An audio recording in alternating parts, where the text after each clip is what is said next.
Welcome back, one and all, for the final time here at Merit in beautiful northern Cyprus, where, of course, the final day of coverage, it could be only one thing: Le Notte Degli Assi final table.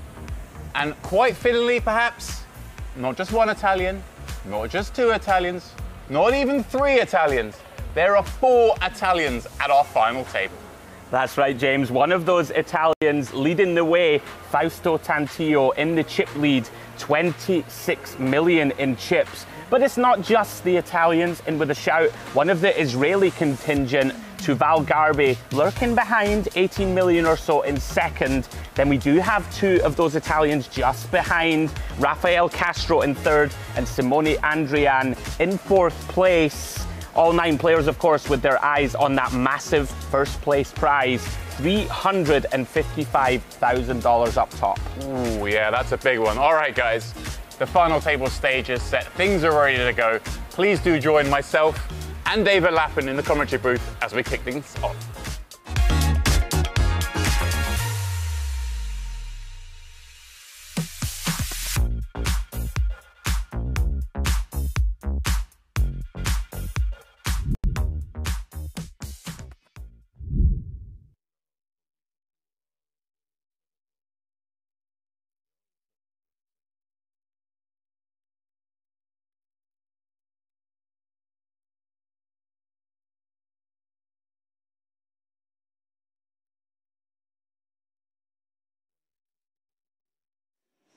Чего выиграли? Говорю, супротивник, ты ваши стесы поживешь.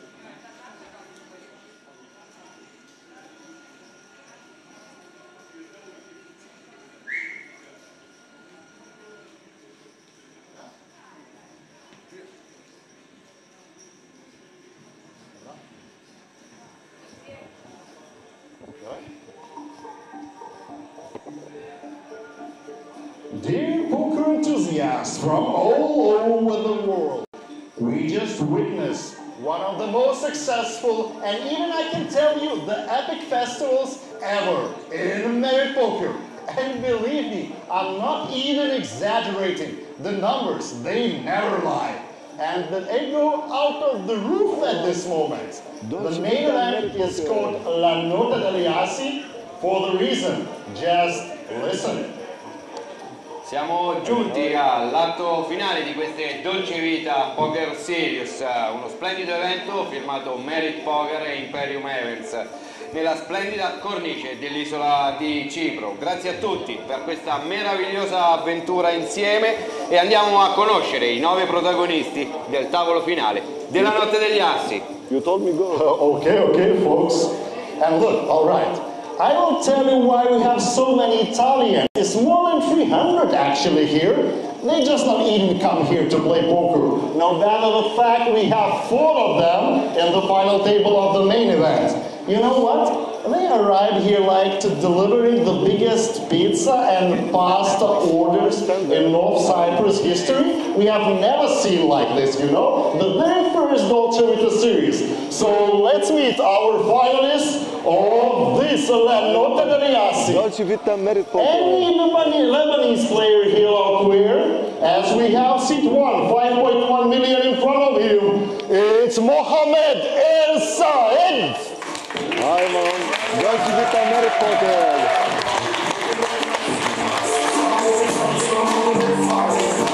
Thank you.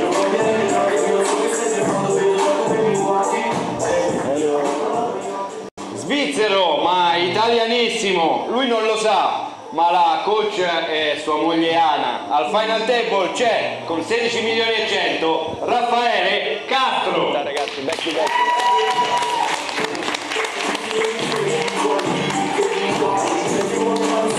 Inter Milano.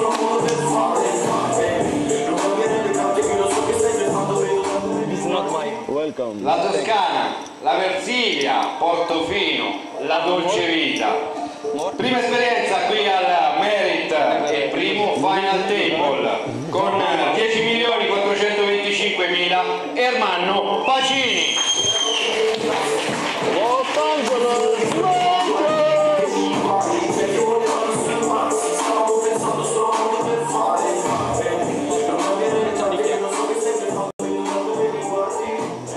Seat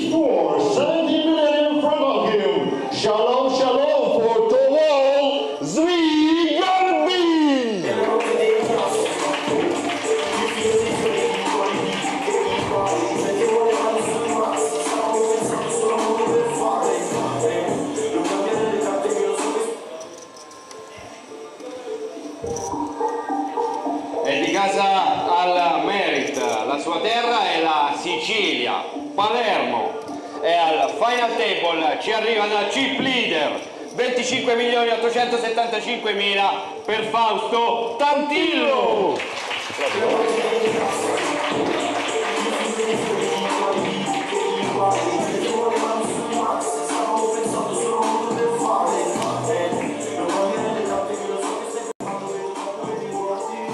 And seat 6 in this final table, he is representing Belarus, 5.7 million in chips. It's Denis Tomov!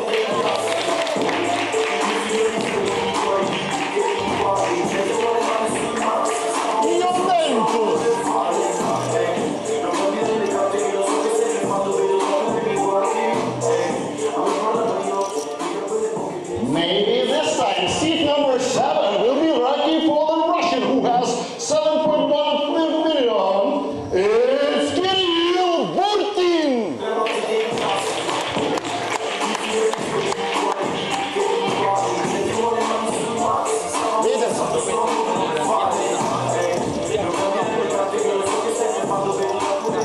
Rappresenta il Friuli, Venezia, Giulia, nel suo albo c'è già un braccialetto Usopp, vuole la Notte degli Assi, ma dice di essere arrivato al Final Table, stanco ma felice, 13.875.000, Simone Andrian.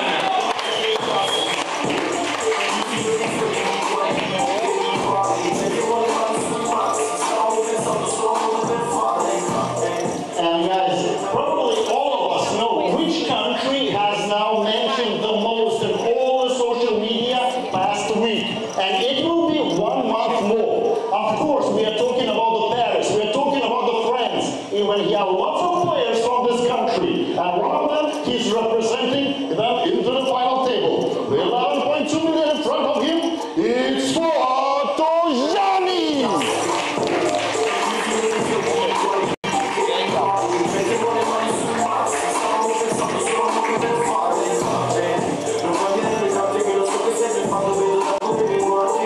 And it's 355,000 for the winner of this event. So guys, let's make it in Italian way. Just ship it. Dealer, please, shuffle up and deal. Yeah, buongiorno, very good job. Amazing. Our huge thanks there to Milbutas, who is the resident master of ceremonies and never fails to hype an occasion such as this. I'm David Lappin. I am alongside James Dempsey. A little bit later, we'll be joined by Andrew Headley. And dare I say there's a smell of expectation in the air? The fragrance of hope, maybe, for these guys, Andrew? Or, sorry, James? You've done that to me a few times this week. Never on air, though. Show you that level of respect. No, yeah. I mean, there's a lot of hope and a lot of dreams here. Not all of which, of course, could be realized today. We can only have one champion. As Milbutas so succinctly put it, just do it the Italian way. Just ship it. Just go for it. And look at this. At least top 3 of the top 4, pardon me, being Italians. I was looking for the other one there. We've given Armando Pacini perhaps the incorrect flag there. I can assure you he is also Italian in there with 10 million. But 3 of the top 4 flying the flag. Yeah, Fausto Tantillo in the box seat right now, 65 bigs. It was very noteworthy with 3 tables to go yesterday. It was all very bunched. I remember checking that leaderboard when the average was 5 million. Everyone was sitting between 3 and 7. Then we suddenly saw a little bit of a push out. Pacini took the lead. Then we saw Fausto Tantillo really make hay during that pre-final table. And obviously, you know, with 11-10 to go, he was the one making the biggest moves here, accumulating this 26 million stack and really putting himself in an amazing position to win this one. Tuval Garbi, aka Dashinka, has been battling away, been pretty much thereabouts, top 2, top 3 stack every day of this tournament, so he's looking to do a wire-to-wire sort of thing. Yeah, going to try his best. And I was actually talking to Andrew before we filmed that little intro this morning, and I was like, oh yeah, I haven't had a chance to see him play at this event, so he must have been on the shifts that you've been at, Andrew. And Andrew was like, no, I haven't seen him either. I don't know if you have. I mean, I assume at some point he must be on the feature, but in my mind, flying completely under the radar to to get here with 23% of the chips in play. He was on the table for the frame I had yesterday with Ali, but yeah, I think that might have been the only frame we saw him on the feature, just to look at the draw, the way it goes. Sometimes you prefer not being on the feature, to be honest. Especially if you would, and that stat, they don't know how you did it. It's nice not to be known. Yeah, exactly. Some of your tricks undeciphered now by your opponents. I want to give a big shout out here to Simone Andrian, a man who has done very well in this very poker room. He took down the warm-up event here at the Merit Western Series back in January. He won a WPT last year. He won the Poker Stars Festival event in Malta last year. Some real resume building from that young man. Yeah, and I'm going to throw something else at you. Of course, Fausto Tantillo winning here back in May at the Mediterranean Poker Party, taking down the Super High Roller, the 15K buy-in event.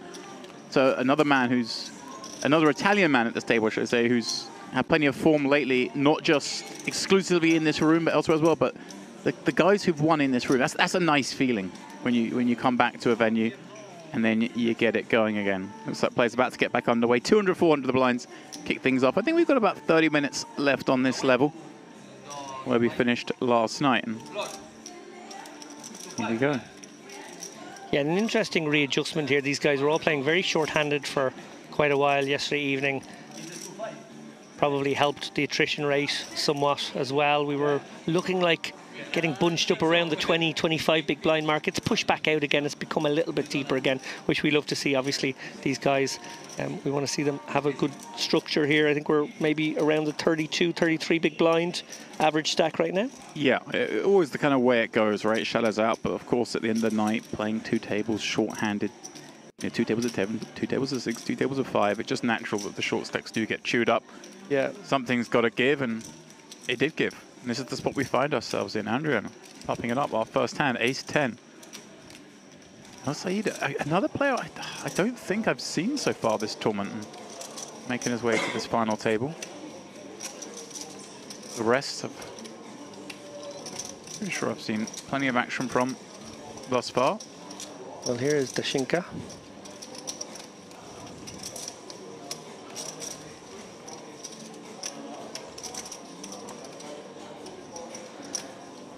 Always awkward, these weak aces here in the big blind. You have to defend most of the time, but you don't really love how it can proceed. It's very hard to win a big pot, and interesting already seeing a slight adjustment from the norm there, deciding to not call the min bet from Adrian +3. That's interesting. I was somewhat critical last night of Dashinka when he folded, I think it was like ace-7 or ace-8 against the min open off a 14 big blind stack. And the mistake he made in my mind was, okay, folding it, it's a small mistake. Is it huge? No. Do we make a little bit? Yes, by calling. But the mistake I think he made is he like showed the ace and said respect. Wow. Oh, wow. And I wonder just, you know, obviously all these hands are streamed, but that's the sort of thing the players not watching the stream, they're playing the poker. They might not hear about an ace-8 fold if it just quietly went under the radar, but once you kind of showed that, word gets out, hang on a second, this guy's folding like a pretty clear call spot in the big blind. Now of course here we saw it, ace-10 offsuit is going to get played, but is that a big blind? Despite the fact it's a big blind in front of quite a big stack, is that one maybe I could attack going forward?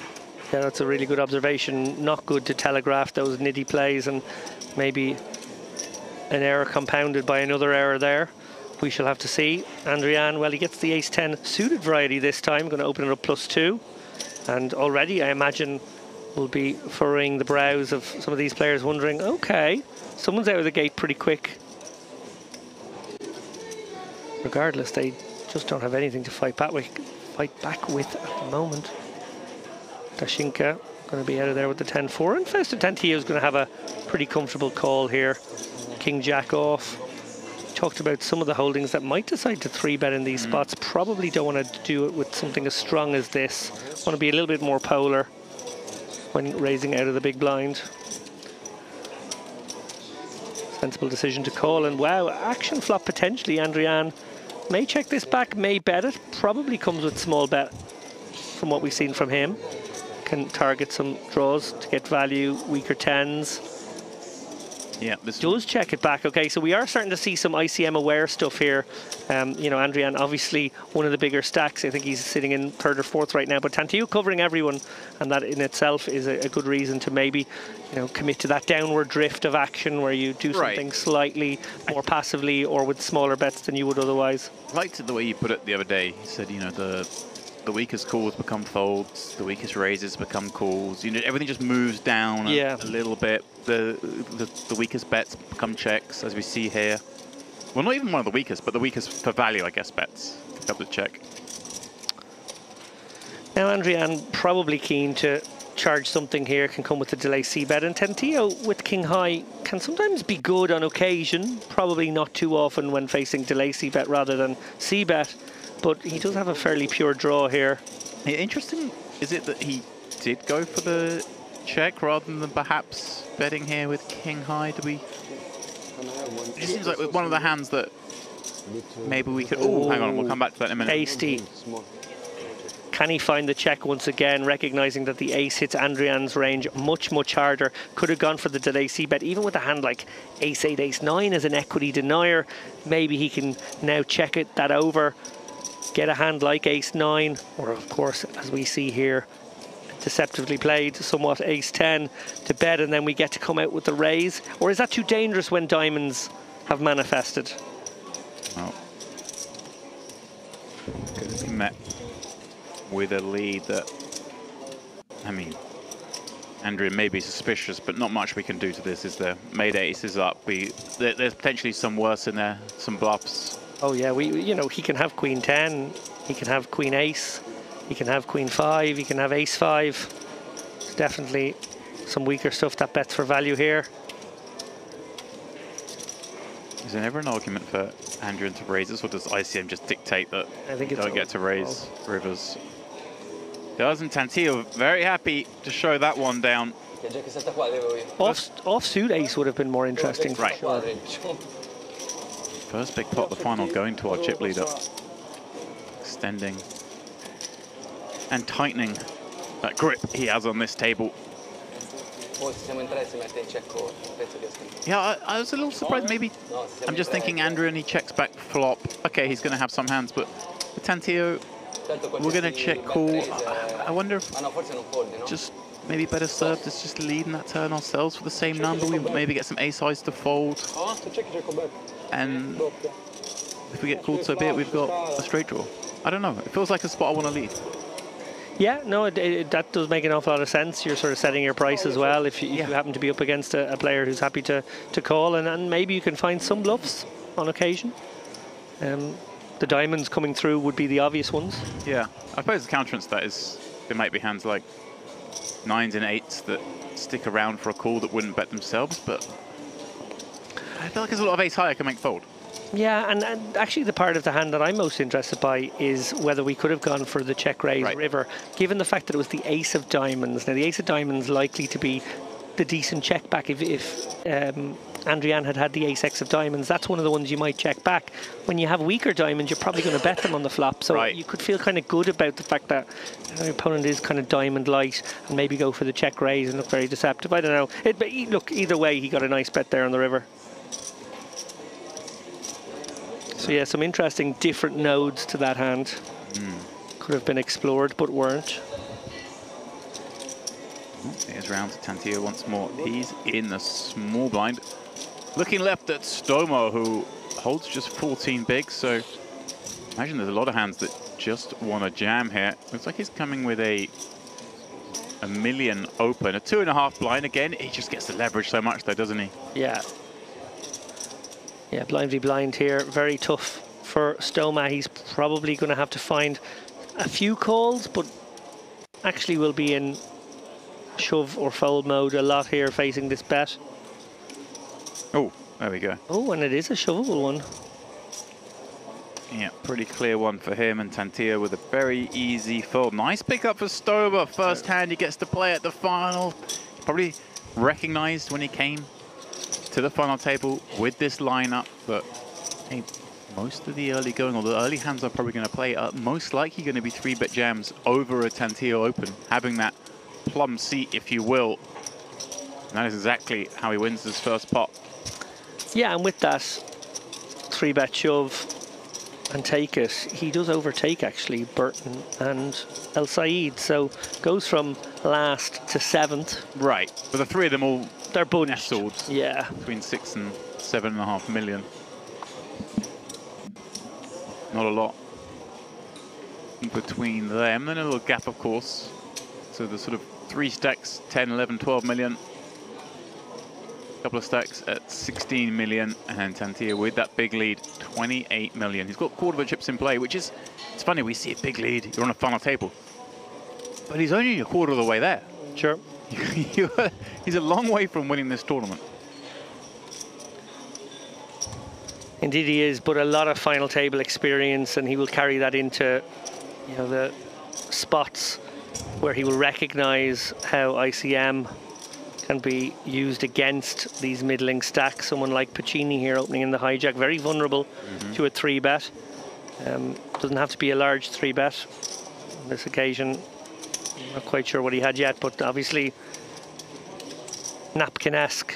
Yeah, I was going to be curious to see if, I mean,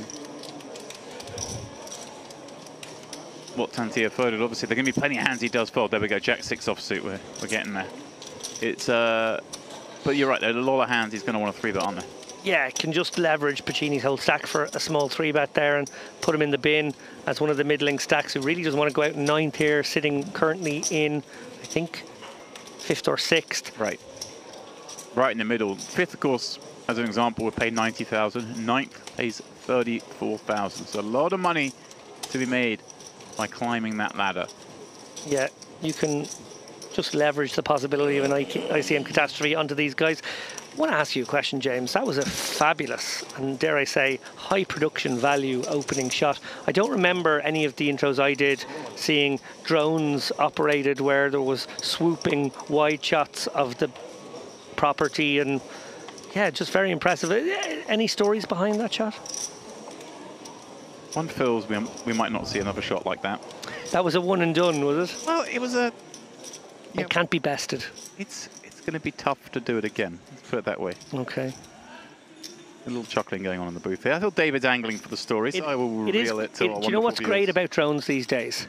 They're so advanced that it's virtually impossible to drive them into walls. Virtually impossible. If you noticed, now you're picking on it, I sort of flubbed my line a little bit at the end and I wanted to finish it in a different way. We reshot the intro. I have to say, myself and Andrew nailed it.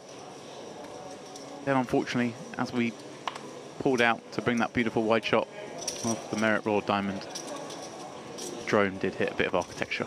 Could we I'm sitting here in the booth holding a piece of it. A piece of the drone. Could we not have found the black box within the drone and still salvaged that footage? Because that footage, I think, would have been maybe even more entertaining. Maybe we can use it at the ad break. I believe that footage is being prepared at the moment to go out on Instagram. Nice.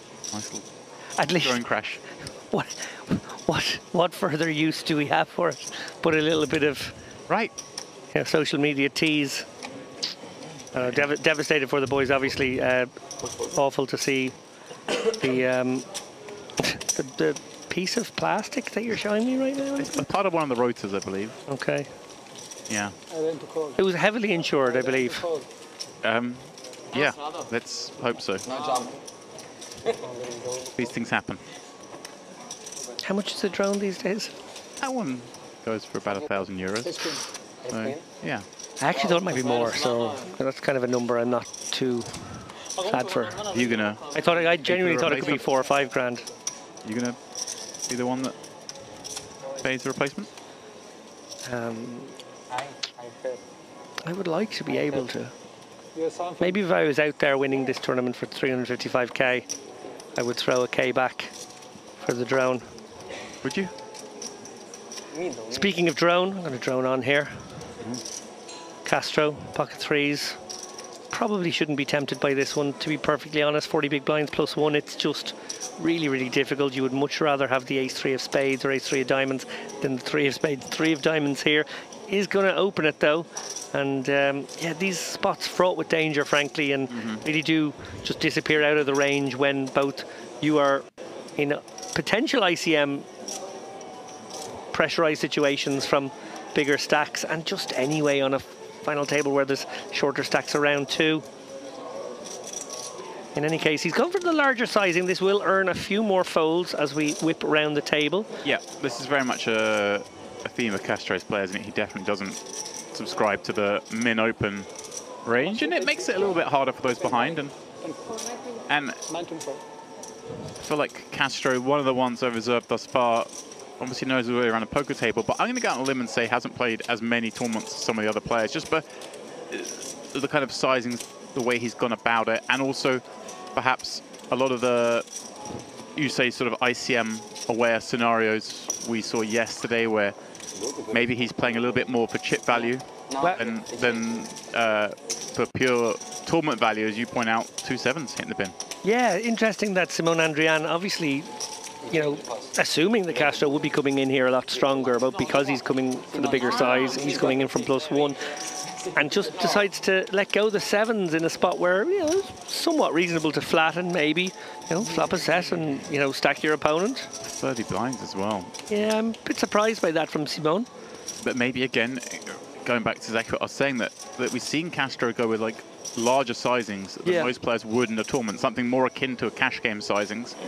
And maybe he's just thinking, hey, look, this guy's just going to bet quite big on a lot of boards, and I don't want to play a big pot.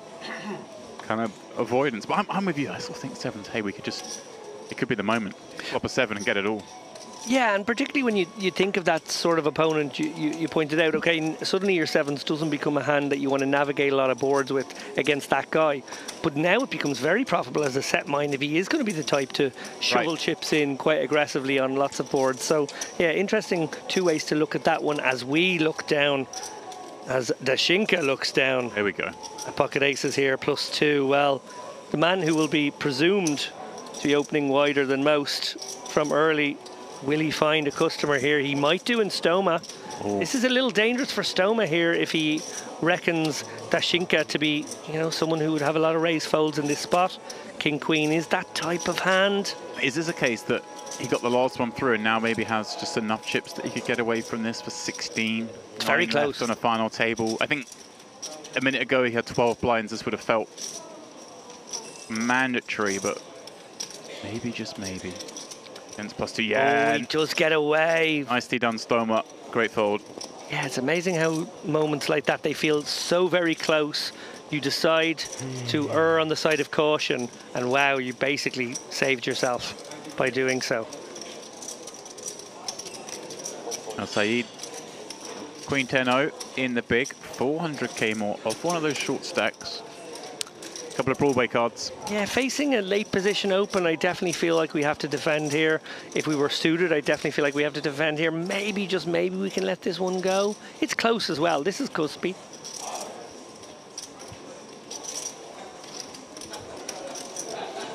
I think I'm with El Said on this one. I don't think I'd be folding, but I'm hearing where you're coming from. Let's see. ICM is a thing. Oh dear.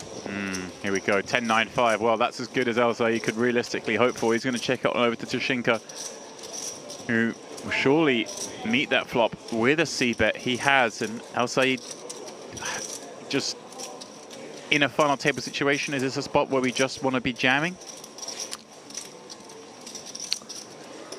Oh. A little over pot will be the size of the raise. Does feel like a natural bet, doesn't it? Going to be plenty of the King Jack, Queen Jack, King Queen type hands we want to deny. Okay. Going to be just some as well, some ace high combos that might want to c-bet this board against a big blind defend. Yeah, this is a very tough one, and Al Said has sort of made his bed by going for the call, try and flop some equity, go with the hand type of line. Well, it doesn't get much better than this, frankly. You are going to do that, and of course now he's playing the dark tunnel, shove and hope sort of game. And there is the jam from El Said. Dashinka, of course, beating him in the pot. Well, he's behind, David, but he's far from out. 25% equity heading down the turn and the river. Can he spike and stay alive? Interested onlookers here, 10k pay jump. Yeah. Not sure anybody rooting for El Said here except El Said. Yeah, that's always the case, or often the case, I should say, in finals. There are some situations where the overwhelming chip leader sometimes roots for the short stack, but this is not one of them. Everyone looking, as you said, at $10,550 pay jump. Ooh, there we go. Jack on the turn. Brings a whole more out. Look at the top of the screen there. There's 10 live pools. Can he find one? El Said needs it, but doesn't get it. Seven of Hearts completing board will send El Said out in 9th place.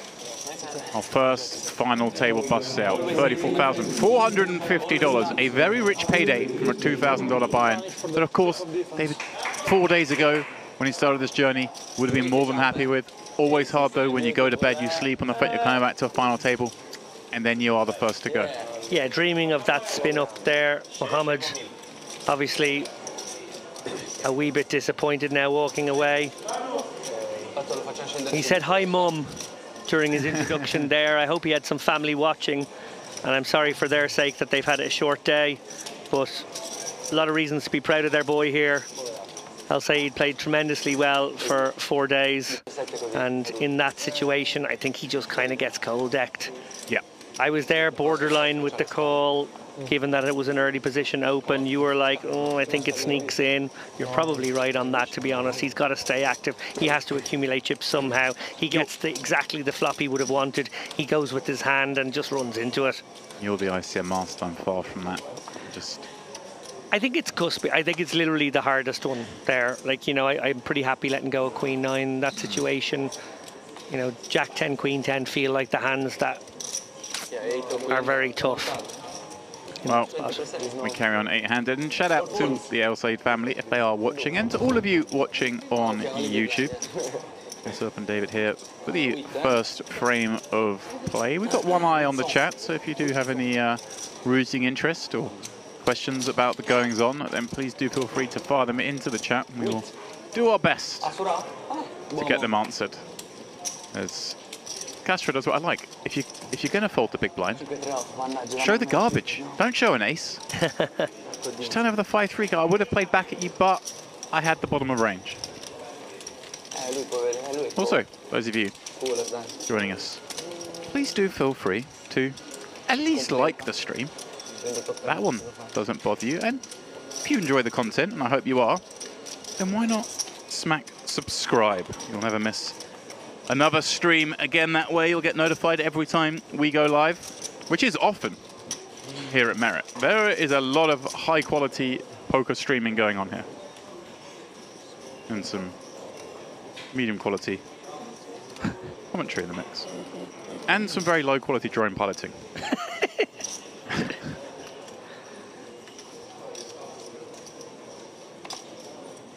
Some quick folds here in early position. We're around to middle position. Burton here, the ace-8.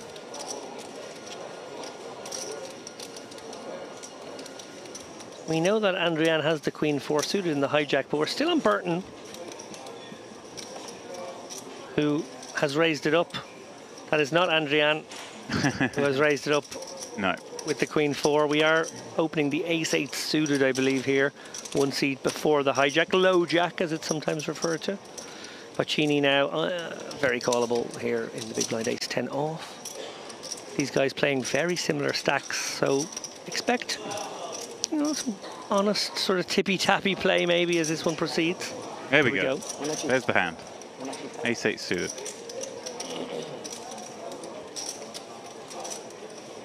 Now, Pacini was a bit of a Jekyll and Hyde, I must say. 2 days ago, we saw him just take always the aggressive action when there was sort of 2 ways to go. And then yesterday, I felt like he was much more circumspect, much more careful. Wow. That's a flop. You don't have to be careful on this one. Nope. You got all of it. Pacini flopping trips. Burton, thankfully perhaps for him, flopping no part of this one. Although the ace-high, well, it rates to be the best, but it also rates to be a board that we just do get to bet a lot, doesn't it? Yeah, and Pacini gonna knuckle over, get this c-bet from Burton, drawing very, very thin indeed. Is there any Do you spring the trap immediately? I'm wondering that. Like, obviously, normally we like to call here, but we're playing very shallow stacked. Burton just doesn't really get to fold any of his real hands, and all his bluffs are probably just going to shut down, right? So maybe it is best to just spring now. Yeah, what's kind of brilliant here as well, when you got the ace-10 particularly, is that the king-jack is dead. Right. And I suppose also you just block some of the ace-high open, so therefore it's maybe weighted a bit more towards broadways. King-queens, the queen-jacks. Yep. Burton just praying for a fold. Knows he can still be ahead of some hands that continue, some of those diamond draws and straight draws. But in reality, very rarely to get to showdown against those hands, even if they do call here. Puccini. Yeah, I like this. It's going to click it by the looks of things. A little bit more than click, 2.1. Just trying to catch Burton with a queen. Big pair. Or even a diamond draw himself. Yep.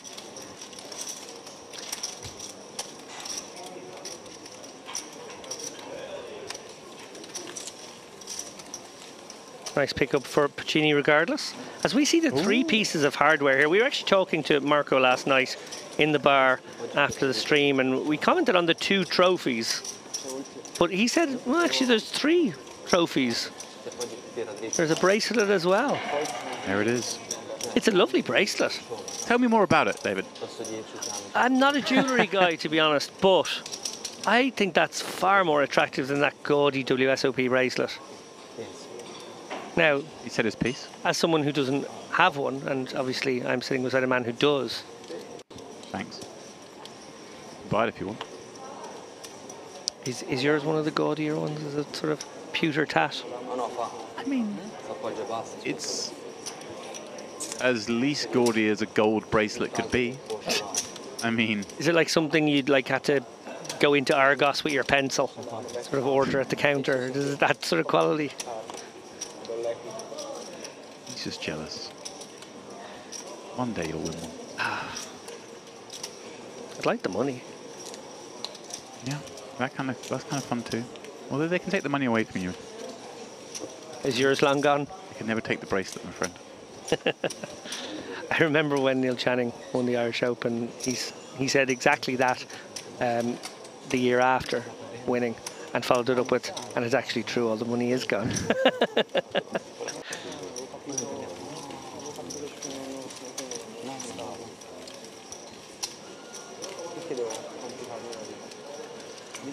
Kind of somewhat of a just culturally fitting winner for a British winner at the Irish. I feel like Neil Channing is like, just his love of horses, particularly horse racing, I feel endears him somewhat to the Irish public.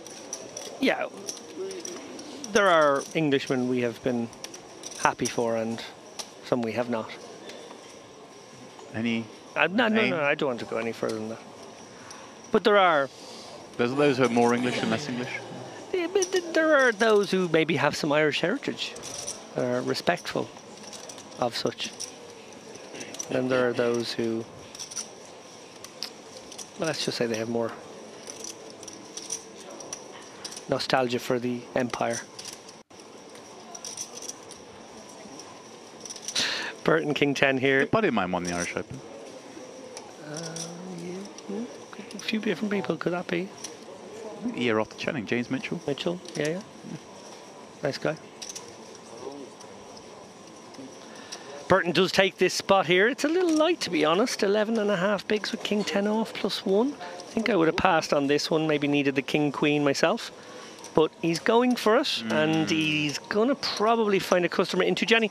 But scary, though. Here it is, and this is sort of this sort of benefit, if you like. This is what you get from shoving in early position, is that somebody with a hand as strong as ace queen in the hijack with 4 people left to act afterwards is petrified of taking a spot like this for half his stack. Right, closing the action. He is loving life here, Tujani. But with those players to act behind, as you mentioned, Castro, Puccini, Dashinka, Tantillo. Having said all that, you still have to take the spot. Right, and when he takes the spot, it freezes all those guys up even, right? Because they've all got Tantillo behind. Yeah. So it kind of, it is a double-edged sword. You do get to... Yeah, there's no wiggle room here. He can't call fold ever, so he has to jam this one. Look, again, I think an ace-jack off hits the muck every time here. I'm with you there. Ace-queen is cuspy, and ace-queen suited is actually, you're fairly happy to get it in. But like, nobody loves spots like this. It's so gross. ICM is a thing. 10 million of Tujani gets knocked back to 5.4 million. He's the short stack suddenly. Right now, he's sitting... what, 6 of 8. Right, but he's a long way clear of 7 and 8. Yeah. Point. Yeah, his 25 blinds. Although he's, he's mulling it over. If he picks up these 11 blinds, he moves sort of up into almost a tie for second, with just behind Castro, who has 42. That's a key point too, and something that people who get a bit obsessed with ICM overlook. Wow, he's folded it. Is that it gives you so much more equity in the top spots if you do get to 15 million. Right, well, he let it go. Yeah, it was genuine agony he was feeling, and it is a less clear-cut spot than it would be in a chipsy environment, but yeah, not a fan of the fold there. I think he has to take the spot. As played, he would have been 60-40 to... he just announced. He announced ace queen as well. Oh, don't do that. Don't do that.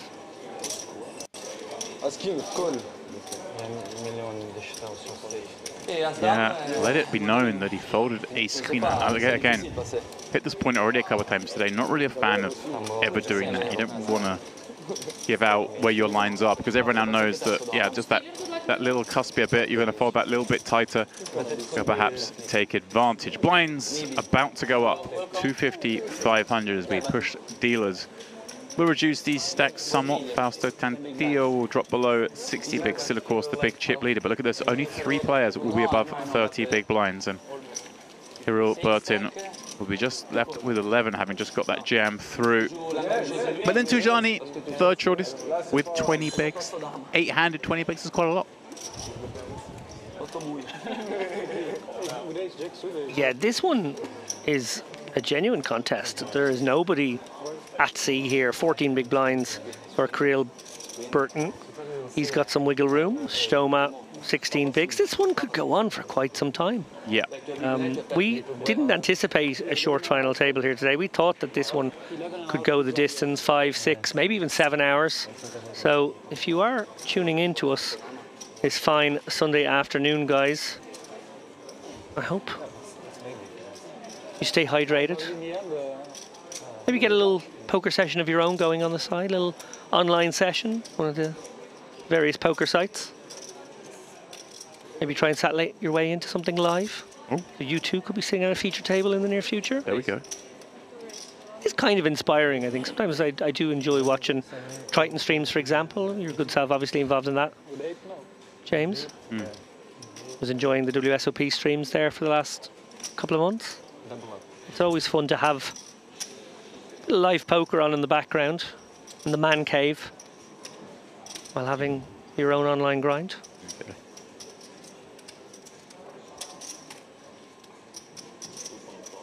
I realise I am preaching to the choir here. These guys already have us up. Yeah, it's lovely. It's a lovely compliment for the Sunday grind, that's for sure. As Castro is going to pop this up, ace 3-0 from the hijack, maybe a little bit too wide, and Dashinka not missing a trick, just pounces on with 2 6s, which again is not really a hand that lends itself to be the prime candidates for 3 bets, purely because of the lack of blocker removal. But hey, if their opponent's going to be opening kind of every ace X in that seat, then that's a lot of hands that have to be punished. Stavros Green saying, we're failing to mention this is Burton's second final table at Merit this year. Wasn't so much failing to mention it, but as you pointed out, he did get second in the mystery bounty event during the Mediterranean poker party. But I didn't mention it purely because, in context, some of these guys final tabled the streamed tables we had during the MPP and taking down the super high roller. Why we focus a little bit more on that. But what a great name, by the way, Fausto Tantillo. Fausto Tantillo. So good. He's a man not to mess with, I feel like. Fausto Tantillo doesn't, check back too often. A mythical character. It is sort of, it has a little bit of magic to it. Andrian, King 10 suited, qualifies. He's going to 2.5 exit, interestingly, here from under the gun. Yeah, another person who's been Oh, and Castro's got the ladies. on an absolute tear. Now. Did win the Western Series warm-up in January, another one. Basically, this sort of similar event, $2,000 buy-in, although that one, first prize is 165, this double the size. Two very similar stacks here. Castro and Adrian locking horns. These guys sitting in third and fourth right now. Yeah, I have to say I'm quite a fan of this size as well. It's kind of gone that little bit smaller, less than like 2.5x rather than 3x, but just the implied range is so powerful. And Adrian just doesn't really get to peel with a lot of hands because of all those ICM pressures you previously mentioned. If this was early in the tournament, King Tensuda becomes kind of a much easier peel, doesn't it, to this kind of action. But when we're on the final table, we just don't want to be playing 3-bet pots, especially out of position, all that often. Oh, Castro is going to give a little look-see again. Not a big fan of all this showing. You know, on occasion, a little show is just good for the image. Showing our little compatriot, hey, don't worry, I wasn't bluffing you, I had it. Not robbing you. You know. It's very much an individual sport, but the Italians here flying the flag at their quote-unquote home festival. Yeah, La Notte Degli Assi, the night of the aces. All of these guys can be reasonably described as aces. We made it this far. Oh, that's nice, isn't it?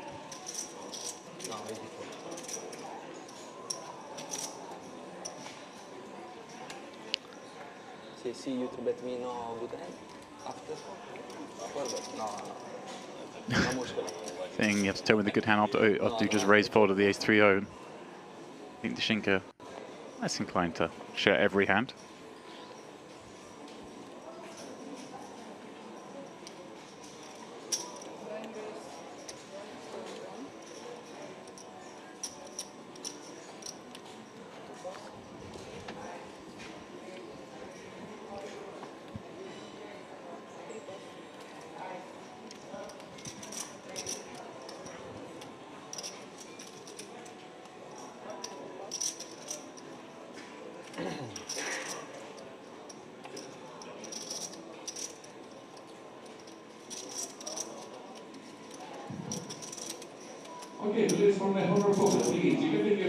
Tujani going to take it upstairs here. 1.1 million. Almost a 3x here. And Tantillo. Yeah, that might freeze Tantillo here, right? He might have looked to... I mean, I don't think he wants to get involved too often with 2-5s. Is he being tantalized? Wow. That's why he didn't join me for lunch, huh? I've all these puns written down. Sat in my room. James wanted to eat ice cream. I said no. It's a final table. I need to be ready. No, I don't think he's getting tantalized. But interesting, of course, there'd be some hands that do want to play to a min, but can't play to that size from his seat. I wonder if that's an adjustment from Tujani when it's Tantillo kind of on the button. Wants to knock him out of the pot a lot more often. I don't know. Curious one. Good one to keep an eye on. Yeah, and these, at least 2 players, and I think maybe even 3, not going for the more standard min-raise sizing, are taking us out of maybe the game tree we're most used to here and into some uncharted waters. Always good for final table dynamics to have a few players not playing super standard.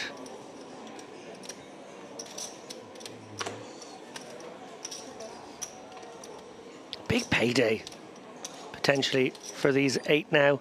350k, even the 250,000 almost for second. Huge score. I'm not too sure. Many of these guys, obviously you reference Fausto, but this must be like top 4 finish to be biggest score for almost everyone. Right. We're also obviously resting the likes of Andrew, and he's had a... he's got a couple of 200k, 150, right. 200k scores, I know that. He got tantalizingly deep, call back to your favourite word, in the WPT World Championship last year, then came straight here after that, won the warm-up, and that's over $1.2 million in earnings, but his biggest cash still at 179, so he can eclipse that today with a top 2 finish. And yeah, most of these players in that same crap as Tujani. He's king. I've just realized something, and we're idiots. Uh-oh. The blinds went up to 250,500. Our graphics aren't saying that, but that's why the raise was to 1.1 million. Aha. That's why this raise is to 1,050,000. I was getting confused myself, trying to come up with reasons for it. Yes. There we go. Okay. Okay, normal service has been resumed. Apologies, guys. We will try to fix these graphical errors. Tujani with a much more clear-cut shove, I think, now out of the big. You can go for a non-all-in sizing if you want to play a very sort of intricate little game here, but I quite like jamming this hand given the ICM. Yeah. I don't think we'll get too cutesy, do you? No.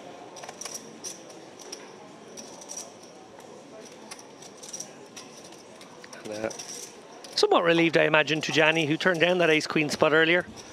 Picking up a nice pot there, keeping himself in that middle pack, hoping to outlast at least 2 or 3 other players before maybe having to make his own big move.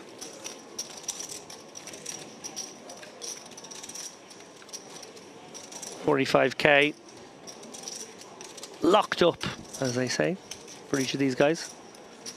Next pay jump, 12,700, and noteworthy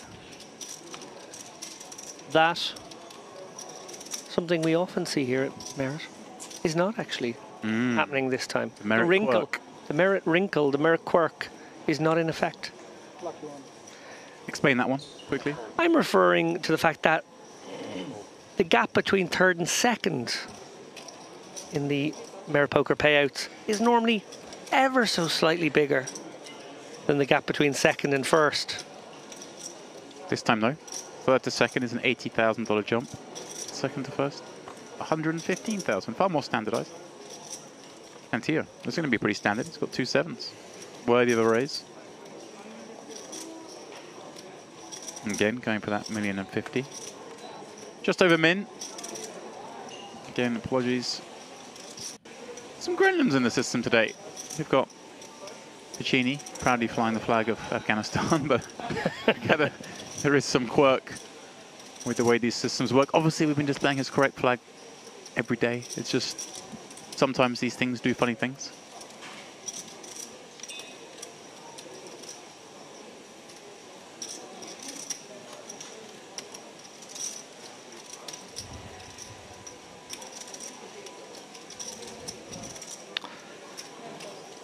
Tujani, we've seen that he's a man who likes an ace-king but not an ace-queen today, so I don't think the queen-jack was ever going to tempt him.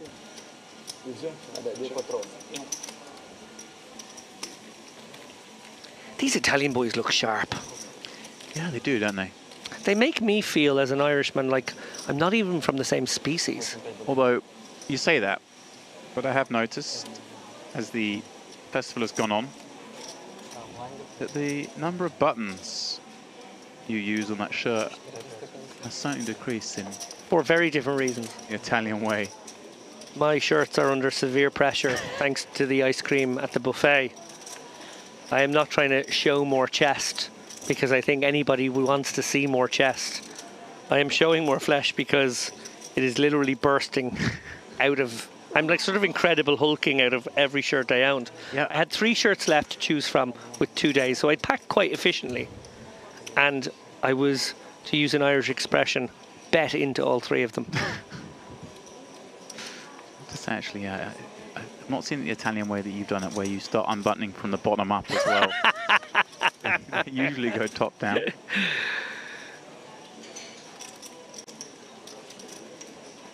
Tantillo, 7s last hand, pocket 8s now. He's going to open things up. Very different for him, of course. Not that 8s doesn't qualify anyway, but you know he can open up his game a bit more than the rest here. Can really lean on everybody else. The way the ICM sort of works in these spots is the big stacks get to over-realize, the small stacks get to under-realize. That means they should be playing wider while the short stacks play a little bit tighter. It's a natural advantage that's given to the big stacks. It's very unfair, really. Poker's a very unfair game that way. But I guess these guys have earned their spots as chip leader. Yeah. Like capitalism, really, isn't it? Just like capitalism, yes. The rich, it's easier for them to get richer. It is easier. Less opportunity for those on a short stack. Anyway, not delve too far down that rabbit hole.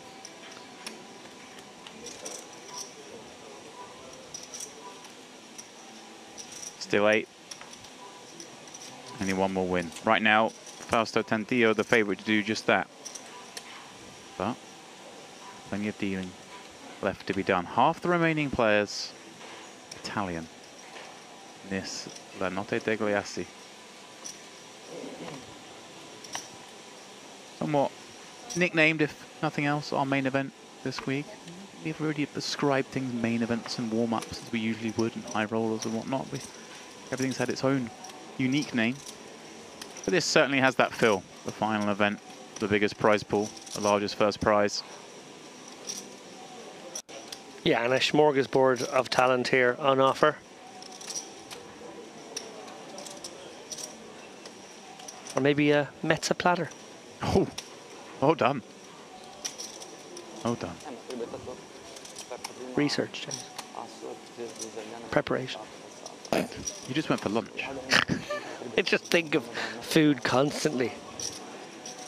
Oh, there's going to be some intermittent fasting in my future when I leave this property tomorrow. I intermittent fast every day between buffets. There's a 4-hour period where there's not one open. And I start. Dashinka facing that open. He'll have him in, but with 10-5-0, not much he can do. Kujani therefore getting 1-3.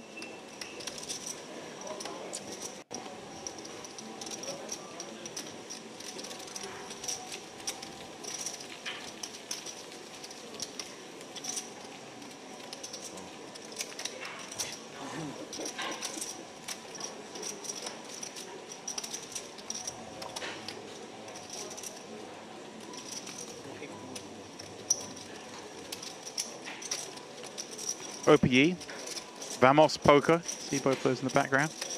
Two more of the partners here for the Dolce Vita series.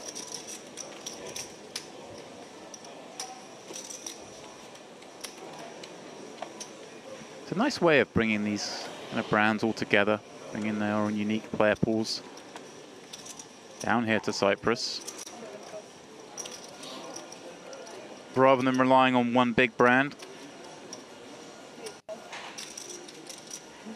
I mean, I remember the first MPP we had here, the Mediterranean Poker Party, bringing down, there must have been 7 or 8 brands. I remember the Irish Open, yep, an event here amongst others.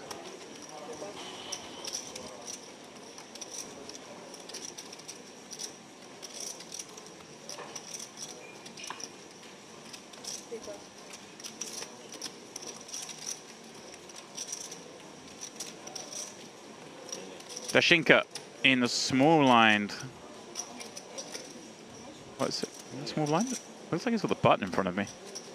Yeah, kind of hard to tell actually. It's almost in between. Let's hold off. No, I think he does have the small blind and the button's just very close to him there. Right, yeah.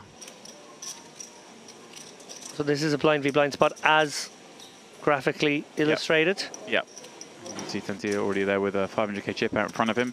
Interesting. Sure the point of that raise. Right, is it just to sort of freeze a raise behind? I mean, it seems like we're swelling a pot with a medium strength hand out of position against the one player who covers us. Backdoors galore here for Dashinka with the Jack-8 of diamonds. the sort of bet and stare at the opponent you're sitting next to. I always find it a bit awkward when someone stares at the man next to them. Tantillo wrapped around that 10, but no meaningful backdoors to speak of, is not going to get sticky, and Dashinka with the pipped hand does get to drag in this pot. Funky little line there, I suppose. Yeah, maybe it does operate as a deterrent. Right. Very much incentivized to play a small pot there with Jack-8 suited out of position against the only person who covers. But I guess that was one way of keeping the pot moderately small.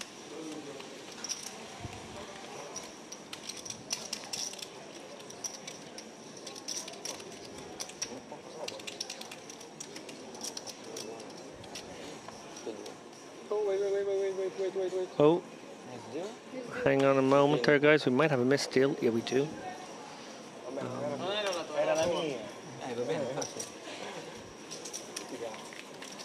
We talk about hand funerals sometimes, but missed deal funerals, definitely something I've experienced down the years. I had an ace. I had a king. Yeah. Oh, you would have got that card. Sure. Anything else on that topic, or should we move on to the leaderboard? Leaderboard it is. Dennis Stomer, second shortest, holds 11. Kirill Burton below him on 9. Everyone else over 20. It is only Fausto Tantillo over that magical 50 big blind mark.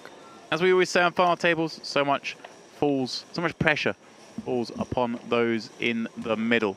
We do have Piccini with 23 blinds, Andrin with 21, Tujani with 26. They're probably the ones feeling the most pressure right now, who are most keen to see this final table progress and maybe get a little short-handed, a little bit more money locked up in the old bank account. Speaking of Tujani, he had his queen suited earlier, found a way to fold it. Was Cuspy. We both felt it was on the inside of Cuspy rather than the outside. He went the other way. Let's see how he navigates this one.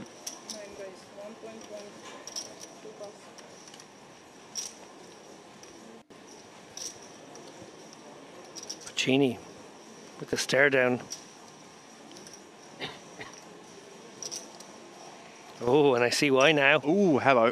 Well, Tujani's going to be under pressure once again, because Piccini's surely going to come in with a 3-bet off that 24 big blind stack. And just the two guys are kind of mentioned at the top of this hand as being under a lot of pressure. That means they kind of can leverage pressure on each other as well, there, doesn't it? Indeed it does. First glimpse of these Django's on the final table. Puccini unlikely to play it slow here. Play a trap elite with 3 behind. Don't really feel like there's a murderer's row of squeezers right now. And it does look like he's going to take it upstairs to the tune of, looks like about 2.8. Is that right? Ooh, is that really actually quite small? Yeah, 2.35. 2.3, oh. I'm kind of surprised, but I thought 2.8 was the sort of more natural size as well. Interesting. Wonder, obviously Tujani admitted earlier that he folded the ace-queen suited. Different situation, of course, with Kirill Burton having just open jammed.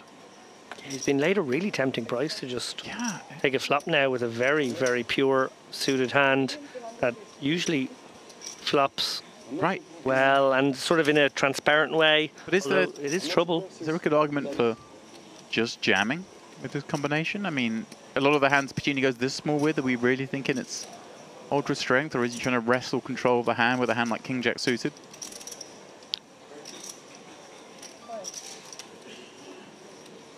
Looks like he is going to go for the more standard line. Peeling, taking a flop. 4.7 million chips is what they're going to fight over. Piccini having just double that behind. Danger ahead potentially for Tujani depending on the board. Well, the 7 deuce deuce, not one I don't think he's going to fold for the first bullet, but not one he's going to be overly excited about getting money in with either. I don't know, James. I think he might be able to get away for 1 barrel here. Piccini likely to down bet to around about a quarter pot, I would think, maybe 1.6 million, something in that ilk. And I'm not so sure, actually, just given what we've seen of Tujani. I think he wanted a flop top pair and maybe a flush draw to continue, and I think he might be able to get away to 1 barrel here. I agree with you for what it's worth in terms of solver land, but just feel as though Tujani a bit more circumspect, a bit more careful, a bit more conscious of the fact that he is ahead of a couple of his table mates right now. Is there any world, I mean, we see obviously Piccini reaching with chips here, and he's got, let's say he's gone for 2 mil around third. You were sort of suspecting a quarter.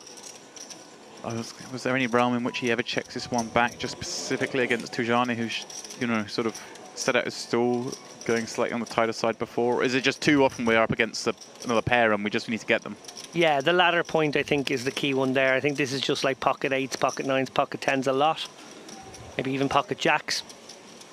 And I And I think he is targeting those for a couple of streets. Pacini clearly happy to take down the pot here. Could have been a bigger one, but Yeah,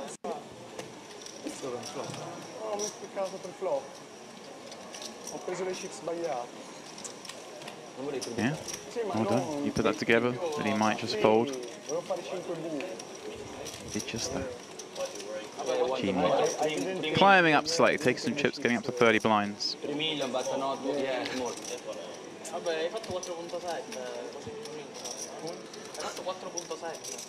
Sì, sì. Devo fare tipo 5 esatto. Dai, vuole paperelle.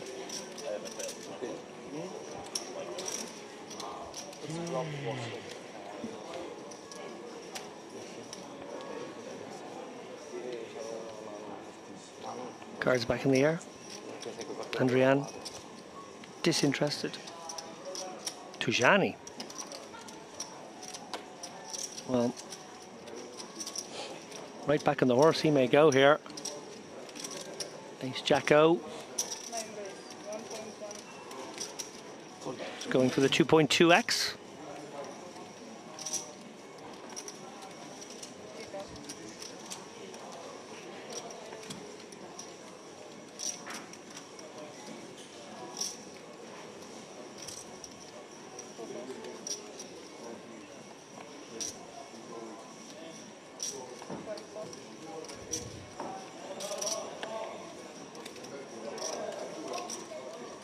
All the way around.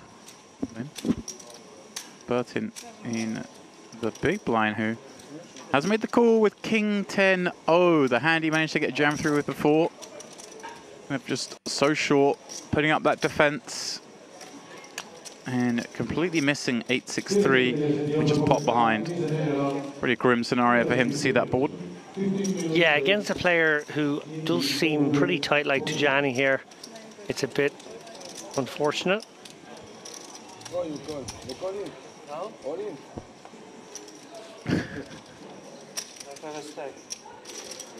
Burton began the day with 7.1 million, 7 of 9, but is now on the short stack, having been whittled away.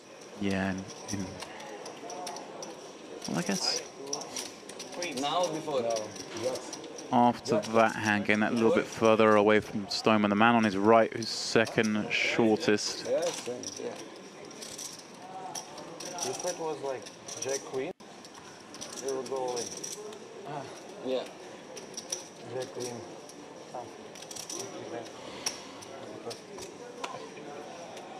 Burton clarifying for the table that he didn't need a huge amount of equity there. Just a little 2 overcards backdoor combo would have been enough. Actually, it would have been a good shot there, I suppose. Just a Jack Queen. Just like a little King 10 board, he would have gone with it, I think, as well. Just saying, that might have been one he goes with. Tashinka, he's going to go with this, Jack 10 from the hijack. Popping it up, 24 million. Santia behind with pretty much a matching stack now. Of course, you always want to cover, but once we get to the point where it's 47 blinds v 52 blinds, what we have here, it's not like Tantia really gets to go crazy against us, is it? No, both players can put each other in the bin, so to speak. Well, Stomer. Threat of mutual destruction. All the time chips go in the pot, as I'm sure all his real chips will go in the pot in a moment. And again, a little curious to see him maybe electing to burn a time card here. I think we know pretty much. Yeah, we just got to get 3-bet shoving ranges with 8 blinds. I don't really feel the need to balance, but it's like, is he going to leave some back and just the rare case where it goes multiple ins behind he is? I kind of like this. I think. Oh, well, he's definitely raised.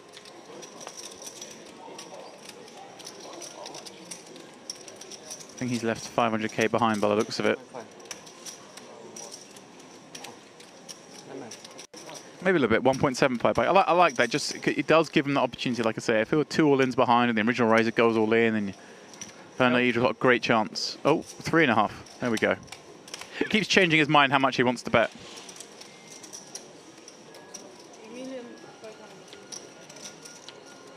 Dashinka gonna essentially treat this like an all-in. 4.25 million. Needs to call 3.25 to win a pot of about 10 million, give or take.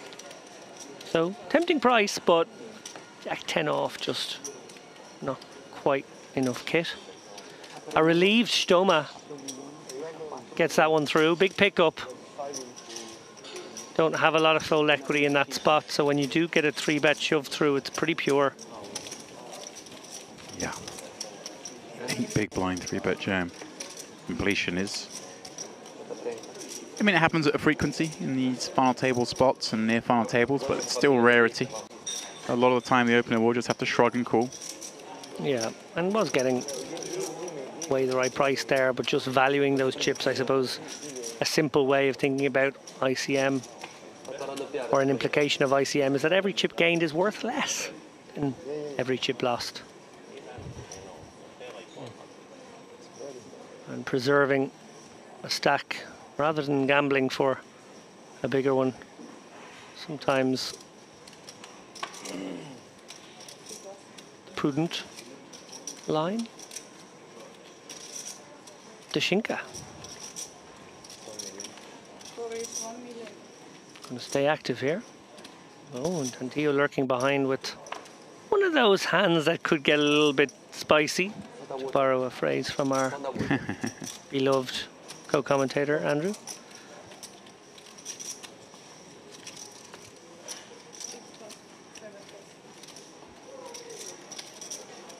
I'm kind of enjoying this from Dashinka, that he seems to be like, I mean, this isn't willing to step out, but he was last time, the Jack 10-0, slightly light.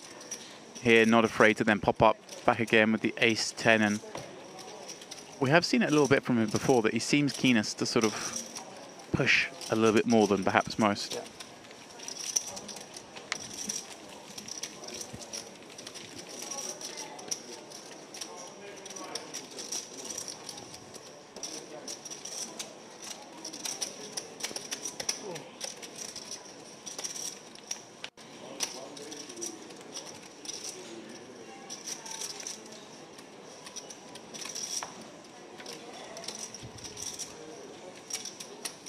Feeling out period.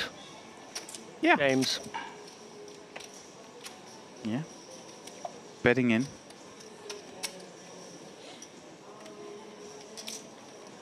Taking stock. About an hour into the final table. We haven't yet seen a clash of two big hands, so the dealer not really cooperating either. No. But we've only played 25 hands. I mean, it's, you know, the Queen 10 defend from the big and flopping top pair against aces. Some would say that was a reasonable size clash. Certainly bigger than needed for those two hands to get in for the stack depths in play. As Tantillo, promise you, has not followed those 2-8s. Pretty sure he's raised with them, and Stoma folding 13 blinds behind with 2-4s. Pretty grim hand, but it is oh the dear, jam for Burton. Don't. Oh, 6s. Okay, there we go. But yeah, 8s have opened. Yeah, no. Do not adjust your sets. Yeah, lest our eyes deceive us. Pocket 8s bump this one up to 1 million.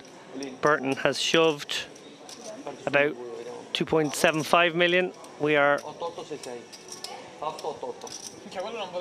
going to see a battle of these pocket pairs. Tantillo obviously in the box seat for a 6.5 million-ish pot.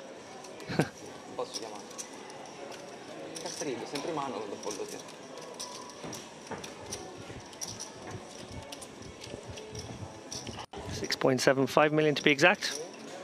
And things looking a bit bleak for our man Burton here. Going to need some help. Stay in this one. Oh, and the Ace-King Deuce, no help. Does have that faint hope provided by running spades. Yeah. To go with the 6. But no other backdoor potential. Oh dear. Look Here we at go. This. You spoke it in. Tantillo clenches as the spade is delivered, but a 3 of hearts will send Burton to the rail in 8th place. 45k for that man who came in today with 7.1 million, was sitting 7 of 9 obviously would have liked to go the other way, would have liked to push on, get into the top 5 in the end. Just got whittled away and eventually takes that spot with 6s against the 8s, and we say goodbye to him.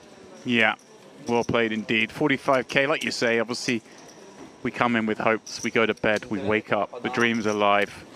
But it's poker, we've got to be realistic. We start 7 of 9, there's a very good chance we come 8th, there's a very good chance we come 9th.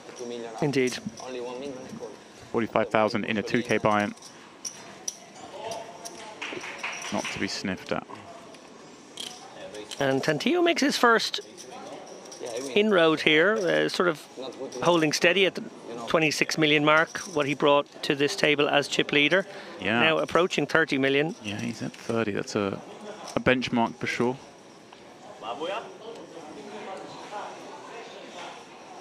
A little over 25% of the chips in play. And just creates that little bit more room against the man on his right here, Dushenko, who's the second place stack. Of course, Pacini, fresh off that win with 2 kings. He's up to 23 million. So Tantillo's seat real nice. He's got half of the chips in play sort of sat on his right, the 2 seats to his right.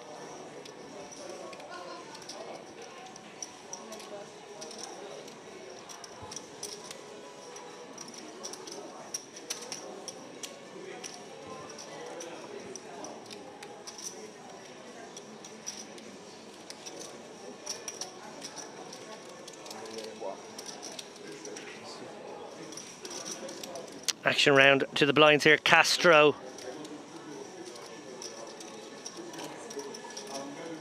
Pondering the 10-7 here. Pretty sure he has Pacini covered, although we're not entirely certain. Limps in, and Pacini will take a flop.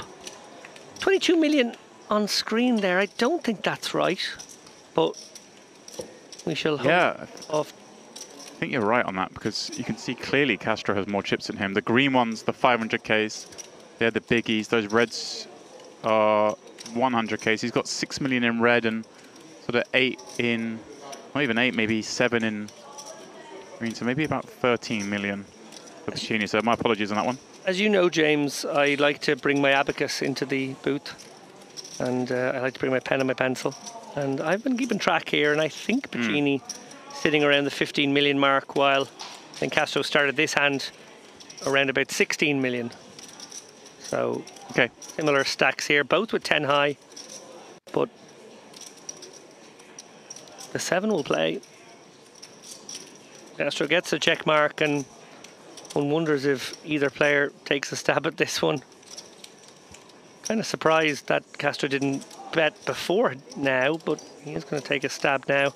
Try and get a fold from Jack High, I guess. Although, as play, that would be kind of optimistic too. Oh.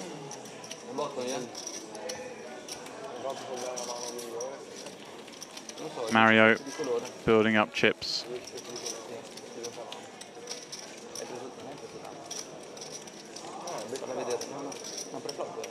Tanuki Mario at that, you quite rightly informed me of the other night. Still here. Yeah, he's been a lucky mascot for sure. We don't think Card Protector is appropriate for it's a mascot a creature of this size. Are you calling Castro a creature? Oh, you mean the stuff Mario. Sorry, I'm with you now. That was very bold of you.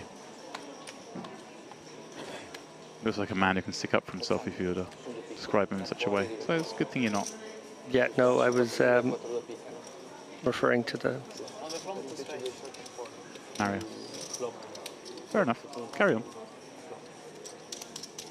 I think Ali Najad was a bit disturbed by our Mario knowledge, but I think he also didn't maybe realise that we'd spent about 20 minutes on Google the night before together figuring out the situation. So I think he just assumed we were both equally knowledgeable about Tanuki Mario.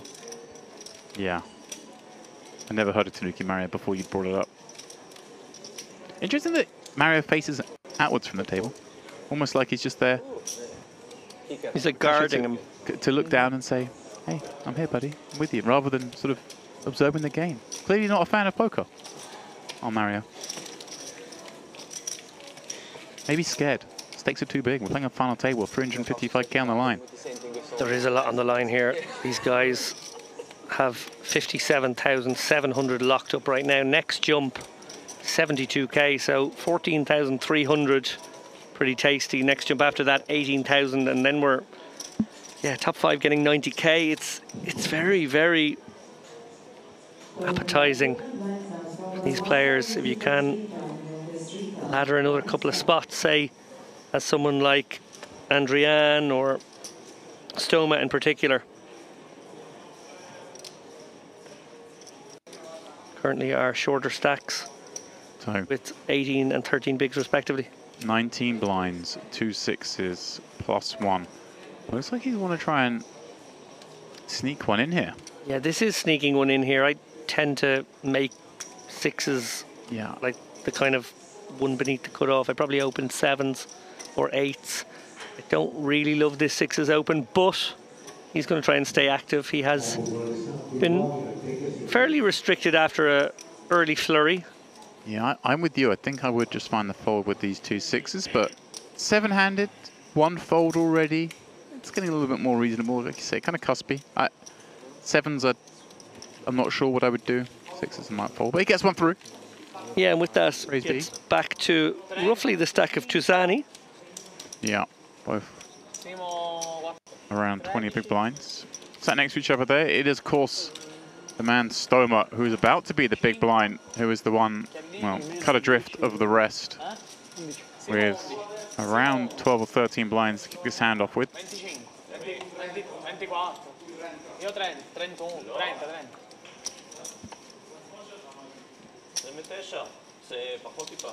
I know Trento means 30.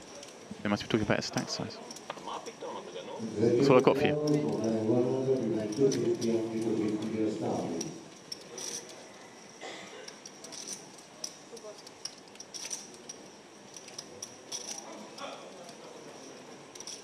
Action round to Pacini, surveying the stacks behind, trying to work out what his ranges might be before he looks at his cards. I can tell you, 8 deuce, not going to be in there.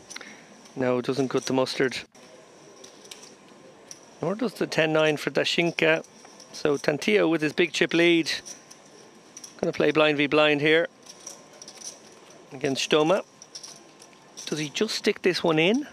9-8 into the 13 big blind stack. Could do. Seems like a reasonable spot, doesn't it? Could do. Of course, though, I mean, Stoma does get to call a little closer, I guess, to normal, just given he is true drift the rest, but still obviously going to feel a lot of pressure. Yeah, and you get to exploit quite a few hands that dominate you here. The 10-8s and Jack-8s and Queen-8s would have to fold. Coming in with perhaps a raise fold. We saw him raise fold earlier in the same situation. This is nifty. I like this. This is the mark of an experienced campaigner here, Tantillo. If this was suited, I assume we're just going to jam it, but taking the 8-9 off. Yeah. Making hands like that fold. Yeah, pretty nice. And then obviously, if called, hand has some playability. Right. And if shoved on, we can get away. Nicely done from Tantillo. Looking to apply continual pressure here on the shorter stacks. It really is his spot now to pull away. He has position on Dashinka, who is the other big stack, who has seemed somewhat wary of Tantillo behind him. I feel as though the action should revolve around those two guys, but I think Tantillo in the better seat can maybe find a light 3-bet against some of these middling stacks, can find more gratuitous opens. Well, there we go. Tujani with his least favourite hand. He gets tested, doesn't he, this man? It's a funny old game. You know, they say in golf that when you miss that 4-footer with a little break left to right, that the next hole, they always give you that little 4-footer with a little break from left to right. And it feels like Tujani's just getting ace-queen time and time again and finding tough spots. And, well, we can be pretty sure Pacini's not going to surrender these 2 8s to the open. One assumes will come with a call, but hey, maybe he feels like he's found a man exhibiting some weakness and wants to pounce upon it. Yeah, I don't hate fold, if I'm honest. Okay. Just because that murderer's row of Dashinka and Tantillo lurk behind, and flatting really does open the door for them. Okay. Some light squeezes. Eights, you know, won't be miles ahead of the opening range from Tujani, I don't feel. In fact, it might not even be ahead. What you're doing is getting in there with a hand that's sort of, you know, playable, in position. Try and use that against your opponent. So, yeah, 9s, 10s, I feel compelled to come in there, but 8s seems reasonable to get away. All right, Andrian Tujani to the flop. Andrian defending the very playable ace-4 of diamonds from the big blind. He will see a 2-diamond flop up against Tujani's open, and a board that Tujani can't be loving against a big blind peel. No, it's hard to miss the Jack 9, 6, 2 diamonds altogether. So you generally want to go with a bigger size when you bet this board, and that doesn't feel very appetizing with ace queen. It's like 1.3 is the number arrived upon. A little scary for Andrian to see a c-bet on this board. Does he expect Tujani to check back a lot? I would certainly be worried if I'm Andrian that Tujani is one of the tighter players who maybe doesn't fire c-bets too liberally and might have overpairs and good Jack X here a lot of the time. Therefore, I feel like call is the way to go. He is going to just take the spot, though. I love it. You do love it? I do. I think it just lamping pressure on Tujani, who maybe, I mean, we see here c-bet in this one. I'm not a huge fan of the c-bet, and maybe just recognizing that Tujani is correctly reading Tujani is over c-betting, and so what? Like, let's just run our equity. If he's got kings or queens, we'll just get there by hitting an ace or a diamond. Whatever. Let's go. Deny the king queens of the world chance to win the pot. Yeah, and in high ICM environments, obviously the person who gets the chips in first with a big advantage, and he deciding there that he didn't want to call, potentially miss, and have to throw away that equity on the turn. Instead, just decides to push his equity there, and will get some folds from better hands, and did get a fold from a better hand, as it turned out. So yeah, nice line. 0 for 4. 0 for 3, pardon me. Tujani and ace queen. Oh. Not that I'm keen count, but how many times? I mean, one of them he just folded, of course. Didn't put a chip in. It's starting to be that hand he doesn't want to think about. Okay then, we carry on. 7 players left. This the La Notte Degli Assi final table.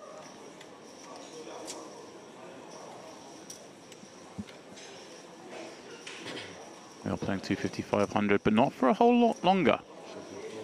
Lines will be going up in the near future. Yeah, I think we have about 10 minutes left on this level, give or take. It's been a cagey affair so far at the Merritt Crystal Cove on this final day of what has been an amazing festival, like 5-day tournament capping things off, but actually an extraordinary festival here. The Notte Degli Assi, the feather in the cap of the Dolce Vita. Really is. And we've remarked upon it as the days gone by, how it's just a very civilized schedule of play throughout the week. As you coined it, this is a 4-day tournament spread over 5 days. It means these players haven't had to go into the sort of 2 a.m. days and feeling exhausted when they reach the final table. And I think we can see that in them. They kind of, no one here looks like they're on day 5 of a 5-day tournament, right? They all look pretty fresh considering the amount of money they're playing for. Absolutely. It's been 8-hour days. There was one 10-hour day and then one 7-hour day. So it's been, yeah, very civilized. Andrian is going to get after it here. Yeah, and look at this. Like, again, just really, really aware of what's going on here. I said, just came out with that check raise a moment against Tujani, recognizing that he's maybe over c-betting. Now he's seeing Dashinka. He saw Dashinka raise fold to an 8 big blind jam, and maybe thinking, hey, look, if he's raised folding to 8 big blinds, there's a decent chance he's perhaps opening a little bit too liberally. So let's go after him. go after him. He does. He's also just noticed the raise frequency. Like, Dashinka has raised quite a few hands. And this is what a player like Andrian is capable of doing. Just 5 moments ago, sitting on 9 million, second shortest stack. And without showdown, thanks to a check shove with that ace-4 suited, and now this well-timed 3-bet, up to 15.5 million. And right there with that sort of chasing pack behind Tantillo and Dashinka now, very much keeping himself in the mix here for this title. A 4th title in a little over a year and a half for this man. Yeah, it'll be something.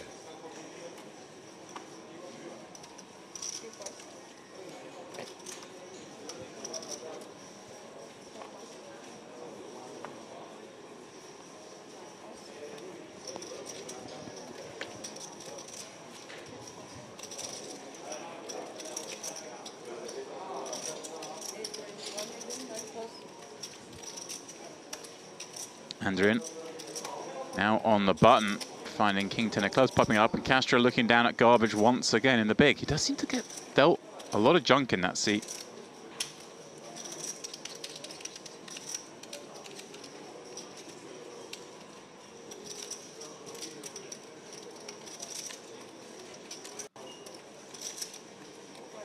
Long and hard about this one. Is he really thinking about doing something with this one? He is.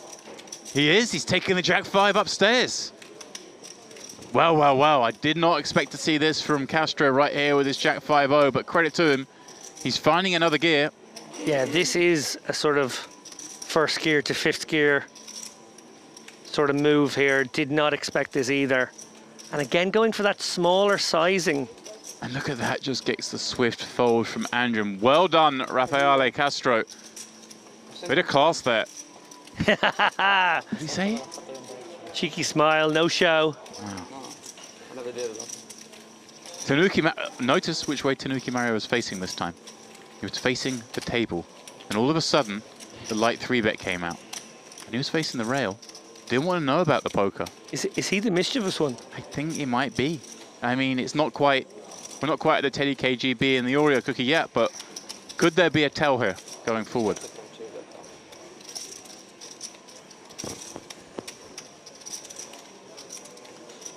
Well, well, well.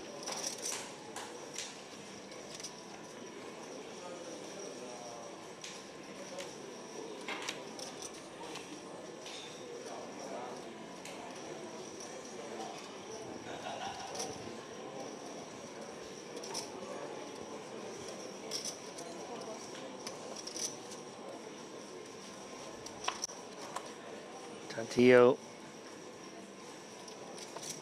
tempted by the Queen Jack suited here. Oh yeah, that's a nice one. Popping it up 5 mil chips behind for Stoma, the shortest stack. No relief from just yet, finds only folds. Astro in the small the same. We'll be around 2 Puccini in the big blind.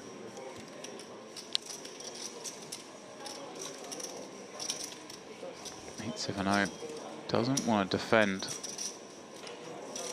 Again, I guess it's just a factor of Stoma on 5 million. Yeah, he's a little handcuffed right now, as are all the guys sitting in 4th through 6th. Yeah, Tujani as well, of course, is getting pretty short as well. Yeah, Tujani, by my count, south of 9 million now. Stoma, 6 million-ish.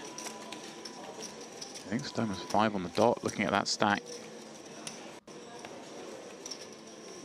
With the blinds coming up to him in, what, 2 hands time, he'll be posting a lot of that stack.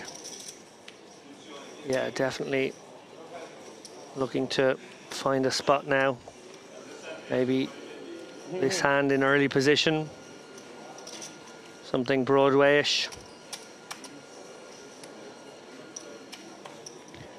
Possibly a suited ace would be enough. An offsuit ace is At the very least, something to contemplate. Hmm.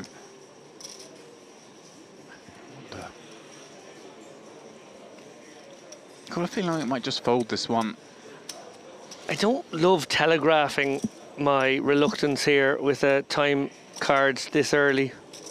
Yeah, it's a weird one actually, because we never really see.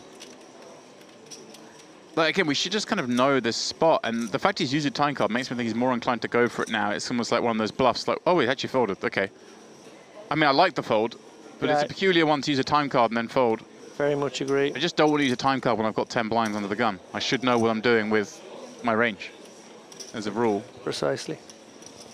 Well, at least he's used one there and folded, because now when he uses one later, but now he kind of has to use one later when he's got a close spot, right? Because he's just shown the willingness to use one and fold. What's he going to do with aces now when he's under the gun? He has to use one, right? He's going to be time card balanced to suggest that, all right. I thought for a second this was Tujani with ace queen, but it's Castro.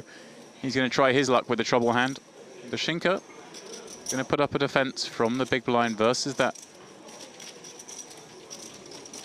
2.5x open.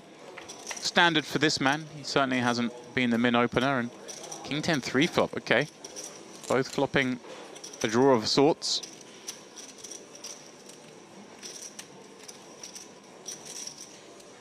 Shinka going to lead. Looks like it. Wow, Castro's got a lot of hand to play with here. Ace queen with the ace of hearts. Not no pair. Drawing the Broadway. Backdoor hearts. 900k. One assumes we just want to call against leads. I mean, are there some hands that want to raise? Hard to range your opponent when he's left the game tree right away. Oh, that's a cruel one for Castro. He's found a more than medium-sized piece of this pie as the Shinka slips in the check, having led flop. Yeah, like a curious check here, given that he's just made his hand and by betting flop found out his opponent has something. Right. And it's not so much that something now wants to check back because it feels kind of scary, right? You don't really know what your opponent's got, but lo and behold, Castro is finding a bet, and a chunky one at that. Wow. It's 5 million in there, and that's 3.2 million. We're getting 2/3 here. It's the Shinka. I mean, I don't know what he does here now. This hand seems so wild. He's just gone all in. Yep. 2 flush draws on board. So many 2-pair combos. He's trying to get all of them. I guess this makes sense when we have checked that we kind of played this line, given that we unblock all the pairs. Yeah, and I think Castro's potentially going to level himself here into thinking his opponent has, you know, maybe Jack X of hearts. Yeah, I mean, these are the contenders, right? The flush draw, straight draw combos. There aren't a whole host of them, but there are some. I guess the ace of hearts working our hand kind of against that, although would we expect the nut flush draw to have played in this way? Seems less likely. Yeah, Is it just a case of Jack 8 of hearts, Jack 7 of hearts? Is this ever 2-pair? Is this what he's thinking? Hey, I'm up against a 2-pair that decides to lead. Kind of peculiar, but it's scary for a 2-pair to check raise all on this turn, just given that Castro gets to have a whole bunch himself, right? Yeah, Castro gets to have sets and ace jack. Right. So it is like an uncapped situation that you're all the sets jamming into. King, queen, King 10, Queen 10. He'd play all of these. Don't love the bet by Castro, got to be honest. Yeah, it seems like we've opened the door to this. Yeah, it seems like we have a oh, very good. Well done, Rafael Castro. Figures it out. Jack 9. For me, you have. Oh, wow. Huh? Jack 9. I have ace queen earth. Well, there's wow, he knew said exactly where he was. Per me Jack 9. Sta una troia. What a read. Just comes out and says you've got Jack 9. How soul-red do you feel as the Shinka to hear those words uttered? Punto mi spara resta. Ha dato gaccio? Sì. Ha dato flop. Giusto così che non buttare le bombe dove abita. Wow, wow, wow. Peculiar hand all round. As we always say here, normal rules don't apply. It is MPO for that one. Let's get one more hand in before the break. Okay, if you insist. Dynamics afoot. Yeah, and It'll only be one more hand, I think, looking at the clock, which means that this poor man, who's under the gun now, will be in the big blind as the blinds go up, wielding just 5 million. To post 1.2 of that in the next hand. He's folded. Can he get the ladder up before the break? That's the question. Pacini on the button. Ace 9. He's down to, what, around 20 blinds now. Please do excuse the graphics there. We're giving Pacini more chips than he's got. With 20, does he... I mean, like I say, the short stack's going to be in the big blind next hand and a very good chance of busting. Do we even want to play this ace 9 on the button against the 2 big stacks? The answer is yes. Yeah, I think still coming with normal open is okay. Again, I would love to get a sense of exact stack here. I'm eyeballing him at maybe just over 20 bigs. You think 20 exactly? Yeah, right around that number, yeah. Well, Tantio, 6-2 so. Sweet relief for Pacini. He shows the ace, pulling that pot in, and with it, taking us to the end of the first frame of this the Notte Degli Assi final table.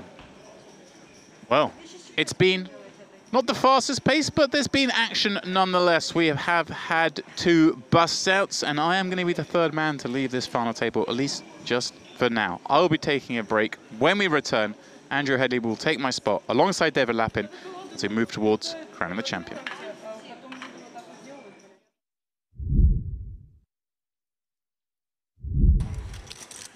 We see a few shorter stacks about here, though. And dreamy situation right away. Sacker going to ship in these 10s and probably get called by a lot worse. Well, Saki has had a name change as well from when I was in earlier. So there's another player who was on the feature table earlier. He was very, very card dead, has to be said. 10 certainly more than enough for him. Oh, but here we go. No way ace can fold these pocket 7s. It's a slam dunk spot here and a great opportunity for Sacker to get a double up right out of the gate. But great spot to be. Sacker. Thank you. 10s up against the 2 7s.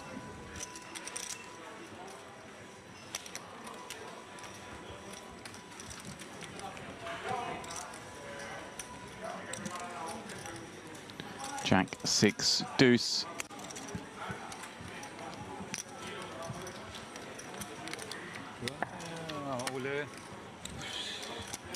Hard luck. And a 7 on the turn. Oh. Absolutely rotten luck here for Sacker. Pardon me, I turned away because this one's done. It comes Jack 6 deuce. You got 10s against 7s. You don't need to sweat the turn and river. But it turns out you do.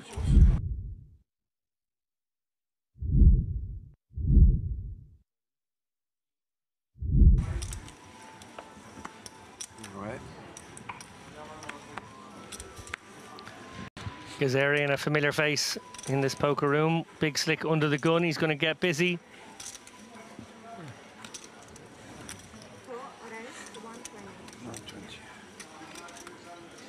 And right behind him, Cifuentes, Spaniard. Fuentes. That's all I can do. That was very nice, James. Thank you for that contribution. Andrew asked earlier if I spoke any other languages, and there you go, I speak Spanish. Yeah. Pack now with the ace-10 suited, probably attempting one. Gazarian will open somewhat wide from under the gun, I feel.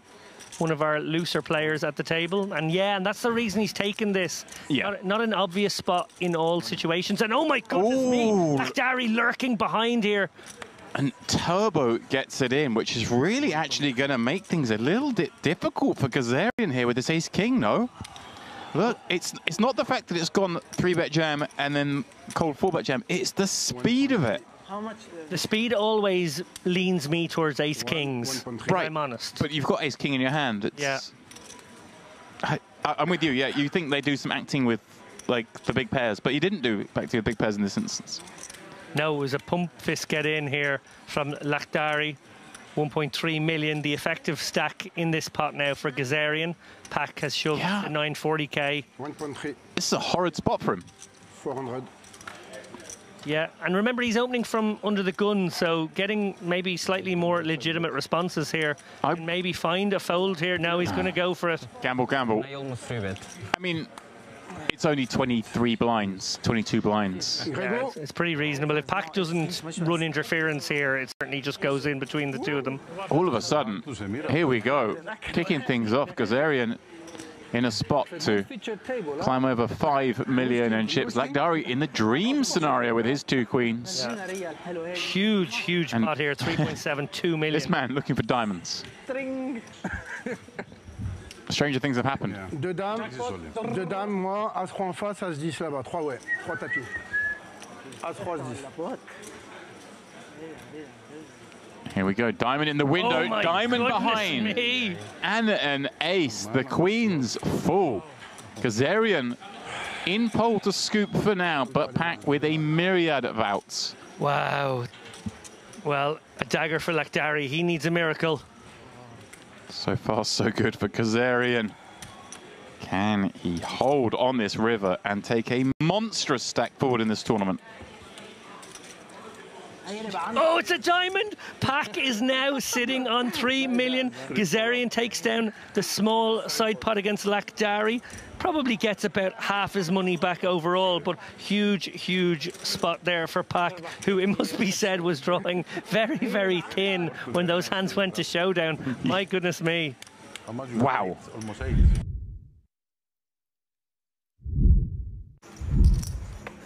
But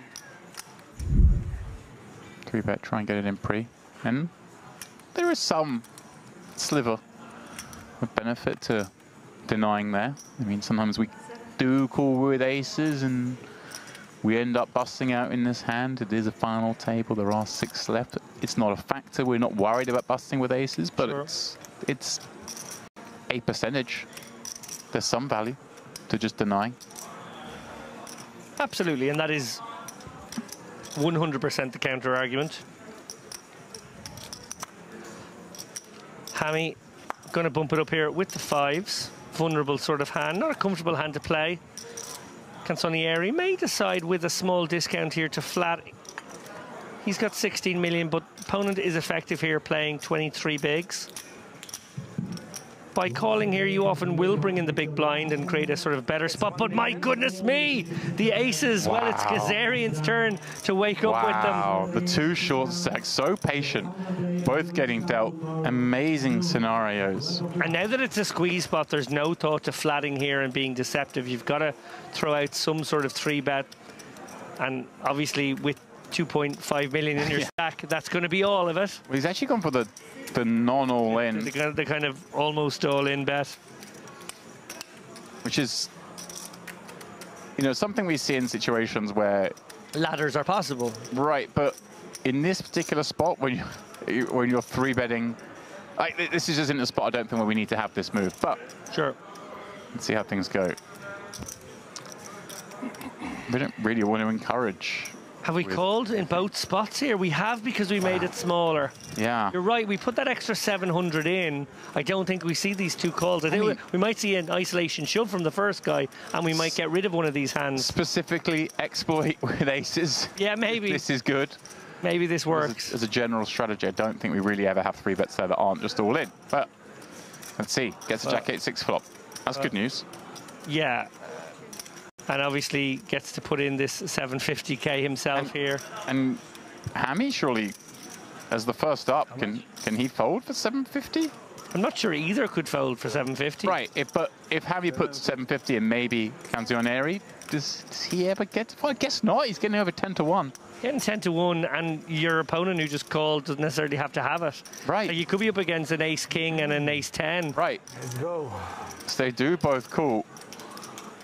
Amazingly, he is in prime position for the triple up. Yeah, he has actually just worked out the best way to squeeze all the value. Or has it? Hammy picks up a gut shot straight draw. The other 2 quickly check it. Throw the 5 on the river! Oh, this is cruel. This is so cruel. Poor old Gazarian. Oh, he's going to hate to see the bet coming in here as well. He's just like, oh, he had sevens, damn. He already knows. Kazarian already knows. Yeah.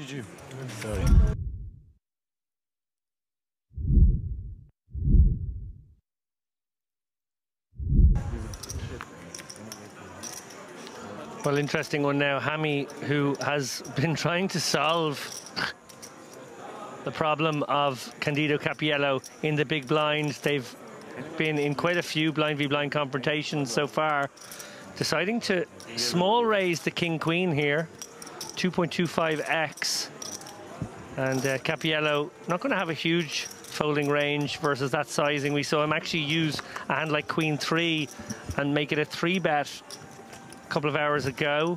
We've seen some limp pots. We've seen some of these kind of raises as well. Wow. And wow, this one's interesting already. This could be a full-on clash, or it could also just... 9. I mean, for now, it's a C-bet of 900,000, to which we imagine we're surely met with just a call, given Cappiello has second pair with no kicker, but the hearts, no reason to really swell this one just yet. Yeah, it's a pretty nice spot here where your equity's in a few different places. It's directly in the, I've got second pair, no kicker, so I'm good a lot. And then, of course, there are very nice ways that this one can develop for you and the 4 hearts. Right, I mean, quite often you've got your opponent just dead on this flop, haven't you, when they come betting into you. No reason to raise it up just yet. And it's the same logic here versus turn bet, I think. Yeah, but obviously now it gets us... It's one of those hands where it's kind of nice because you know you never fold in this hand, but at the same time you start to worry about that jack being no good and how you're going to have a lot of difficult river cards to potentially deal with. Yeah. But for now, this is one of the hands that just surely fits as a call. And Hammy will kind of be enjoying this, right? You're up against a king a lot, some jack X. Oh, there is the heart. Oh no. Hammy is going to be somewhat blindsided by this now. Stack to pot ratio about 1.2 to 1. Looks like he's going for check and assess and see where this takes him.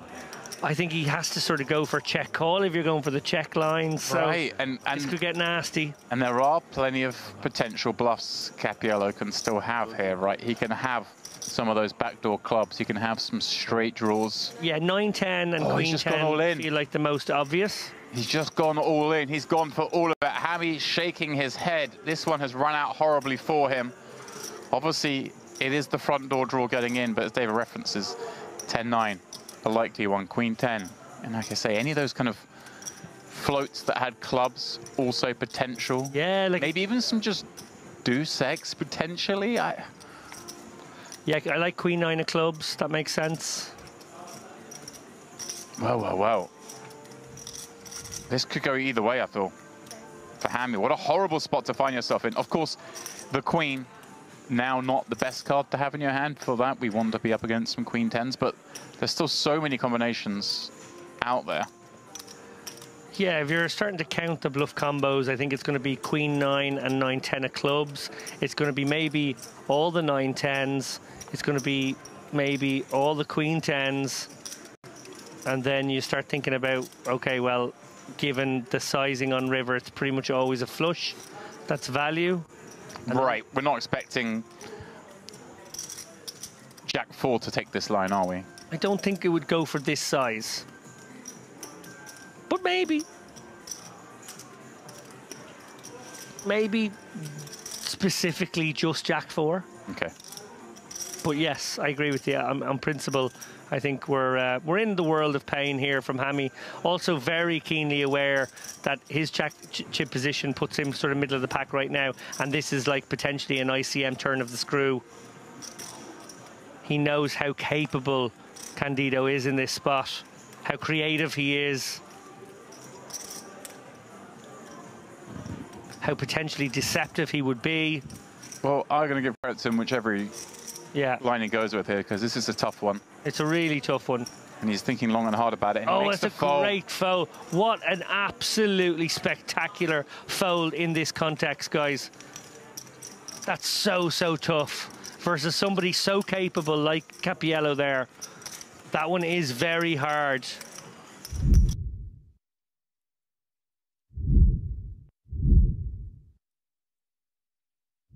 There we go. And yeah, I think it's important to do it at events and venues where I always think someone like Merit. If I've won a package to come to Merit, say, yeah, and I just brick everything, don't cash anything, I'm still gonna have a great time. Yeah, exactly. It's venues like that you can do this at. Obviously, like I say, some places you just kind of want to get the poker done and dusted. Oh, here we go. Oh my word. This could be a big one here, James. And if it was to go Sahafi's way, that journey from short stack cockroach to actually being in with a real chance of winning this one, my goodness me, I can't really see a way this doesn't get in, to be honest. This just feels like it has to. Zagarin is just going to 3-bet this combination. And Sahafi doesn't really have a hand that wants to do anything but 4-bet. Surely. There we go, a chunk thrown in. It looked like a call at first, but the right hand came to the rescue. And that's a big sizing, so there's a lot in there, even more reason to just send it with 10s.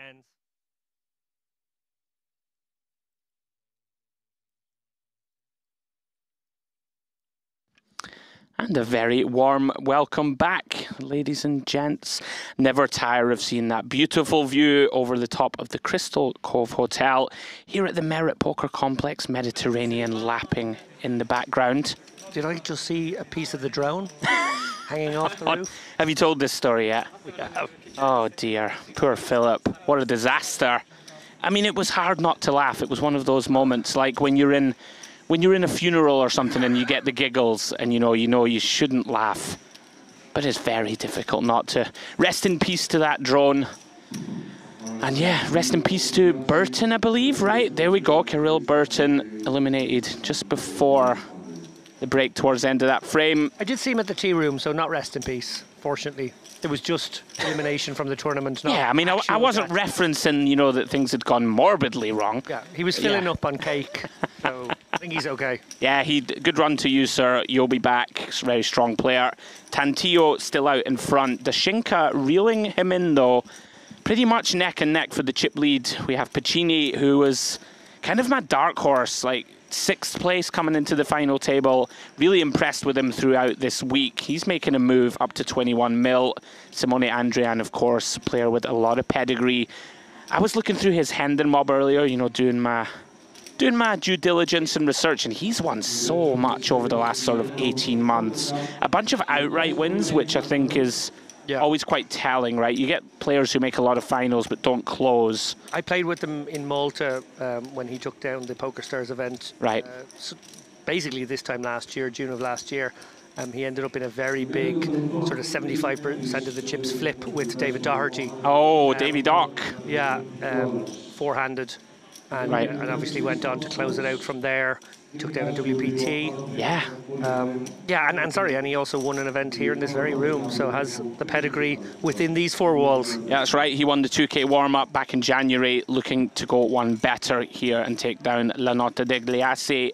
We see Rafael Castro there, who's like a bit of a wild card, right? Like he can be pretty patient, pretty tight, and then just out of nowhere sort of take off the shackles. Still in good shape here, looking to spin though. Tujani kind of tortured with ace-queen 3 times already today at this final table. And Stoma, 7 bigs. Really is time to go, David. Time to activate and find that spin up. So, cards back in the air, guys. Let's get after it. Yeah, really looking forward to this particular frame, actually. It's been a somewhat cagey 9th through 7th phase, which is kind of typical, right? It is. It's when ICM is peaking and these guys have more reason to take cautious lines, and I think the shackles will incrementally come off here. We've certainly seen Dashinka and Tantillo trying to drive the action, but they're in an interesting situation. If they were on opposite sides of the table, they could probably take turns, but they tend to get a bit kind of forced into spots versus each other. Tantillo obviously has position there. That's quite the advantage. Absolutely. Well, wakes up with a very big hand here in the small blind. Has Stoma behind him with only 8 bigs. Of course, going to be perceived here to be very wide entering the pot. Let's see if he decides to try and maybe trap this one. Not impossible. Only 8 big blinds deep, of course. He's gone for the raise non-all-in. Actually don't mind this. Like, we can still have some raise folds here off the big stack. And crucially, this is exactly what he did last orbit. They got into a blind v blind spot and he opened the 9-8 off. Yeah. Looking to raise fold. So I think he is being very consistent here. I like this a lot. Makes a lot of sense. You know, you are going to open jam a lot of hands here, of course, for 8. And when we do this, pretty much polarize ourselves to complete junk type hands in general and really strong hands like pocket 10s. Stoma, pretty gross spot. Queen deuce off, sort of 7 bigs behind.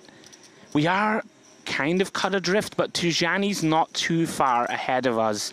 And there's a 15k ladder. Very tricky spot, this. I think fold is the order of business with a hand as weak as queen deuce. Yeah, I like it. Maybe start defending the sort of queen 7, queen 8s of the world. You know, where you can flop.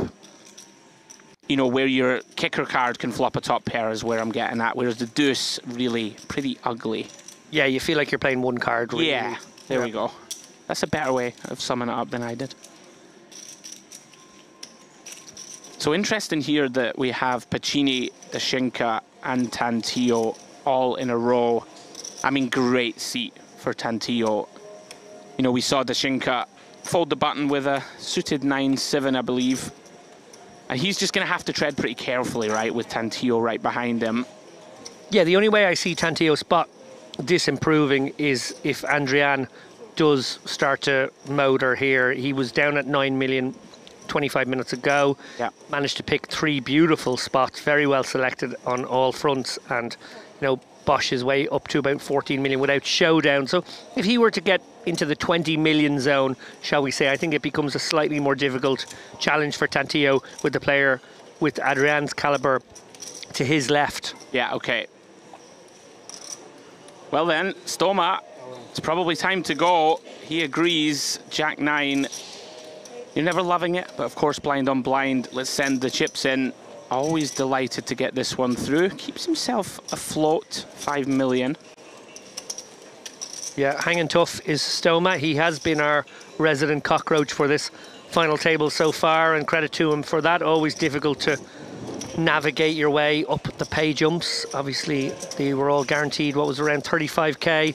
Now all guaranteed 57 with 7 left. Getting chunky, isn't it? 4 players, of course, in this one. Going to take home 6 figures. Yeah, 57k locked up for everybody. We are now playing 300, 600k with a 600k ante. Average stack finally starting to sort of shallow out. 26, 27 bigs or so. Castro under the gun. Not a big fan of this open, I must say. Suited connectors, deeper, obviously lovely hands to get involved. We loved them on day 1, maybe even day 2, maybe even day 3. Day 4 and day 5, these are the hands that fall out of the grid, if you like. You start wanting to go with the ace suiteds, the king suiteds, these blocker hands, servicing much better than these suited connectors or small pairs. Yeah, very astutely analysed by Mr. Lappin. I do enjoy watching Castro. Like, you can see him play 2-hole orbits and really not do a lot, be very patient, and then just decides now's the time.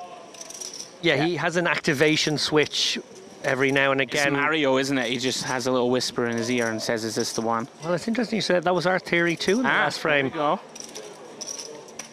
Stoma with not really a particularly tempting spot, it must be said, versus under the gun open there. We see that it would have actually been a pretty good situation for him, but it just won't be most of the time.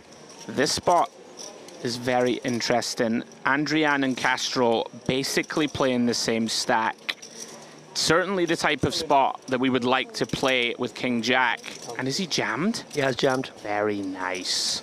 This is what I mean by Andrian. He finds a way to keep chipping up without showdown. He finds a way to use that stack for all its fold equity, whatever that stack happens to be. Yeah, and this is the problem with opening this kind of combo. You know, if you get 3-bet, if you get called in position, like, it's just very tough. 20 big blinds is so shallow to sort of reap the fruits of these suited connectors, so to speak. Very nice from Andrian. Pounces on it. I think he knows that Castro is spicy enough to find opens here. that perhaps shouldn't be in there, a little too wide. Well done. Not easy, of course, right, to pull the trigger with just King-Jack suited here versus exactly under the gun. No, that's a fist bump get in against cut-off, and yeah, button against hijack, you definitely start thinking about it a bit more deeply. Versus under the gun, it's genuinely a play, it's a move. Might be player dependent, this yeah. spot. Well done.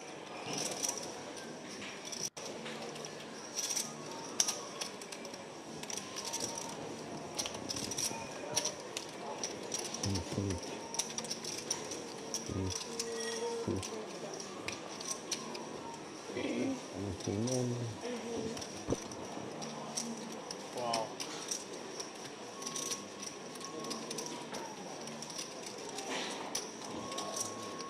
Momentary hold up there, guys. We're just pursuing 52 new cards.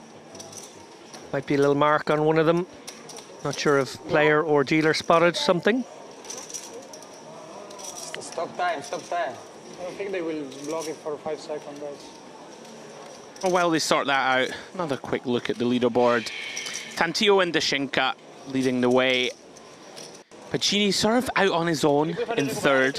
He has to tread maybe the most carefully at the moment, out of position to the 2 chip leaders. Sort of just hoping to get rid of Castro, Tujani and Stoma. And Andrian in that sort of middle of the pack.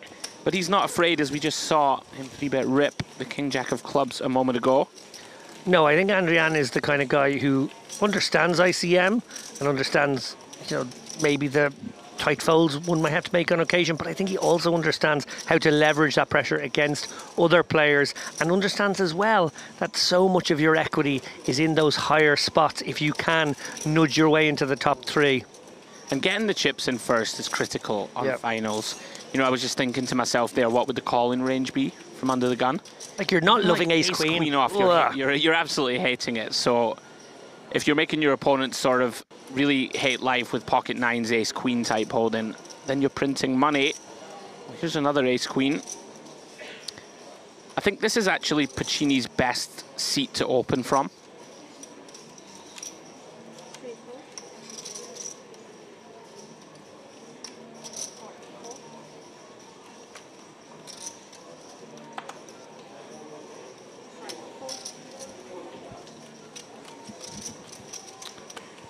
Now, we did see him use this limping strategy yesterday, successfully on a few occasions, unsuccessfully on others.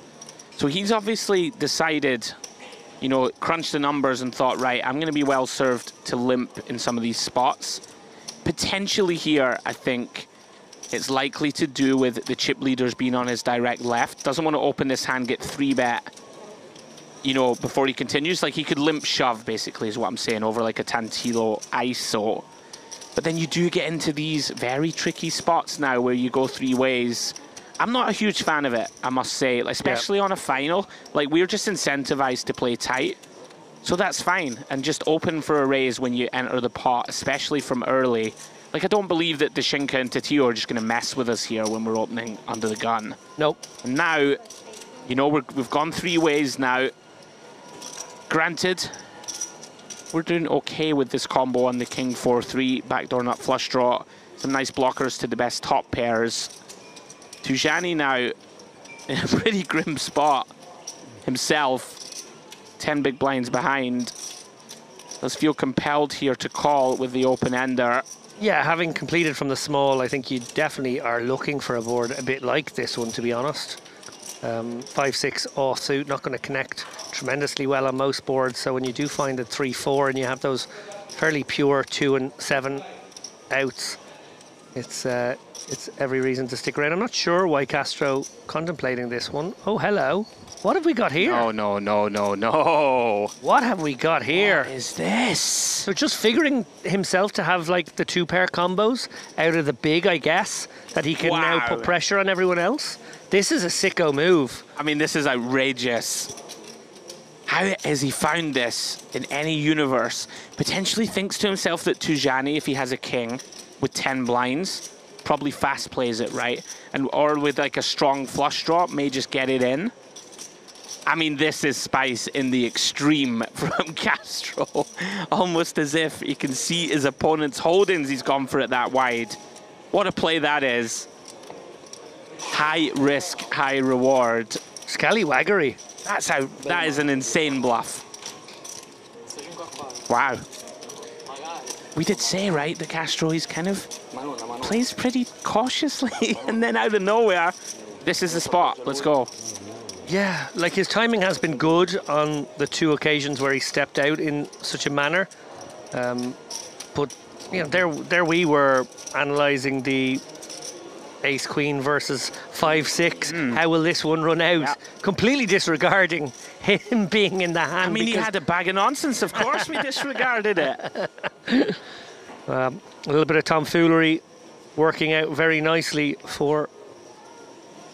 That's actually a really, really sick bluff. Castro there. It's so sick. It's so sick. It's I'm like not finding it in a million years. No. Well done. Yeah. But yeah, Puccini, right? This is the problem I have with limp there. You just end up, like, you can get in a multi-way spot, and you have such a tight range for opening here. Just go ahead and open, just in my eyes. Yep. He obviously has his reasons for employing this strategy, so don't want to be too hard on him. Yeah, I see that. We think the graphics guys are slightly off here. Puccini did seem as if he had 22 million on the graphics, but looks to myself and David, there we go, that looks more reasonable, maybe 15 million. Think even less. He's about 9 million.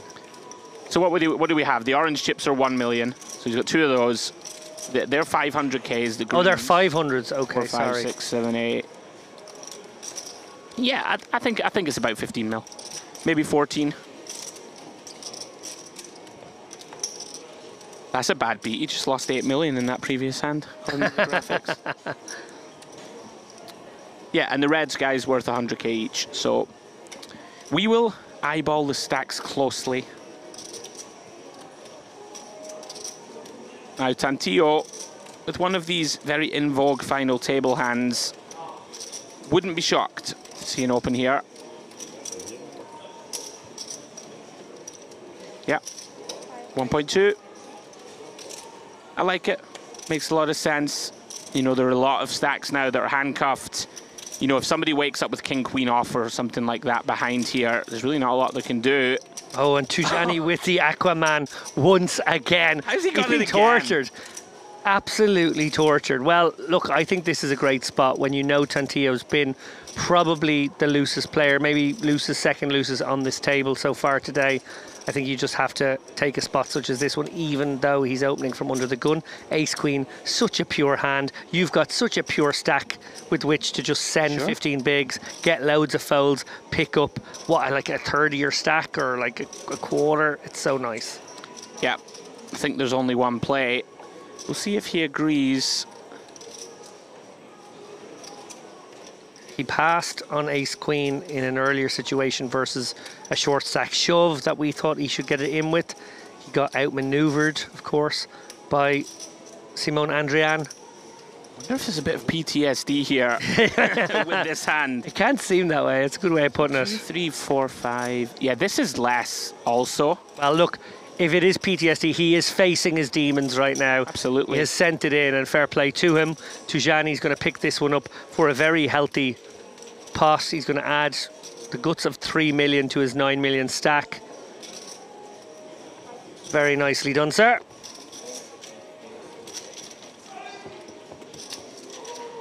Next time.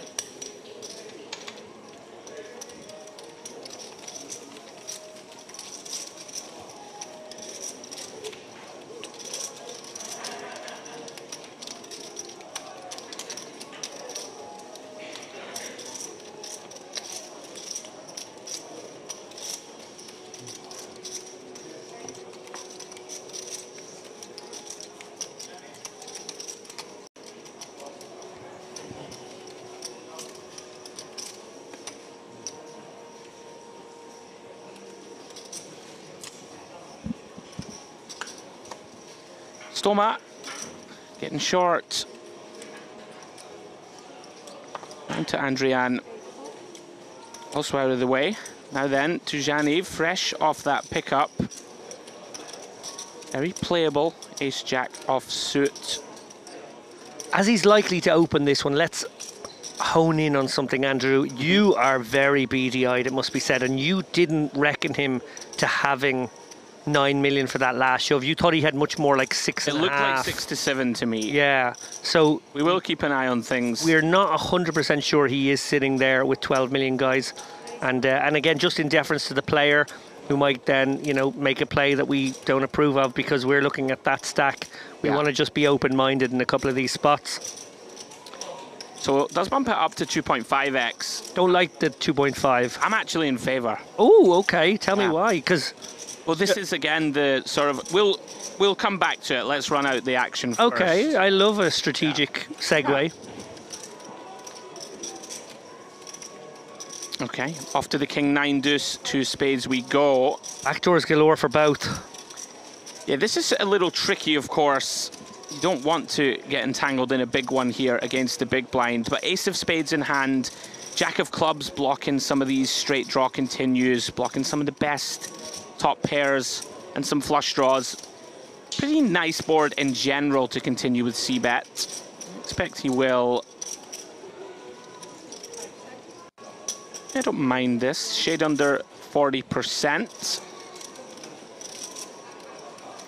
And, you know, even sizing this at 40%, you start to put a little bit of pressure already on hands like this that, of course, want to continue. Don't expect Tantillo to fold, of course, but he's going to tread carefully. Comes with check call. Tough for us to check raise bluff here at the stack depth. 5 diamonds on the turn. Now, this is the real test. Yeah, do we find the second barrel here? And also, if we're only sitting there with maybe a pot-sized bet left and not this 9 million as illustrated, what do we do? Very, very tricky. You know, this double barrel basically is attacking a 9 if we find it. Tantillo going to have to find some bluffs. Well, actually, not anymore. Now he has showdown. The brick river, I think Tantillo comes out firing. Now he might still come with blocker. Yeah, if he bets, it's going to be very small. That's for sure. No need to use a large size. Feels like $1 million to me, or even smaller. There we go, 10%. I really like how Tantillo handles himself. Yeah, nice. Now, are we done with this hand? Always intrigue me, these spots, even though we wouldn't necessarily rep too much if we raise. Does Tantillo find, this is the thing, do people find the 10% as a sort of induce here with like top of range? Long term, I believe that population doesn't find it so much. It's very goading. That's optimistic. Flicks it in just in case we beat those low flush draws. I mean, we are getting the price, right? Got to be right 1 in 10 times or whatever it is. Yeah, look, I think you can't allow the guy who goes for the 10% goader / blocker to print there when he is going to have to put some of his missed low flush draws into that range. And it is still a bluffing bet, and it is still a bet that's designed to get something off. So I think maybe that ace high actually a reasonable, borderline reasonable call there. I think so too. It's pretty tilting, of course. Yeah, I know. You do expect to be shown a hand exactly like this sort of 10 jack queen 10 a decent amount of the time, but perhaps aware there that it's tough for us to represent too much value by raising river. It would need to be queen jack, right? It would need to be 10-9 suited, which I'm not sure we even have, right? I'm not sure we open the pot with this hand off our stack in the first place. Most of our king X gonna go ahead and look to get it in across turn and river. So okay, so to double back there, you said that you quite liked the 2.5x, whereas I thought, well, why are we opening and risking more here? So explain. I'm not saying that I necessarily love it more than min. I think both are reasonable, but we talked about the at final tables, off this mid stack especially, we really don't want to enter the pot very often.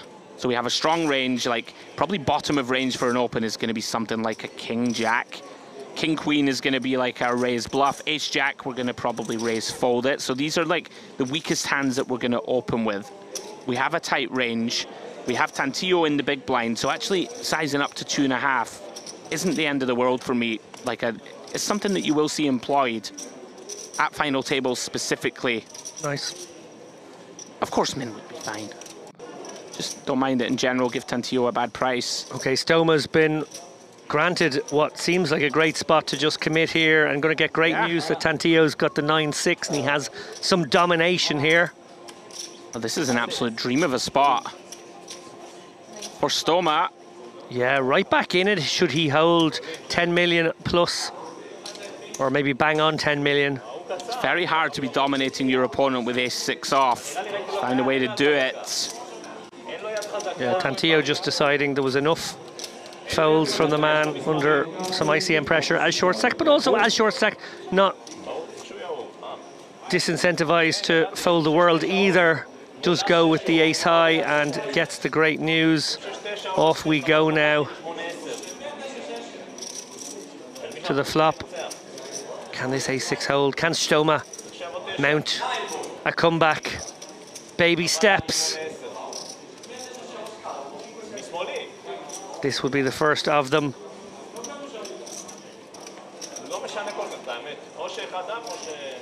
Oh, and it's never easy. 8-5-3. Tantillo picks up 4 7s to go with his 3 9s. You can of course see, courtesy of that graphic at the top of your screen, which of those have been folded, excuse me. So it is only drawing to 3 outs. Pretty good spot still for Stoma. Through to the 3 of diamonds on the turn. So one more chance to eliminate Stoma in 7th, otherwise he's doubling up. Brick, deuce of hearts on the river. Double fist pump from the man in the big blind. Well done. Right back in this one, Mr. Lappin. Yeah, great to see actually. Stoma has been very, very astute, very good at spot picking off this short stack. Managed to ladder 2 spots already here on this La Notte Degli Assi final table. And with the help of that double up, as I said, baby steps on his way to a comeback perhaps.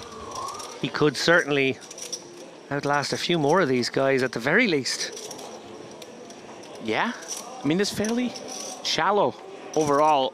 One more double from Stoma and he's right in the thick of this.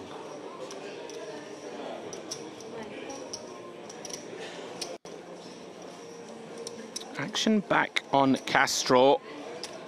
He executed that suicide bluff a few minutes ago. It was sort of kamikaze stuff for sure. I'm kind of loving it. It's like the old school, all right, boys, I don't believe you can stand the heat.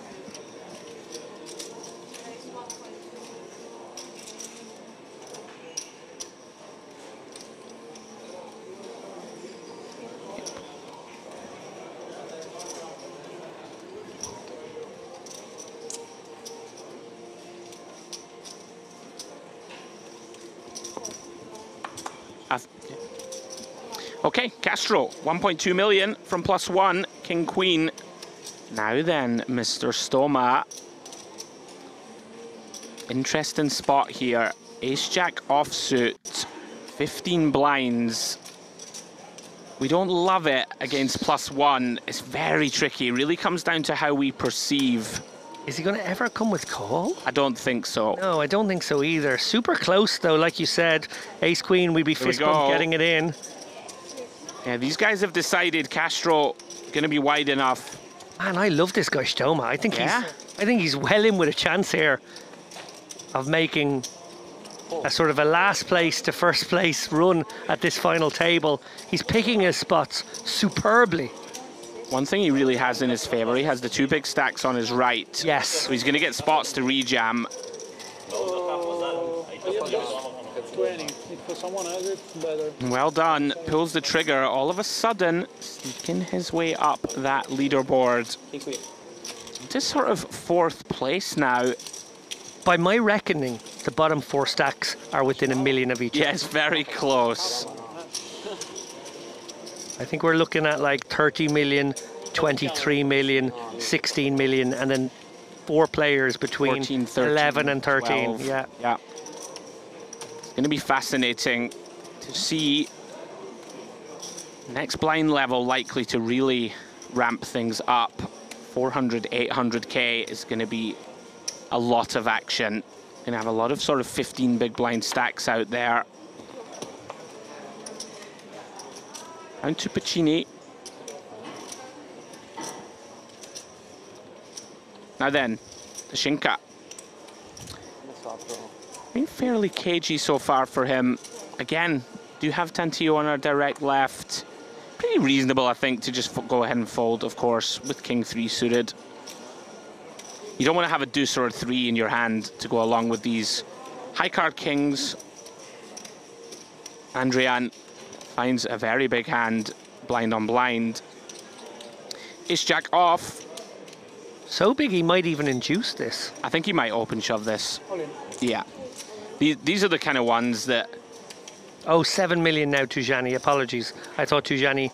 That makes sense. That's kind of what we thought he had, right? Yeah, about this realm. Yeah, so he's been changed actually because yeah, because it said 12 million. Yeah, so that's okay. Now we're back. Now we're back to where we thought he might be.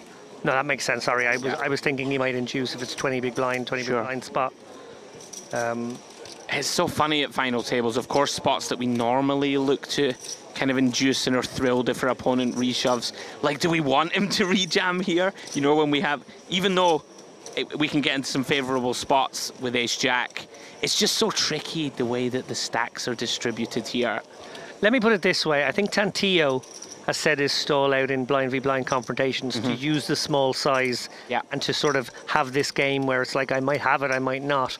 Come after it if you fancy it, and also maybe sometimes get flatted as a consequence, you know, some percentage of the time. Whereas I feel like we've definitely seen from Andrian that he loves just putting all the pressure back on the other guy, and that's probably why he's had such a good run this last couple of years, because when you play like that, you often are playing for the win in a big way. Yes.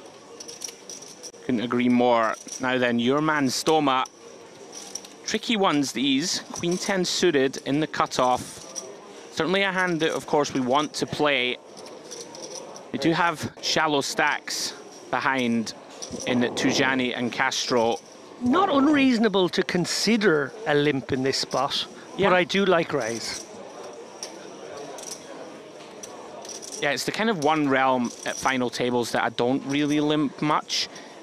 That's not to say that you shouldn't, but normally it's just, you know, I'm going to be pretty tight opening pots here, so my range is pretty protected. I'm just going to go ahead and open a lot. Castro with the decision. Not open a lot, but open when I enter a pot, so to speak. Lands on call here. Pretty reasonable stuff. Deciding hands not quite strong enough to 3-bet jam. Both players flopping straight draws here. The open-ended variety for Stoma. Gut shot to Broadway for Castro. Can Stoma pick a big size here? I feel like he can. You do normally see people downsize at FTs, just in general. You know, for example, if Castro has, let's just give him a hand like a 7. You know, it's very hard to check call, right, when we're in this sort of very dicey stack depths. So you will see people size down a lot at FTs. I think it makes a lot of sense here. We can still also keep that big blind range wide. Wow. Well, I was going to say keep it wide and double barrel him off some hands on the turn now. Double gutted for Castro. This could get him into some trouble. Stoma, of course, turns the nuts. Oh, no. Oh, Castro. Oh, no. Well, all I will say is Tanucci suit Mario is turning his back on the chips right now. Whenever we've seen Castro activate, he tends to be looking forward. Okay.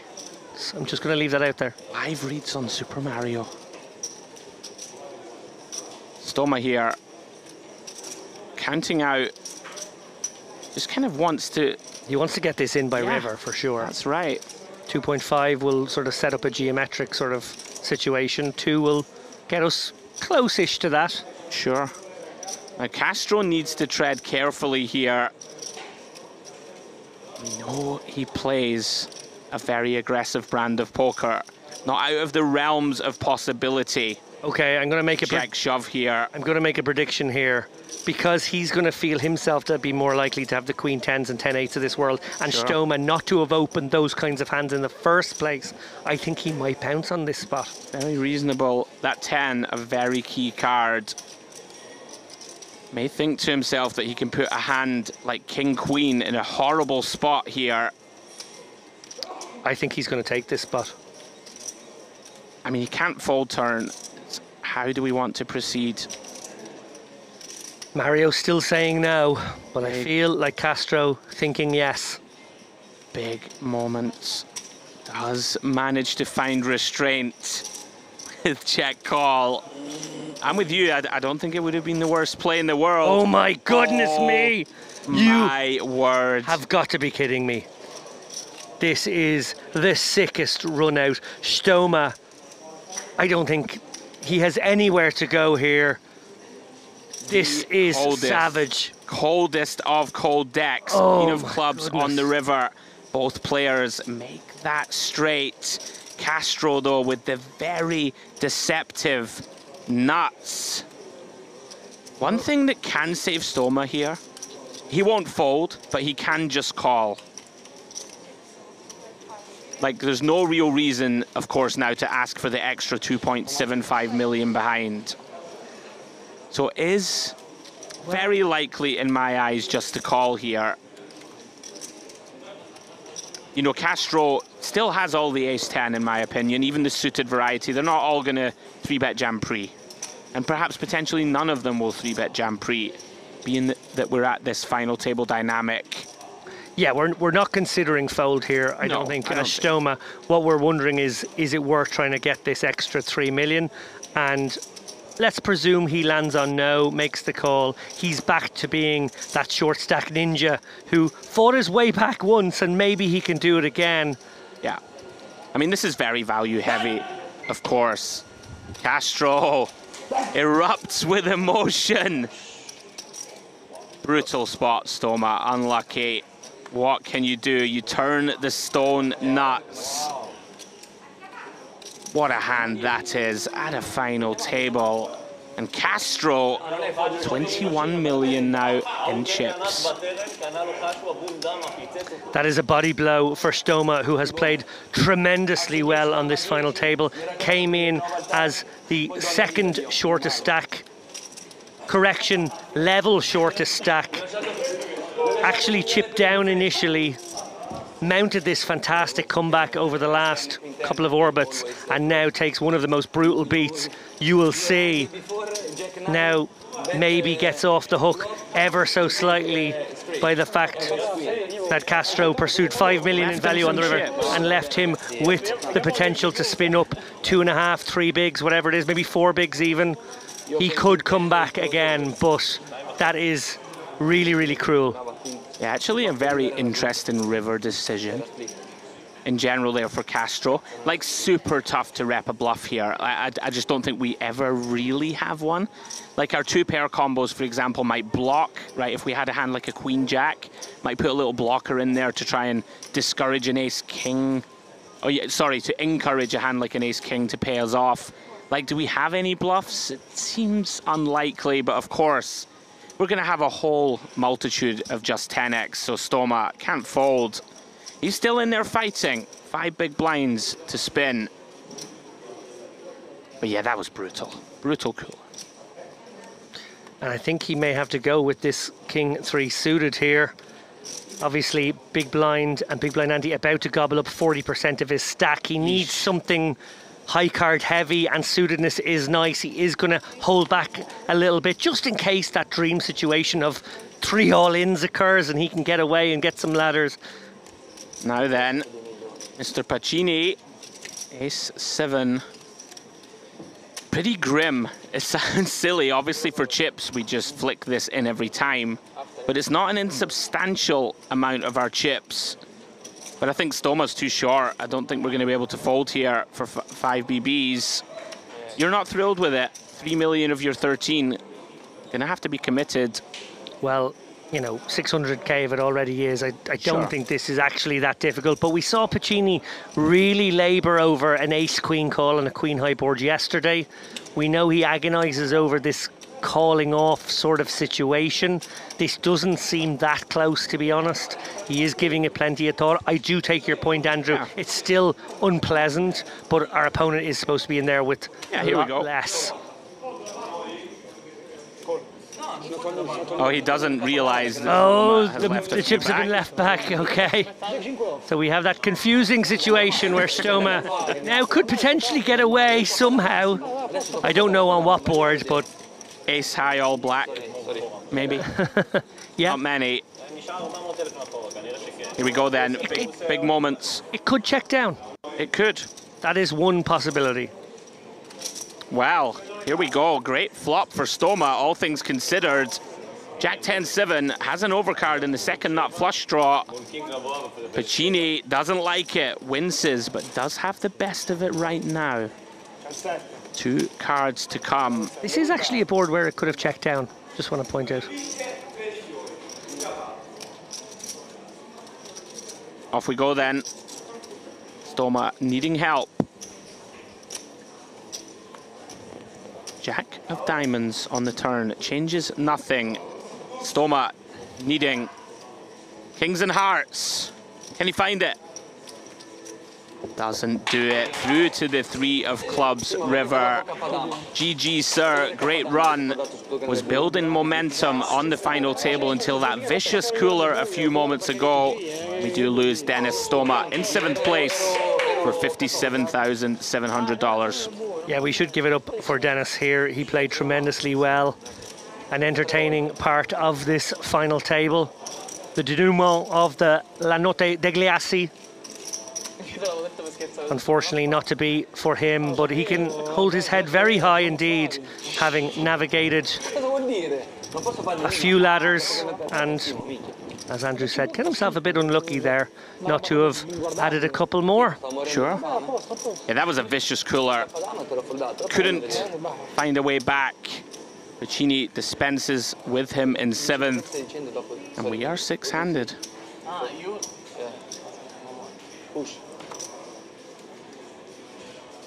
Off we go then.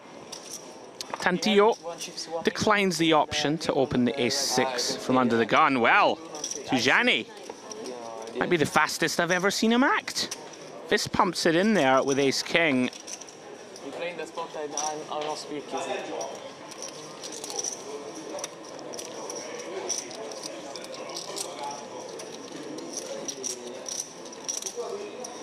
Round to Pacini.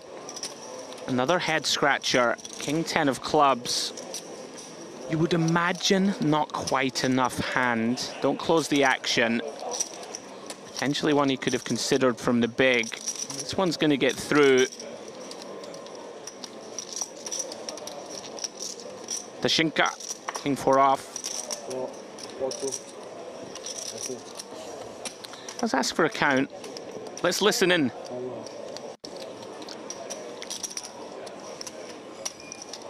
3.5? Where did his chips go? It's like 2.75, isn't it? It's definitely not 8.25. Has he got some greens behind or something? I can see some that weren't in the middle. Very confusing with the time box in front of the stack. He has to have more than that, David, right? Because he won a few pots. He did lose the ace-jack one, but he got a reshove through with ace-queen before. Apologies, guys. We'll have to keep our eyes on that stack. It does only seem to have one green on top of those orange. And I also think Pacini only has 12 or 13 million and not 17. Right, David, you get eyeball and then I'll take us through this hand. Count those stacks. Andrian under the gun. And he comes. King Jack off. 1.2 million to go. Round to Castro, fresh off that big pot with ace-10. Gets out of the way. Decision point on Dashinka. These ones are tricky. Ace-jack of clubs. I feel like call is the most likely here. Very playable hand. No, he's gonna raise. Looks like 3 million. Oh, hello. Ace Queen offsuit for Tantillo. Does he just get away? I think he gets away. I think this is a mixture between cold 4-bet and fold to further action, or just fold ourselves. Interesting sizing from Dashinka, like 5 blinds is tiny. Yeah, it really is out of small. position. So I guess it sort of presents the opportunity for Tantillo to make it like 7 million, yeah. And can then obviously fold with the sort of pure blockers that an ace and a queen are. And like, entering a 5-bet pot between these two particular guys, he's got to basically have aces or kings if you make this move. This is the one kind of pure combo that really likes to cold 4-bet fold. The ace queen off. Depends how he perceives the Shinka here. 7,400,000. Very nice. You called it, David. Thought he might go for it. 7.4. And the Shinka now in a horrible spot.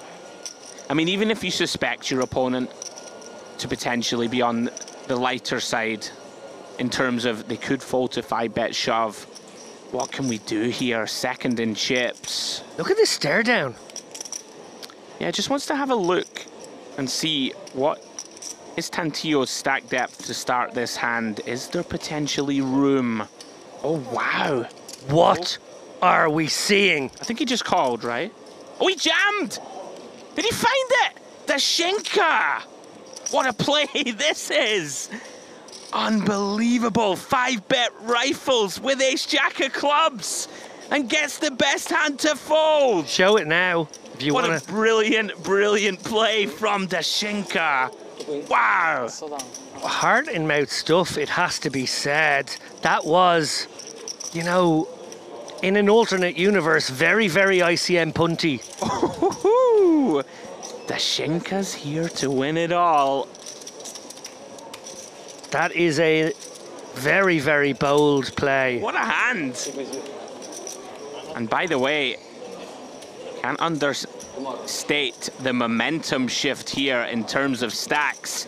35 million now for Dashinka, and manages to land a big body blow on Tantillo, nudging him down sub 40 bigs. Wow, I must admit I didn't expect to see it go in. No. Bravo.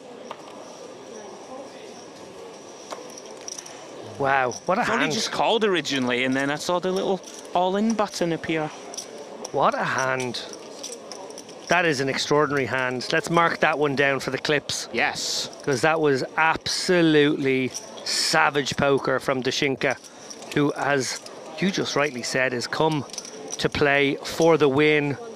Really creates some space now between himself and Tantillo, and sort of puts manners on Tantillo now, who will be aware that his opponent can and will pull the trigger in spots such as that one.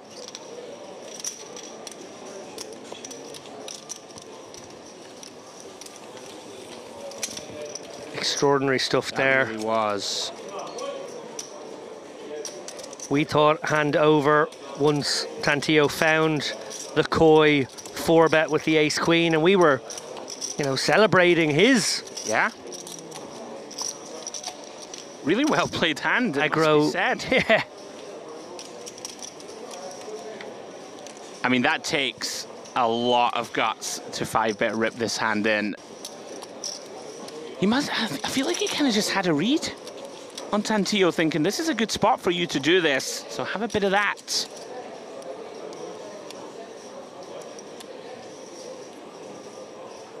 One of those spots, isn't it, where when you're wrong, you're very wrong, but when you're right, you know, future game here, we get this one right, we get it through, we're in position to sort of lock up a top 3 finish. Yep. Great, great hand.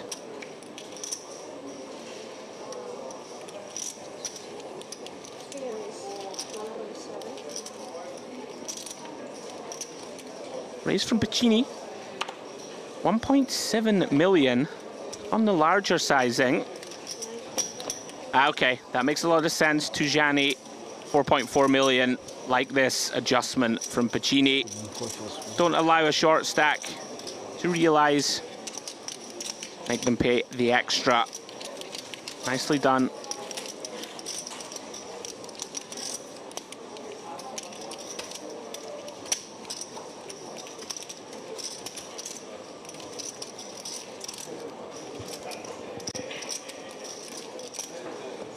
I'm breathless after that hand. That was pretty epic from Dashinka. I mean, I think you might see someone shove there, like 1 in 20, if that. You put it all on the line and got rewarded. Well done. Okay, let's take a breath and move on. Now he's really feeling it. 8-9 off, and he comes.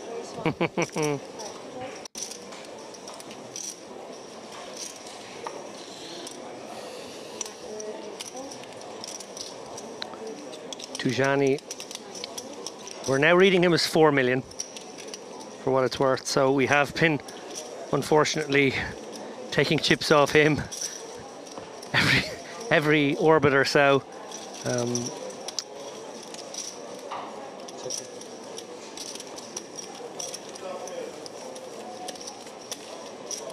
He is our short stack right now. Our low man on the totem pole. And just about 10 minutes left on this big blind 600k level. Just the one bust out, meaning everyone left guaranteed 72k. Next ladder jump worth 18,000. And after that, well, we're into 6-figure payouts and some personal bests already for some of these guys. But they won't want to hang back on their laurels with so much more money to play for. What a great feeling, by the way, for Dashinka to get that 5-bet shove through. All of a sudden, I mean, you see there, right? Tantillo just forced, just the way that the stacks have changed. We cannot now take light 3-bet spots. Really is a massive shift in dynamics here on the final. Like that hand, if Dashinka wins this tournament, that may be the pivotal moment. Yeah. Round to Castro. Never quite know what he's going to do. I would be shocked to see anything but fold here. Puccini, very awkward. Jack-7 of clubs.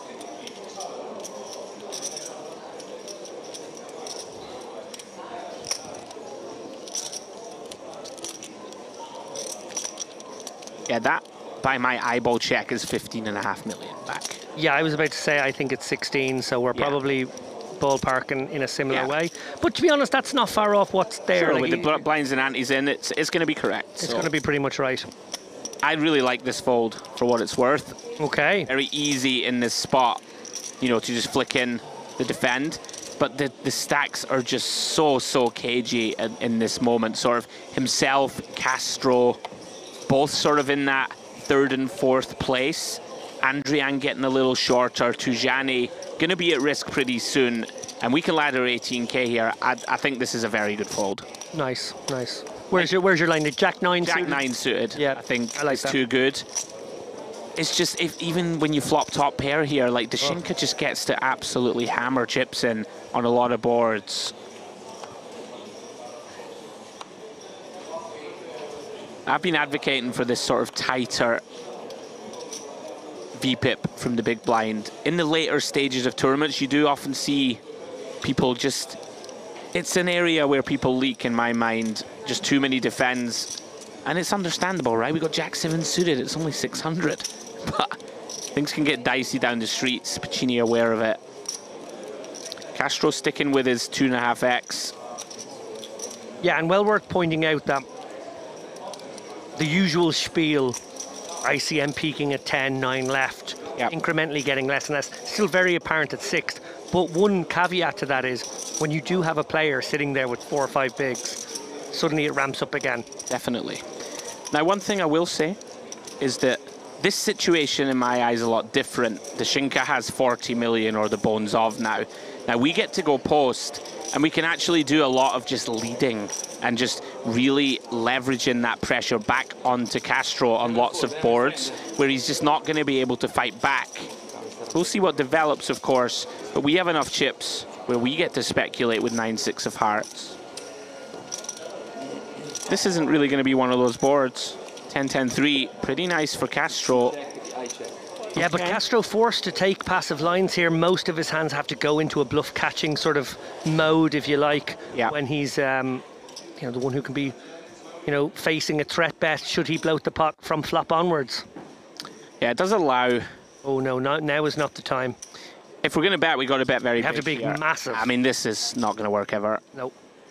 This is just... Don't really understand this play. No, your opponent is opening a strong enough range, Castro, here. I don't think this even gets folds from a queen. Yeah, you could be right. And it just doesn't really hurt us.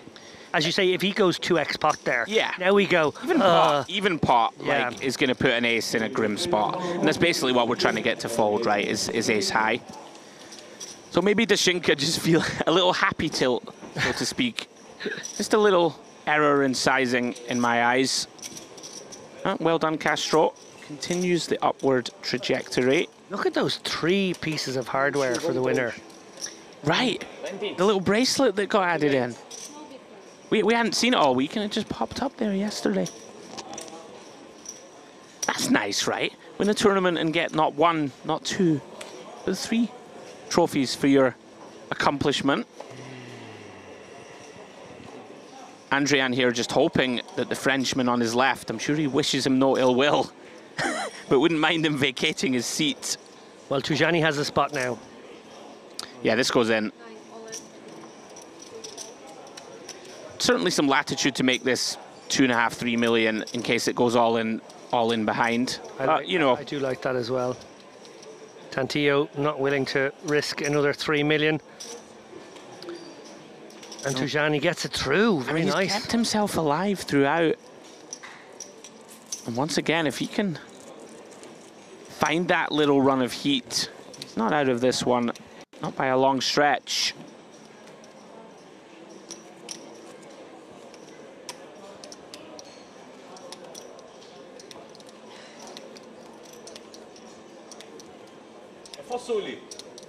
Still kind of reeling from that Dashinka 5-bet jam.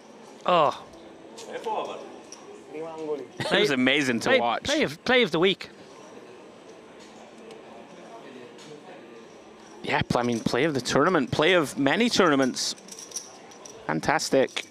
Going to be back round to the chip leader. Time to get after it. Won't be folding this one. Yeah, and he's going to be met with some more honest responses from Tantillo going forward now with that 14 million gap between those guys. Yeah, Tantillo looking a little deflated. Tough to blame him. Not fun. You know, when you're sort of king of the castle and 8 million or so of your chips get distributed directly to the other big stack. Obviously a very seasoned professional, very strong player. He'll take it in stride and make the necessary adjustments. Yeah, he's not saying these words, but very much implying, get down, you dirty rascal. Wow. You think he's saying that inwardly? Ah. Okay. Is that your go-to speech that you tell yourself when another big stack starts chipping into you? Get down, you dirty rascal.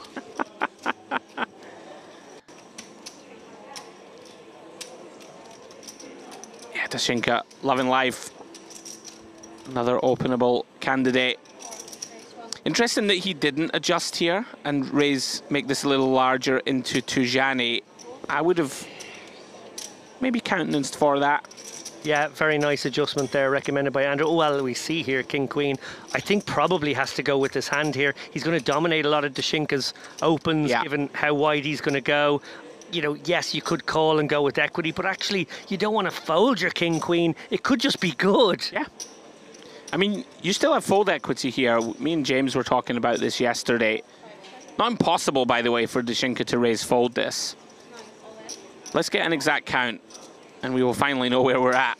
Yeah, we're not 100% certain on all the stacks right now. We think this is 5 million. 5 million is 8 bigs.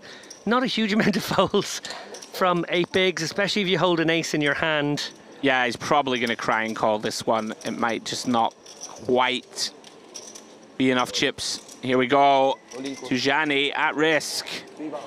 I think it's important as well for Dashinka to make a call such as this, even if he feels like it's borderline and only maybe making chips in a chipsy environment, because he can't be seen to be raise folding ace-8 if he wants to get these opens through. It sort of puts a line in the sand for the rest of them. Yeah. All right then, 11 million chips in the middle. The Frenchman at risk. Dashinka here looking to get to 44 million in chips. See from the equities, very, very close. Essentially a stone coin flip. Off we go. And there's a queen on the flop, followed by 2 5s. Tujani takes the lead. Dashinka now looking for an ace. King on the turn, it changes nothing on the paired texture. An ace would still do it for the Israeli. Can he get there? 5, okay. No, he can't. 3 of spades completes the board. And Tujani still firmly in the mix here in the hunt for La Notte Degli Assi title. Least happy man in the room, Andrian, was hoping for the short stack to vacate the premises, not to be. And a little flesh wound for Dashinka. It was all going far too well. The poker gods give you a reminder, don't they, every once in a while? You can't win every pot, sir. Well done, Tujani.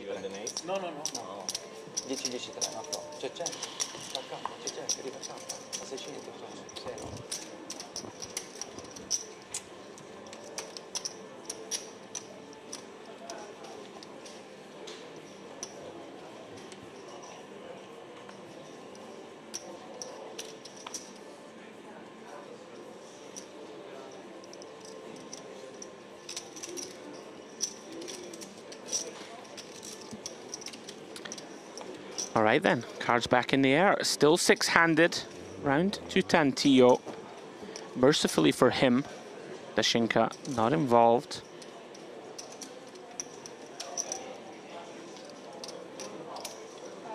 Does raise, 1.2 million to go.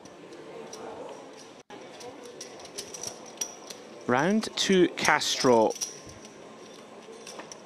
With a dominating holding, King-Jack offsuit. Certainly strong enough to defend. Himself and Tantillo likely to want to tread carefully. Both with the same stack. Ace, 8, 6.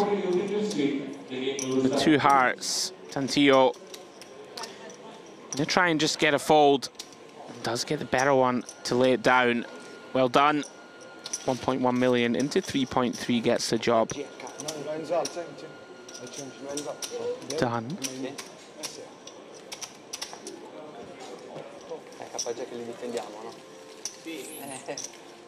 Nothing much for Castro to do, of course. King-Jack only, no heart in hand.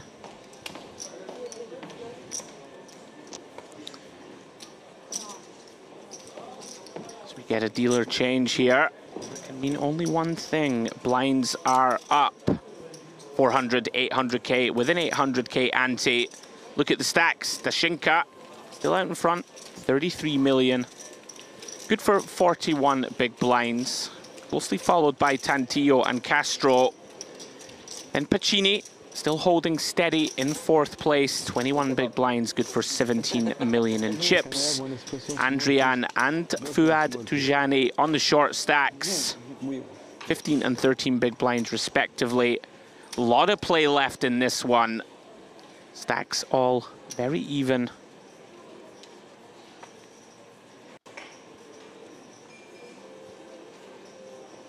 This blind level, of course, a bit more pressure on the shorter stacks at the table as Dashinka wakes up with another playable hand from under the gun. Of course, now being told, blinds have gone up. 1.6 now instead of 1.2 is the min raise. I didn't know the rules, sorry. Yeah, it's okay. It's right.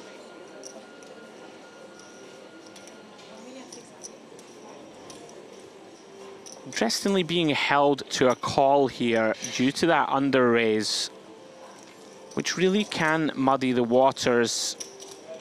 Bit of a frustrating one. Oh no, okay, he was allowed to raise. Never mind. Puccini thought for a moment he was going to get a free look at the flop. Not the case.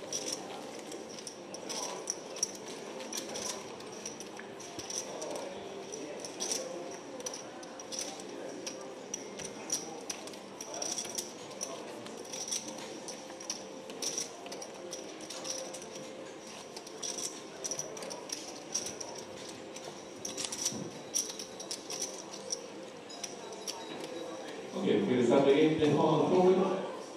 Your level, please. 4,000, 8,000. Start, please.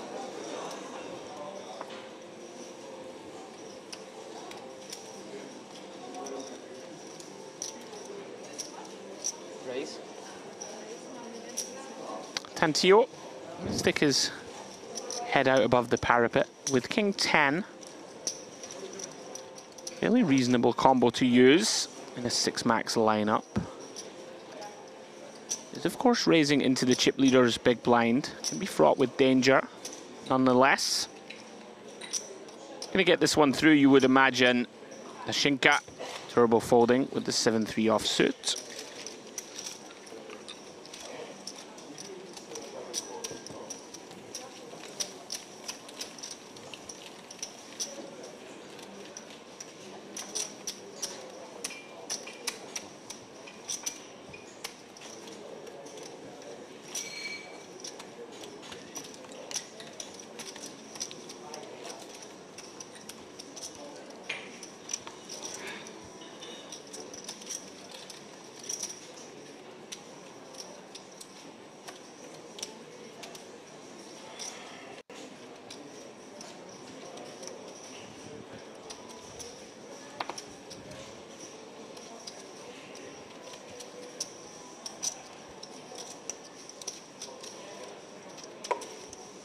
Now then, Tujani.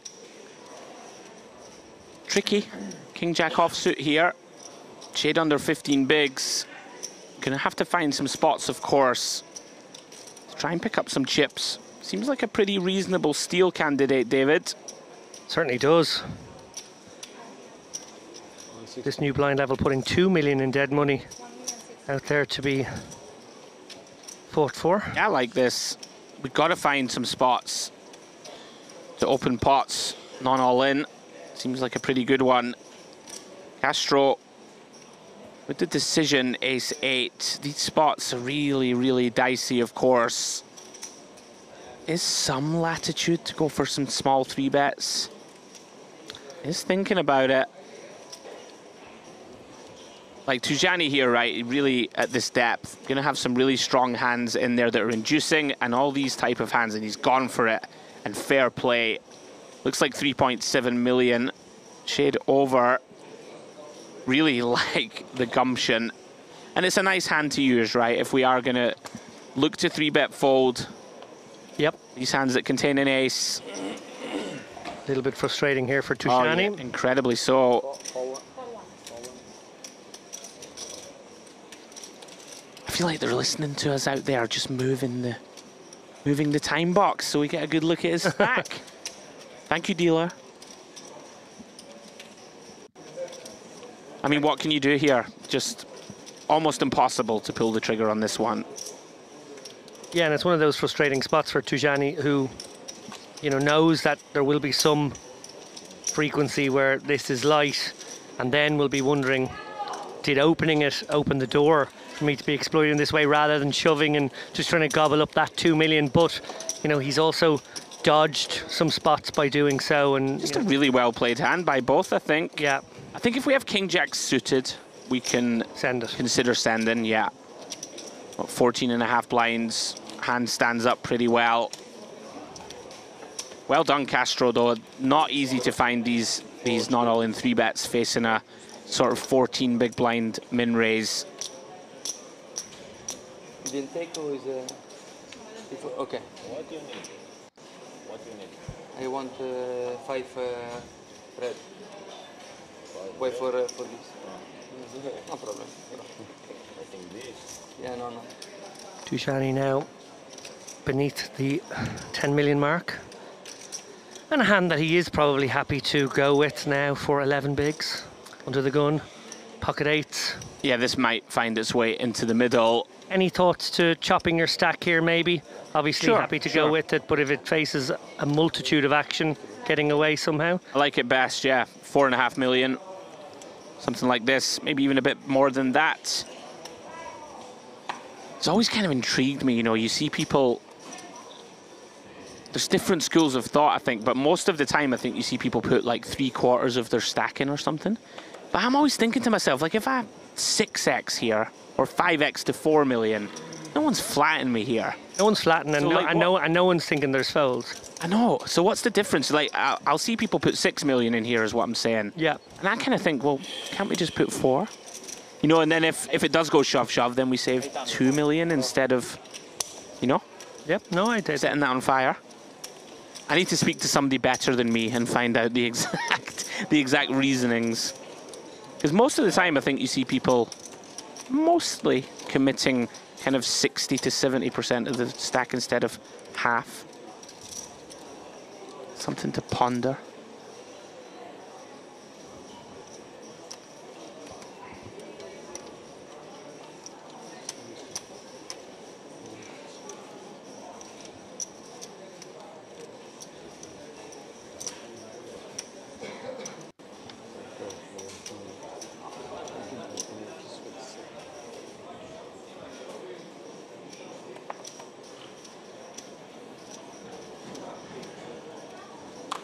Round to Tantillo. Ace-6 offsuit on the button. Pretty good spot here in that we have Andrian and Tujani behind us. With sort of 12, 13 blinds each. May decide just to send. You can see he's debating. Do we want to open shove this or raise fold? He's always been the guy at the table who's gone for the raises rather than the big sends, and it's going to backfire on this occasion. I think Andrian takes it. Does he not? I'm not sure he takes this. He might. I think he's taking it. It's very thin. I think he takes it. Yeah, you're bang on, Mr. Lappin. Just thinks that Tantillo has enough raise folds. You did reference it earlier, right? Andrian is the guy. He's just like, oh, hang on. We haven't seen Tujani. He's got a real one. He's got the medicine for Andrian here. The other short stack, the guy he's most incentivized to knock out in this spot. I think this is the worst hand you take. I think you just go, okay. Oh, he doesn't look comfortable though. He hates ace queen earlier, and now he hates ace jack now. Oh my goodness me, it is grim. I think it's the worst one you go with. It's pretty grim. It's the worst one you go with. We are facing a very capable button open, which might sway our thinking. You know, Andrian, we know he's not afraid to put it in the kind of lighter parts of the range. Key for me here is you get to knock out or virtually knock out the guy who's short with you. The future game's huge as well. Yeah, it's massive. Can he find it? He does find it. Great poker from Dujani. Will it be rewarded? Oh, Andrian, hating life, of course. Very sad call off with ace-6 off. Sees that he is in bad shape. Is it the end of the road for the Italian? One of his sixes folded, right, by the button.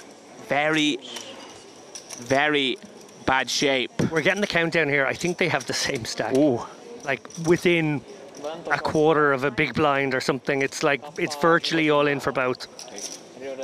What a moment here for Tujani. You know, on the short stack throughout. Big moment. Opportunity to get to 22 million in chips. Big call. Has 150k back only. Half a small blind, less than. Here we go. Queen 8-7 board, no change. Ace-Jack still holding. Andrian needs some kind of a backdoor straight or to find one of the remaining 2 6s. Oh, the 5 of clubs on the turn. Opens up an escape hatch. 4s, 9s, and 6s working for him. Can he get there? He has. Oh my goodness! Oh my goodness! Wow, 9 of clubs completes the board. Dagger in the heart of poor Tujani and Simone Andrian. How have you got out of that one, sir? What a hand. Brutal for the Frenchman. And Andrian now with new life. You have to feel for Tujani in this spot. He's going to be counted down. We think he's going to be left with about a small blind. It is utterly devastating here. Oh, it's written all over his face. Such a cruel run out. How has Andrian got out of it? Slams the table in frustration, and who can blame him? Oh dear. The agony and the ecstasy. Max pain. Oh, understandable. Frustration boiling over a little. Who can blame him? Was on the verge of kind of taking second place in chips here. Playing for 355k and you get backdoored. What a shame. Yeah, as Tujani looks off pensively into space now, dwelling on what might have been. He is going to be committed here in the small. We will see a run out this hand that could send him to the rail. It has been fiercely unfair. Yeah, I really feel for him there. He's hung around, fought gamely. Gonna see a limp in here from Tantillo. Pretty shrewd. Gonna try and make this a multi-way affair. Look to eliminate Tujani. Castro, he's on board. Checks his option with the King-8 suited. Sliver of good news for Tujani as he can septuple up here. Hearts on the board. Queen Jack 3, I believe. Castro with a dominating flush draw. Tantillo, goodness me, top pair and the heart draw. Check. Has it gone check, check? I'm not sure. I believe it did. And it's a heart on the turn. Wow. Goodness me. Surely we see Tantillo commit chips now. He could get stacked here. And Tujani with an out. This is unbelievable. There's actually a world here where Tantillo busts before Tujani. Goodness me. 1.6 million into 4.4. Massive moments. Does Castro raise? No. May allow Tantillo. Are there any hearts left in this deck? Possibility for escape. Board is a brick. 4 of clubs. Tantillo always gonna value bet this hand. Yeah. And I don't think Castro gonna raise. Oh, he's all in. You think? Of course he is. 18 million back. Like 20 blinds. They only lose to the nut flush and our opponent limped. We have to. Tantillo's on the verge here of getting eliminated in my eyes. I think it depends on size. It does, but he's gonna go big. I mean, we have a flush. We gotta bet 5 million, 5.5. He just calls. I did think it was coming. Oh, wow. Castro was suspicious of betting into what was an almost dry side. Tantillo didn't win this pot, right? Okay, we have to check this one out. We're pretty sure Castro snap called here for 3.8 million. I mean, that's a mistake. Yes, that's a mistake in my eyes. Like, you're leaving a potential 15 million on the table here. Anyway, we'll get back to it. Unlucky to Fuad Tujani. Great run, sir. Very, very unlucky. Out in sixth, $72,000. I agree with you, Andrew. It is a mistake. However, it was very obvious to me in that spot that Castro was sort of a bit perturbed that we were betting now into a dry side. And I think he just was a little bit overly suspicious. I agree with you. I think chips left on the table there, no question. I mean... But it did feel to me like he was already in a defensive posture. Right. Yeah. I mean, I hate to see the snap river call. I'm hating seeing it. At least take a moment. Sure. Like, you have an opportunity here if Tantillo has a hand that can call off, which, to be fair, he won't call off with many hands. I mean, is he really going to bet fold queen high flush here in a limp pot when we can have all of the lower flushes ourselves? Oh, wow. He's got away with one there in my eyes, gets away with it, still alive. Wow, what a few moments here. Tujani run down and then a big old cooler. Ends up though with Tantillo managing to get away relatively unscathed. Right, calm down, Andrew. We're back on Pacini. Tantillo here, 1.6 with ace-8. Like this again from Pacini. Gonna be patient, wait for his moment. We are five-handed now. Everybody with $90,000 locked. What a roller coaster day it's been for Tantillo. He started with 26 million, shipped all the way up to around 32, 33 million, and is now back in the chasing pack with 16.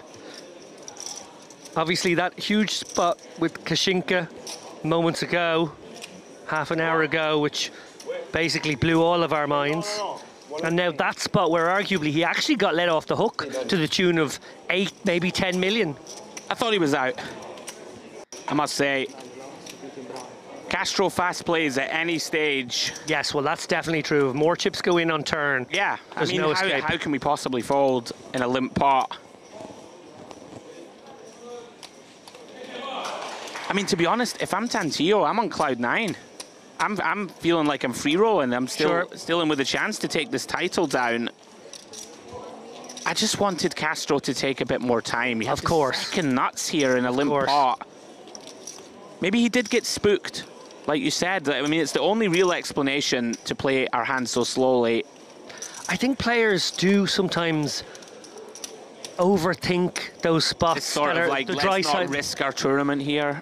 Or just the dry side pot situation, where they don't think, well, players should actually be still pursuing value. Of course, they can generate a pot using the leverage of having your piece of the main pot. I understand and build a pot, but people don't tend to do it. You do see a lot of almost pseudo-cooperative play in those situations, and when someone goes counter to that, suddenly alarm bells start ringing, I think. I mean, to take it a step further, the thing that shocked me, it was Queen Jack 3 10, right?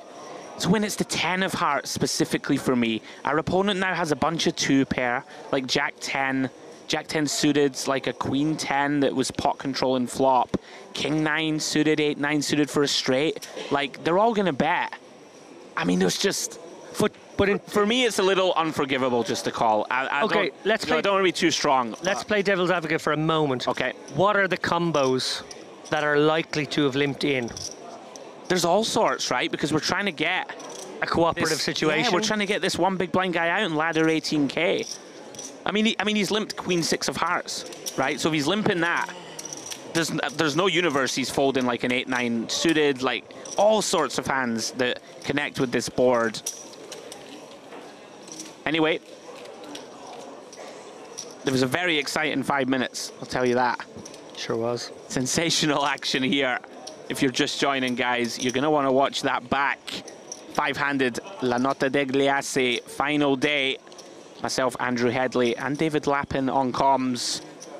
And we're taking you through all the way to crowning a champion this evening. James Dempsey, of course, will be returning to the booth after the next break. Mine. Castro, though, chip leading. I feel like I need to, you know, be a bit kinder on him. Crushing, doing well. 1.8 here.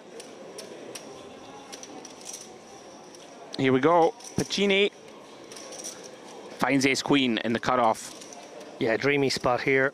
13 million, gets to pick up almost 4 million with a lot of fold equity.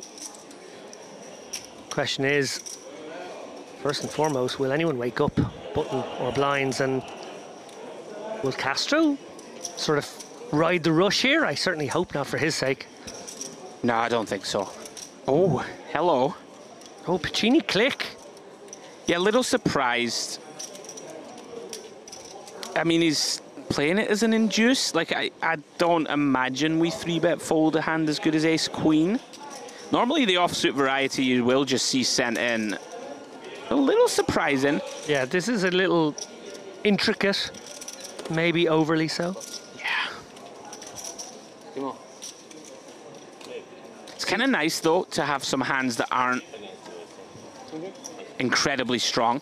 Like, this is a very polar 3-bet, right? So, you know, we're basically repping queens plus when we do this and 3-bet bluffs. So it's nice to have hands that are in there that we 3-bet call, that can still call facing 4-bet shove, that aren't just the mega premiums. Sure. So hands like ace-queen, ace-king, you will see people occasionally widen the sort of 3-bet call for value range. So I quite like it. Unless the plan was 3-bet fold, which is a whole different story. We'll never know.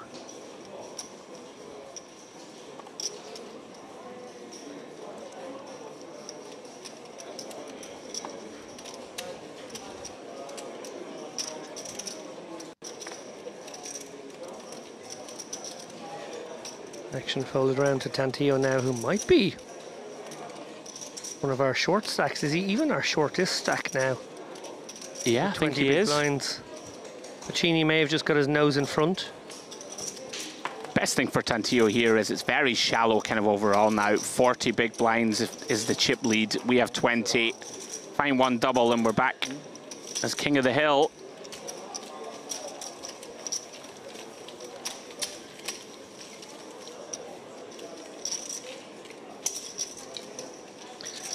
And what's very interesting about how things have developed here on the final table is it is now the 4 Italians still in the fray, with our Israeli Dashinka in the middle. He's crashed the home game. Exactly. And a very openable King 10 here. Now remember, 5-handed here, so under the gun, it's just hijack. Every seat is late position. And this open will work in a lot of worlds. Piccini going to be asked to defend here with the King 5. I think he says no. Yeah, from what we've seen of him so far, and it would be very standard to get out of the way with this one.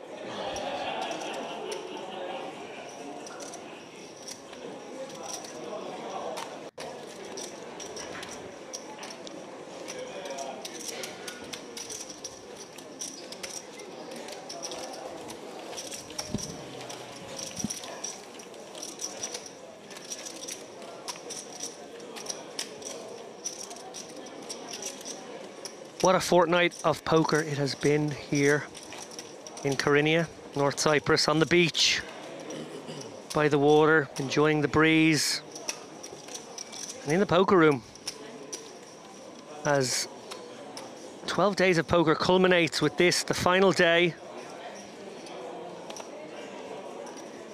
and the final 5 now of the La Notte Degli Assi. Yeah, 8. A wonderful celebration of poker, played in good spirits, with combatants from many different countries. However, the Italian delegation, as Ali likes to say, are very much part of the cream rising to the top. 4 Italian players here in our final 5. Dashinka, center of your screen. The one non-Italian. Thinking about this Queen 8 now. Castro obviously opening wide here on the button. Maybe defends. These two can play a big pot. Maybe he takes it upstairs. Okay, graphically we are definitely not right here. I think we have 3-bet to 2.8. Is he limp? I think we've raised to 2.8.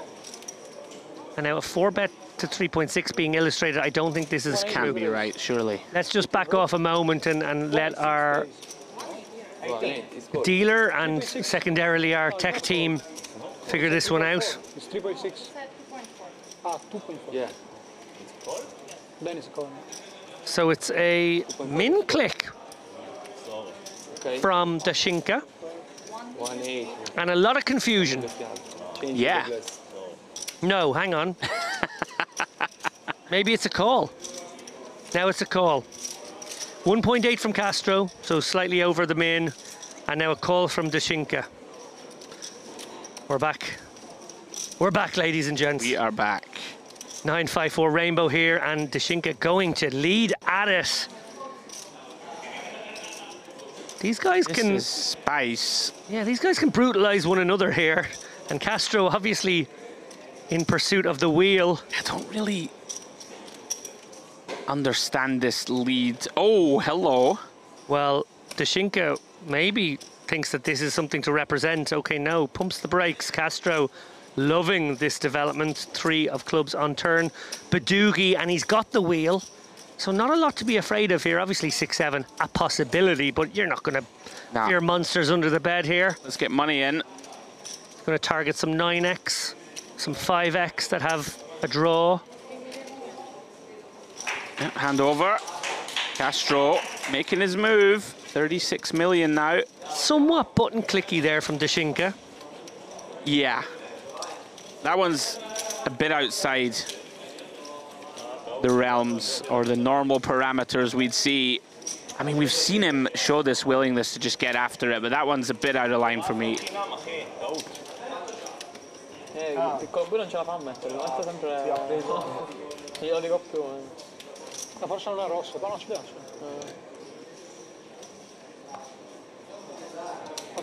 Quasi 30. Quasi 30. Devo cercare. Which? This? 100%? Are you sure? 99% or 100?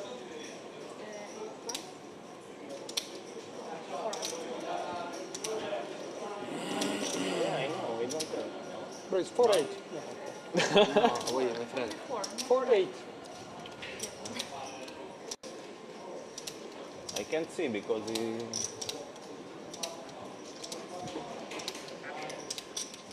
Castro now. Queen Jack of clubs. And he's got his nose in front. He does. Crucially, can pull away now.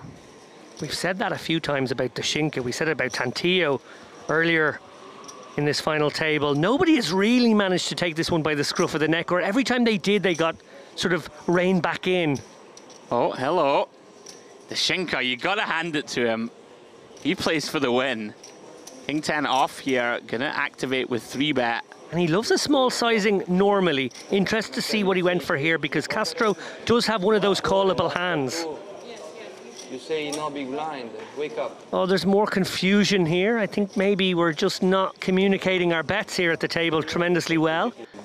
Quick fold from Tantillo with the Queen 4 off, but back on Castro facing only a 3-bet to 4 million. It is that clicky, very non-standard, very unusual sizing from out of position. I don't think you can fold Queen Jack suited. It's too pure a hand, and it is just a bit weird from Dashinka.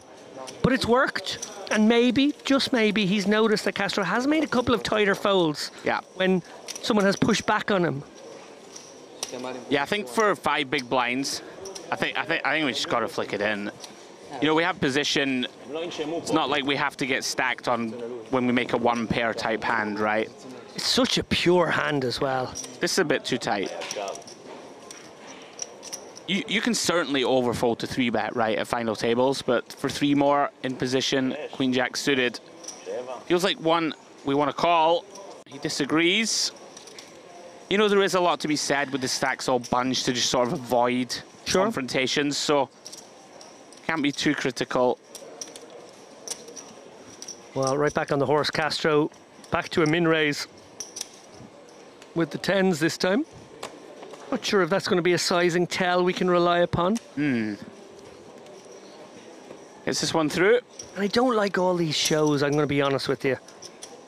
Castro, you know, he plays in great spirits. He's a great competitor. Been loving him. His, you know, slightly random selections at times to sort of, you know, go from first into fifth gear have actually worked and have been well timed mostly. But I don't really see why. He's not getting shown cards by anyone else. Why is he shown his? Yeah. Why do players do that, Andrew? I think there's certain situations where it doesn't really matter, you know, where like someone opens and you rejam 15 or whatever. And you show your ace king. Yeah, oh yeah, well, what a surprise. You know, you have like a 3-bet jam spot. But yeah, I would be very careful at this lineup of strong players to, you know, because if he's folding to 5 big blind 3-bet, and in, you know, 45 minutes to an hour's time, whatever the delay is, people are going to be shown that he folded this type of holding. I mean, these guys are going to look at that and go, all right, well, if you're folding that, then I can, you know, really ramp up aggression in terms of coming after you with a 3-bet. Yeah. And why show them now? Why give them that extra hour of knowledge? Exactly. He showed the Queen Jack suited before he folded. Oh, he did? He did. Yeah, that's not good. And he showed the 10s that hand. And by the way, different opening sizing. Yeah. Both times. So that's information too. Sure. Unless we have a devious plan to then, you know, use it against their opponents. But I hear you, in general, I wouldn't be giving away too much free info. You never fold, I fold. The Shinka with the raise and take. Fold some. No, never. Now I fold for him the small blind. Yeah, but when I fold I for raise. you when you raise. I three bet sometimes. Yeah? Yeah. Ace queen not three bet from the big blind. What do you think? Which one? When the 14 flop due. came 9, 4, 3. Oh? Ah, okay, no. You have misclicked. No, you think I have ace queen, so the flop is dead for me. Genuinely very hard to pick a winner here. No. 5-handed in our main event. Can certainly imagine a world where all 5 of these guys take it down. Simone Andrian has been very fortunate, but probably has the most pedigree and final table experience, alongside Tantillo, who has been there before also. The other 3 players, I think, less experienced, but not inexperienced. If queen came. And everybody Yeah, if queen came, I bet, of course. maneuvering, outfoxing on occasion their opponents. Everyone capable. It has been an intriguing tournament to watch from the early stages. We picked this up on day 2 with hundreds of players still vying for this 355k first prize, but it is down to 5 now. About £1 million going to these 5 guys.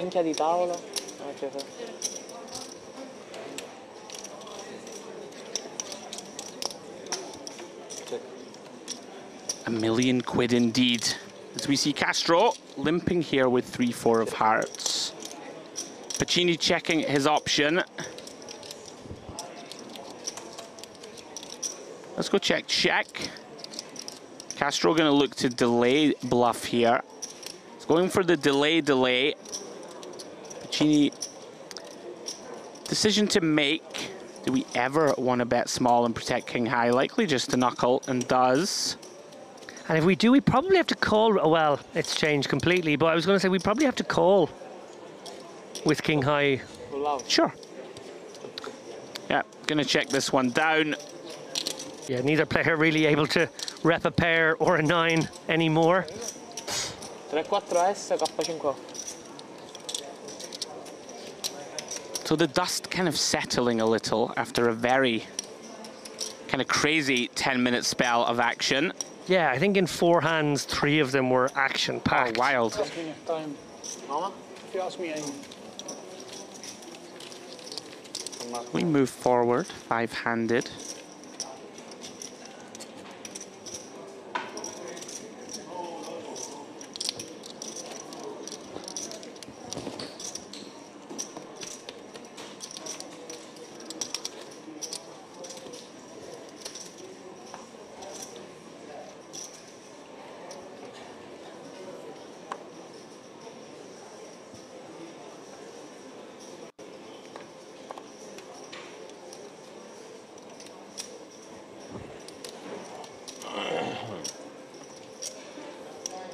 Andrian gonna activate here from the cutoff with the ace-10.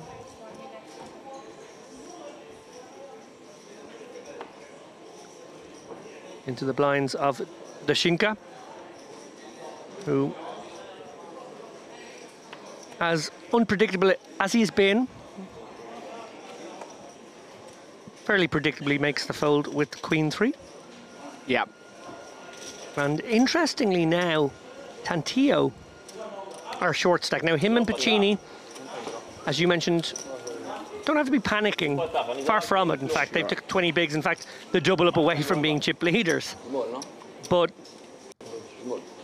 Tantillo in an unfamiliar situation, given that he brought the chip lead to this final table, would have been wishing for things to have gone slightly better, would be hoping that he was sitting top 3 right now, and not in this particular spot, although did receive that let off from Castro. Yeah, I mean, feels like a pure free roll now to me.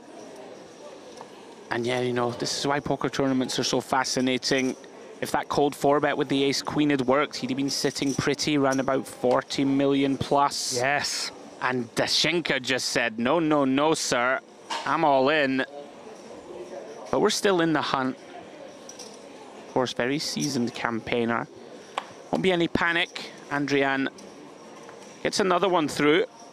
Just edging himself back up into third. Well, already in third, but you hear me. Edging closer and closer to Dashinka and Castro.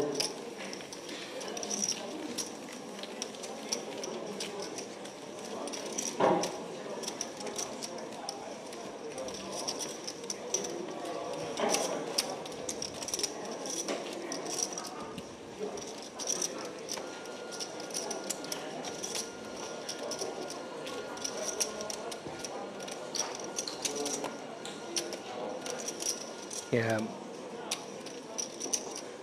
As you said, Andrew, the dust has sort of settled. Now I'm ready for another exciting one. Yeah, time for another stampede.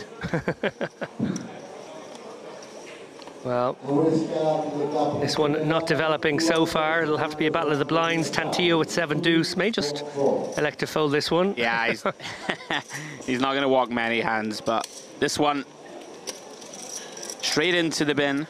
12 million now, Tantillo. They go round quick, these blinds. Oh, it really does. Huh? Next blind level, I think as well, is really going to start putting pressure on. For the first time, it's going to be 500,000. 1 million big blind. 1 mil big blind ante.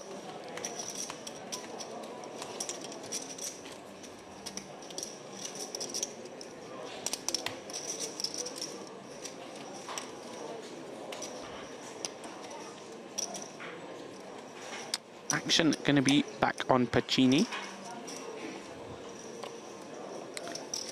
King 8 offsuit under the gun.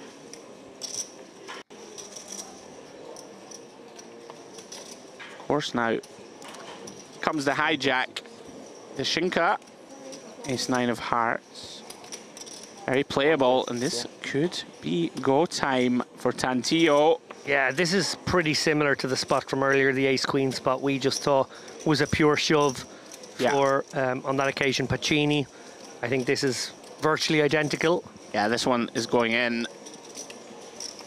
We get to win 3.6 million without showdown. An awful lot here when Dashinka opens the cutoff. There is a chance that we half-stack this one for what it's worth. Yeah, I like this. It's got a bit more than that.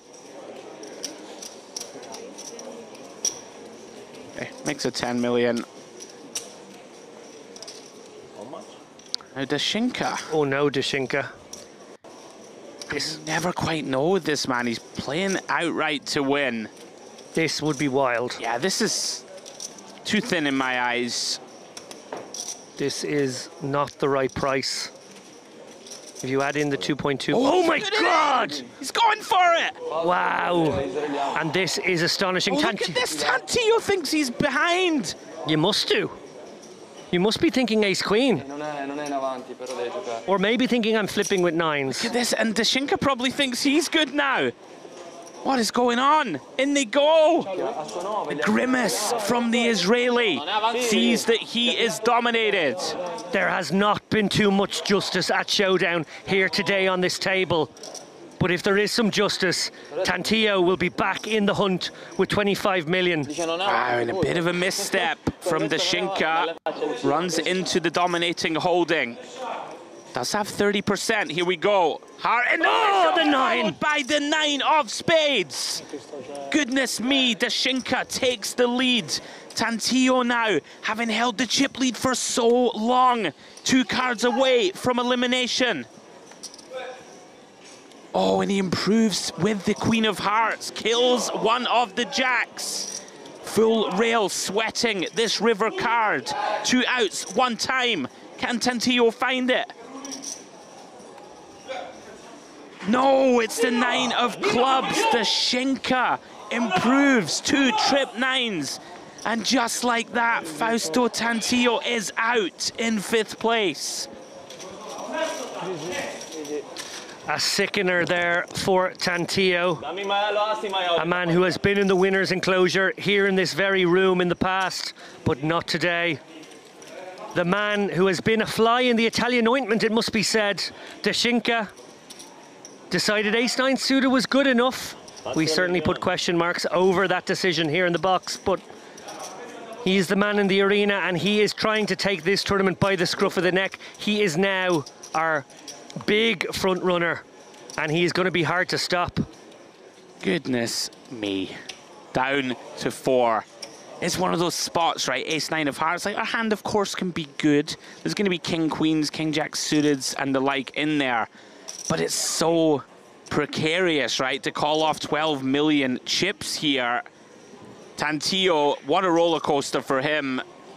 Dispatched by Dashinka, who retakes the chip lead in his quest to win the Italian home game. Wow. Breathless level of poker for Remain. Everyone now $115,000 locked. Well, this final table has not disappointed Mr. Lappin. That much is for sure. We see Pacini getting a limp here. Little tight from Castro. 9-7 off. Let's let it go. And a bit of a shock to see Tantillo come 5th, having had the chip lead. I mean, he got a little unlucky, right? On a few occasions, of course, but it can happen. Like, relatively shallow final table. You know, you can have the chip lead, but lose 2 all-ins, you're out the door.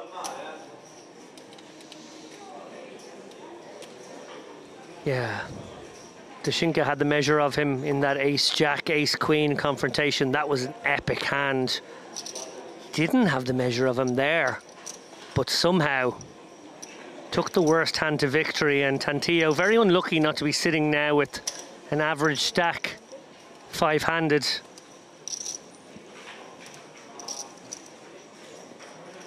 On we go.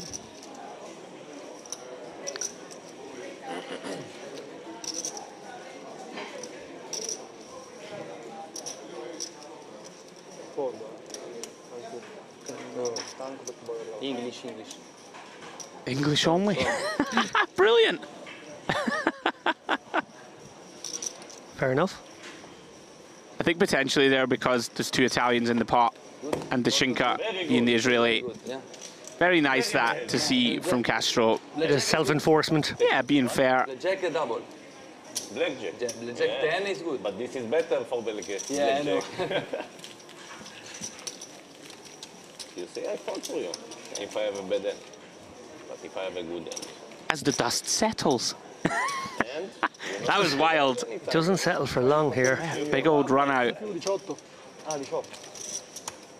No, scusa, cazzo, 10, 14, 18, 22, 22. 10, 12, 14, 18, 20. Track, you wanna speak? For level the price, or you wanna play? For me? ICM? I'm playing. All of you want? No, we play. You want to play, no? Well, you want to play. Yeah, it's okay. Just a suggestion of deal talks there, but players very content to keep going.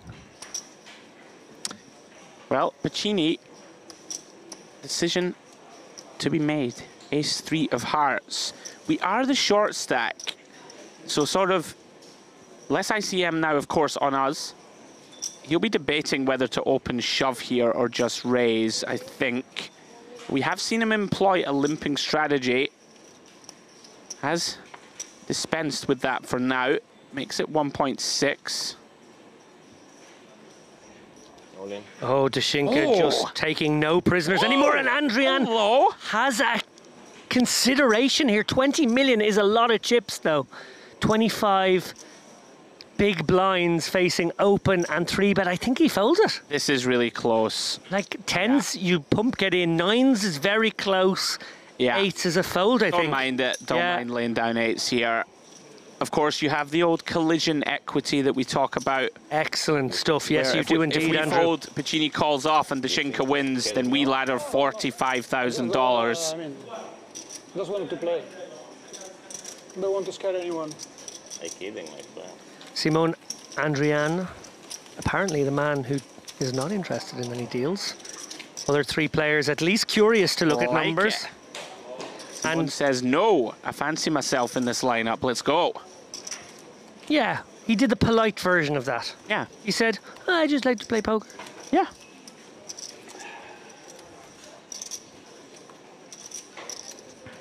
I mean, why not, right? He's had an incredible amount of success in the last 18 months. Feeling it. Thinks he has a playable edge here. And that is interesting, because the player, you know, 3rd of 4, is normally not the one refusing to look at least. So kind of intriguing that he's just like, no, sorry lads, let's go. Now Piccini. I will say, if there's ever a hand that we could limp, and he likes to limp, it could be this, but he's just sent it in there. Okay. Also very reasonable, 15 bigs. Well, I think what's fun about this choice is that if someone is out there with an ace-9, they don't love calling it off. No, they won't call. So you do tend to have good equity with those overcard combos when called. You usually have 40, 41%. And even in the off chance that you're up against aces or kings, actually you have one of the ones that crack that hand the most. Sure. So I don't hate that shove. It's a bit clunky for sure. Seems pretty reasonable. In we go. 4-handed now. Cut off opening range from, you know, under the gun, so to speak. I mean, these blinds are vicious, so we're going to have to take spots. The time for, you know, tight folding is over. Nice adjustment, though, now that he is the shortest. Just let's get after it. Yeah, spin the wheel in some spots.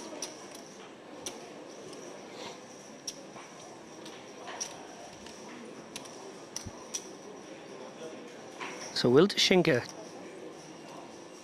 widen his range and start applying what little bit of ICM pressure is left? Obviously a big ladder jump here, 45k. That will be looming in the minds of these players. Nobody wanting to be the next man out, of course. Castro, though, not too far behind Dashinka. They're going to come in with raise here.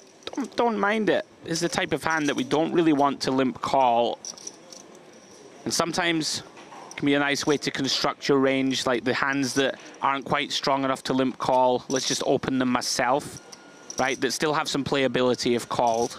7-4 suited being one of those. Yep, I like it too. Piccini out of the way, 6 deuce off.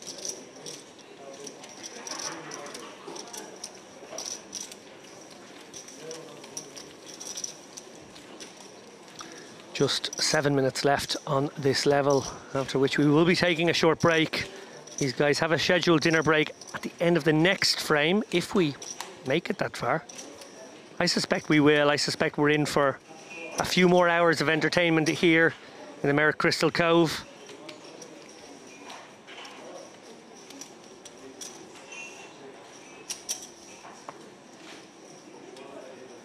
Simone Andrian. Certainly been one of his more fortuitous final table appearances so far.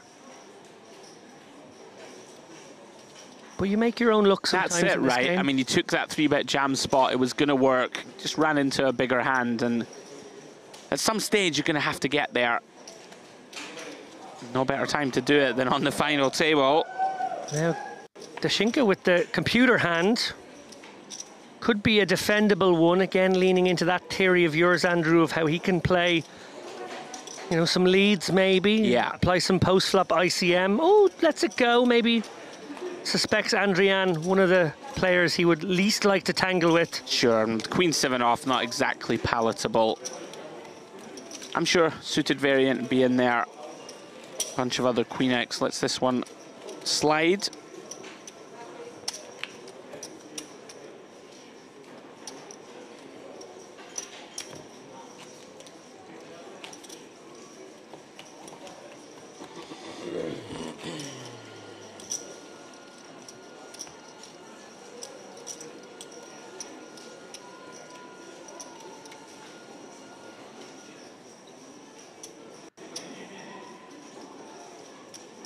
Castro now with the Jack 10 off.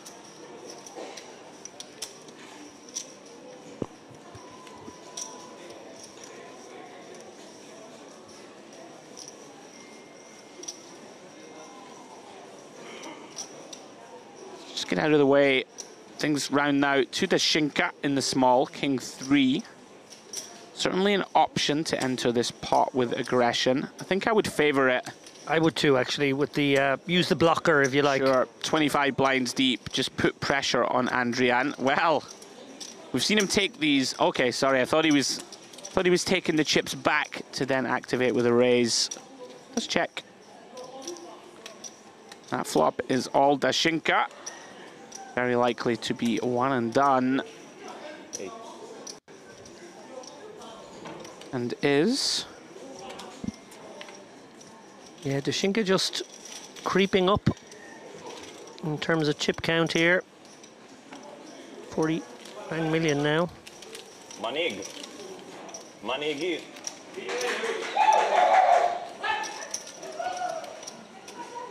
Manig vemelle. So as we do approach the break, quite the roller coaster of a level. Andrian in there fighting. Pacini has kept himself afloat admirably throughout. It's been up and down for Castro. We saw him go for a pretty insane bluff, get that one through.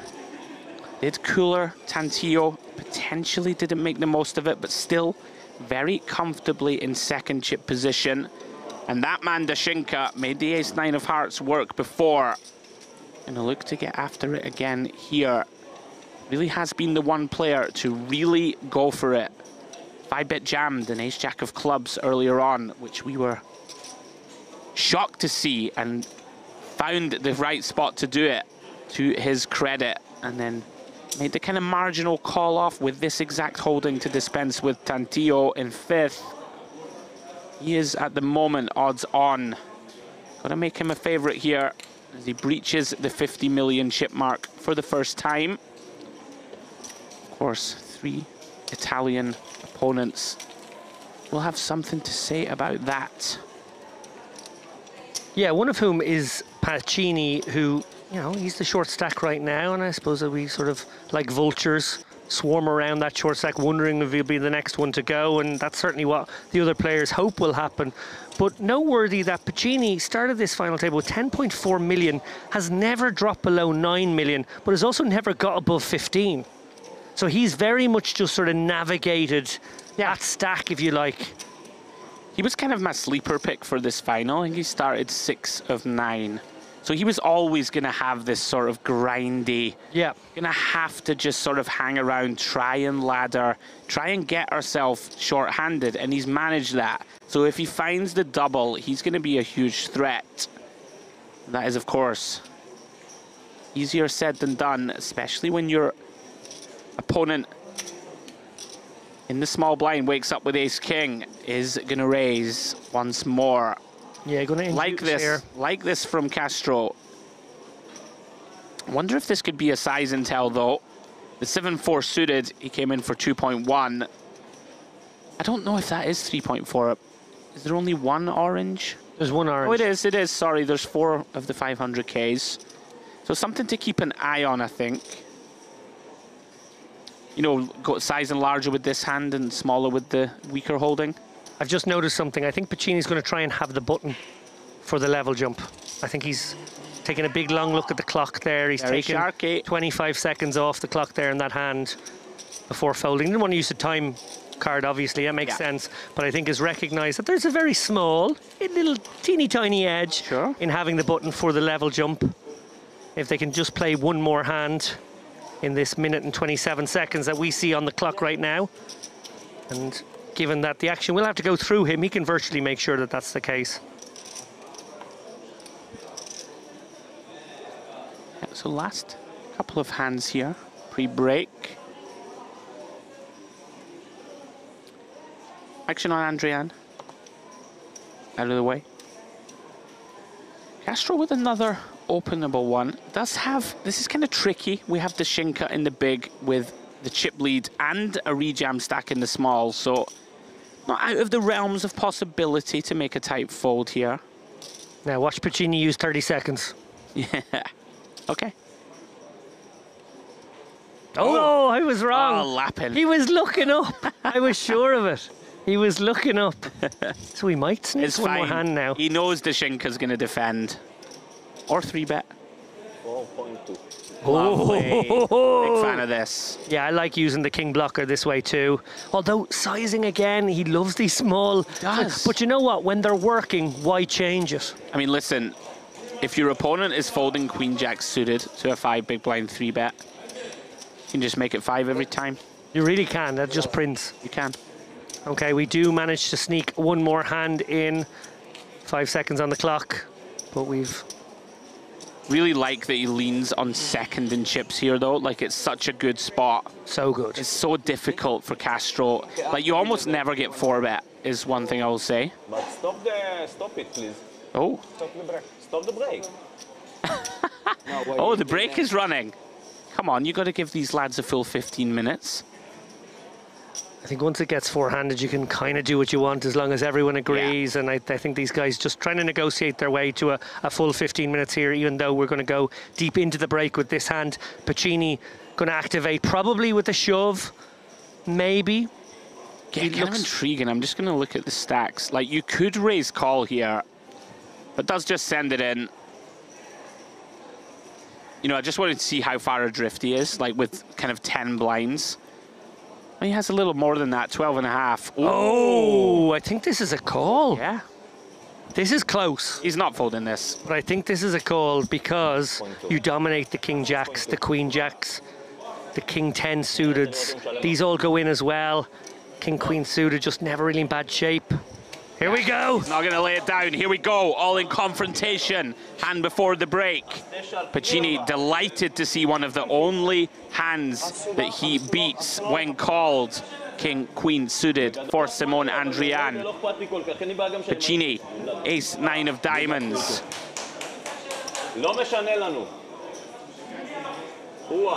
19 million in the middle. Can Ermanno Pacini hold on? All smiles for Pacini so far. Oh, how's that for a flop? Still out in front and improves to the nut flush draw on the 8-5-3. 1 heart on board. Simone looking for a king or a queen for the immediate out. Doesn't find it. 5 of clubs on the turn. One more chance to find paint and potentially send home Pacini. Cannot do it. 7 of hearts on the river. And an emotional response from Ermanno. We love seeing it. Big hit to Andrian. That's going to cut him down to around about 10 million in chips. Lines going up. What a lovely feeling just before the break. Yeah, absolutely.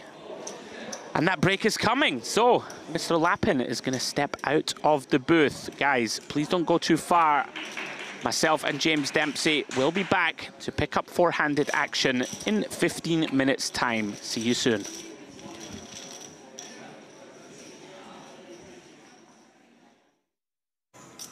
Yeah, 4x. And just tens is a combo that just doesn't ever want to flat here, isn't it? It's just it's the hand that jams. Absolutely. And wow, how excited is Cappiello going to be to watch this one?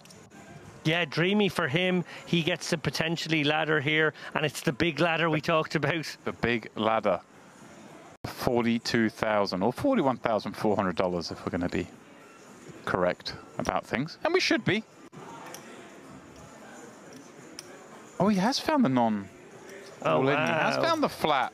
Wow, I'm really surprised by that because, again, I think you're absolutely right, James. It's the hand that doesn't really want to... Maybe he's just decided he's going to try and fade an ace or king flop. Yeah, maybe he's just giving Zargarin the credit for the hand, because Zargarin has had a lot of hands, certainly since I've been in the booth. And, well, this is the problem, though. The King-Jack 5 flop is the one that now you're probably going to get bluffed off. Yeah, this is a really problem spot now. He does have the 10 of hearts in hand. I don't know if that makes him sticky to a, 20%. Oh, wow, look at this. Zargarin just dropping the hammer. Would you do this with ace-king? I don't think you would. What's going on? I don't really understand this bet. I don't understand it, but at this point now I've got... Ace-queen of hearts maybe does this, but like no hand wants to do this. No, but this is so hard to ever call it off here. You just have to fold with this combination. And wow, what could have been? What could have been, James? A jam.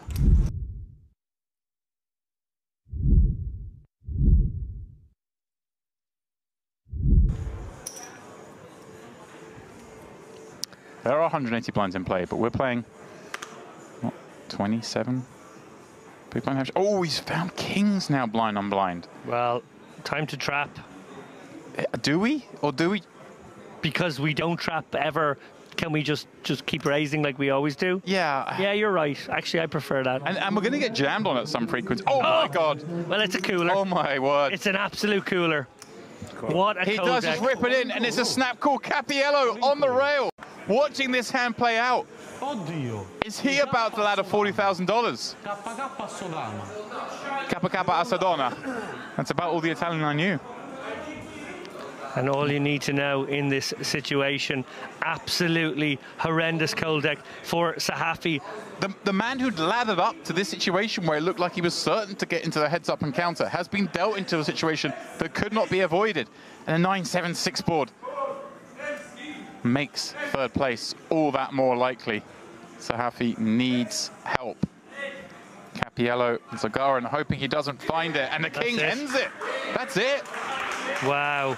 What a weird game this cruel game of poker can sometimes be. Sahafi had 2.6 million when the FT began. He was our shortest stack. He nerdled his way up the ladder, each rung seeming like a result in and of itself. But then suddenly the spin began.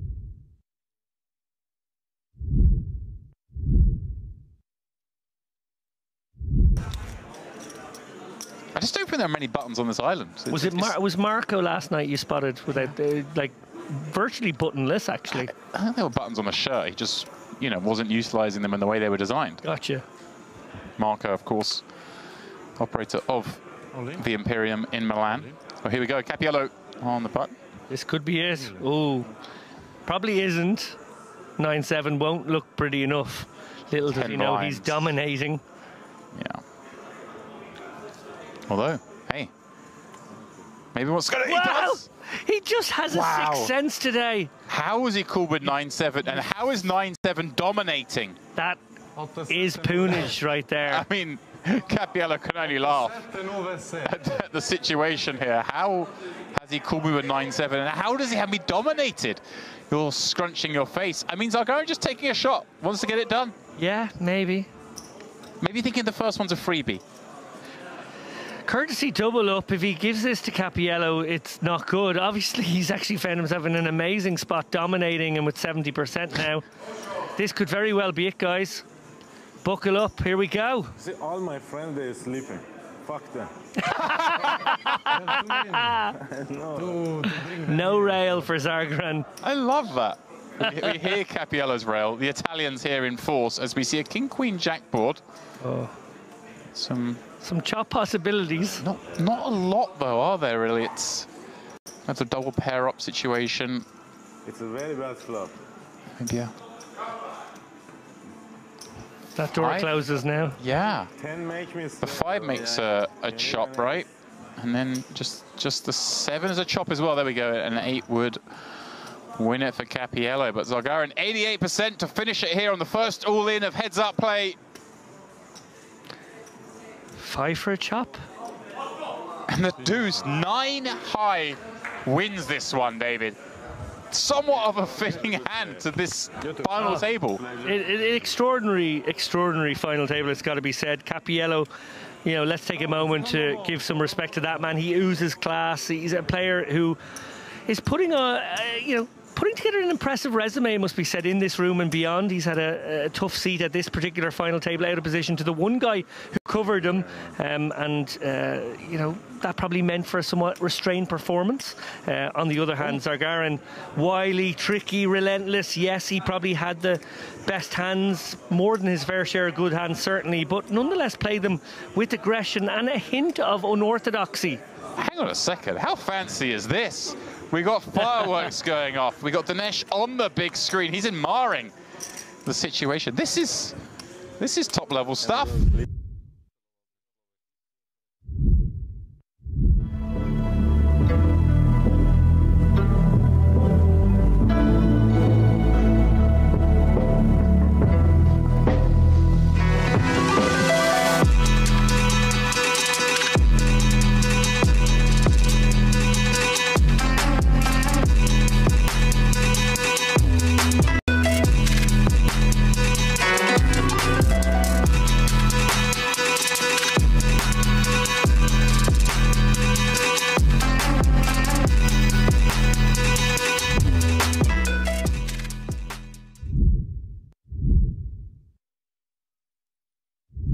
Take another hand in here. Already action whipped round to the hijack, and Sarakoglu with a potential bottom of range cheeky open here. He's going to turn it down. I like that. I generally steer clear of those offsuit ace-5 and worse in that spot. Yeah, I'm with you. I think when we have a really big stack and we, you know, cover everybody behind, I can get behind it more. Very impressed with Zargaran, really just getting after it here, even into 2 short stacks. Yeah, Solovev confirmed over it, as we say in Scotland. Now then, Barbarix. Yeah, this is definitely a defendable one, and could actually consider a non-all-in 3-bet as well. I think with the King-6 suited wouldn't be unreasonable. It's actually one of the exact ones in theory world that you don't see people take it much, but 3-bet jam is preferred. Just rifle it in, you get so many better hands to fold. Well, we've got an action flop here. Clubs for Barbarich. Zargaran with enough of it to not feel obliged to bet. Oh, trouble. Big trouble here for Zargaran. Actually improves to a gut shot straight draw and flush draw of his own. Some real potential here to lose a lot of chips. Like this from Barbarix, gonna fast play. Recognizing, of course, that when his opponent checks back, he's gonna have a bunch of showdown value, David, that will always continue on turn. And Zargaran doesn't know it, but he is drawing dead. This would be an outrageous laydown if he could somehow find it. Does look concerned. Don't think we can ever fold this one, though. Way too strong. Yeah, our equity's in a few different places here. We can have the best hand right now. Yeah. We can have the best draw. Oh, that could be a nasty one. Although, obviously, the ignorant end of the straight here on a flush board. One would presume, depending on size here, Zargaran would call a bet. But Barbarich could come with the sneaky little check here, hope that his opponent has a queen, and will do the betting himself. And he can go for the beautifully check shove. Played. Wow. So very tempting now for Zargaran with a 7, or a queen indeed, but 7 kind of also to target some 2-pair combos, to kind of think to himself, I can get Jack 9 to call here, I can get Jack 8 to call here. This is lovely stuff from Barbarix. Really like it. Yeah, beautifully played hand. You know, you can get a hand like Ace of Clubs X to bluff, right? You can get some straights, of course, to value bet. even a hand like a pocket nines should probably bet if it hasn't bet by now. Like, you should value bet a set, but people maybe don't find it in game enough. This is beautifully done by Barbarix. I'm presuming he puts it in here, or at least puts in a very large raise here. Yeah. Then we have to start thinking about the bluff combos, and that's going to be hands like ace of clubs, king of clubs with a pair. So it's going to be something like the, you know, ace of clubs 10, ace of clubs 9 maybe also makes some sense, because your hand has some showdown. You don't mind it going check, check, but then you can turn it into a bluff if your opponent bets. That's going to be the issue for Zargaran now, is how capable is Barbarich of a move such as the one I just described. Yeah, this is very spicy stuff. I really like this line from Barbarix. Beautifully played. And you've just called it, David. Zargaran now gonna recognize, of course, against this polar all-in. His opponent's mostly saying he has a flush or a bluff, right? Yep. Maybe occasionally, like just the queen of clubs thinks it can free roll. That would make some sense too. So something for Zargaran to factor in my opinion, if he does want to put on the hero call in boots. And having that 10 of clubs in hand makes this quite a little bit more problematic, of course.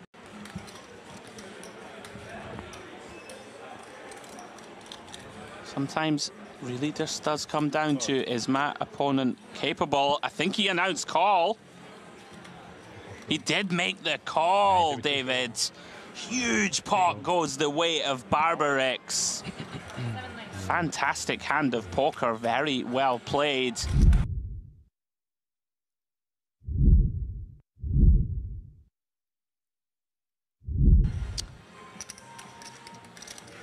Zargaran back at it, pocket eights. Like, credit to him though, really earned that pot. Yep. I think most players there would flat flop and proceed. Solovev having a very grim time. Round 2, Barbarix. Fresh off that big double. Finds a very playable king-queen.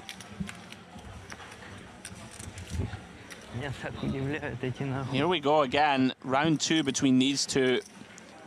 Is reaching for 3-bet. Yeah, and I like it. I assume Zargaran will take this one to the streets, keen to win back those lost chips from a few moments ago. Interesting spot here. These guys have virtually the same stacks here, and they're two of the deeper ones, 40 bigs deep here at our feature table. If you're Zargaran, do you always make the call? I think so. Yeah, I think so too. 40 bigs effective or so. Too much to shove, but we have too much hand really to fold. You never know with this man though. It's not a lot of fun, of course, out of position with a middle pair. No, and I wonder if he's the type of person who sort of goes for this like depolarized 4-bet here with sort of an in-betweeny hand. I'd be very surprised with this exact hand, but you never know. Given just what we saw on the other hand, where we saw a raise that we didn't expect, I wonder if he just wouldn't want to proceed. He just doesn't feel like somebody wants to proceed passively. I suppose that's what I'm trying to get at. I'm with you. Yeah. Much more conventional play so far. Yeah, just one of these hands that just feels too strong to fold, but it's very uncomfortable. Off to the streets we go. Another inflated pot between these two. Jack 7-7. Zargaran here still best. Yeah, and I presume we're going to see a down bet here from Barbarich, something in the region of 200k, which, yeah, Zargaran's going to call here, and we're going to probably end up in a very interesting and shallow turn situation. Yeah, Barbarix will be aware this hand's likely going down the streets.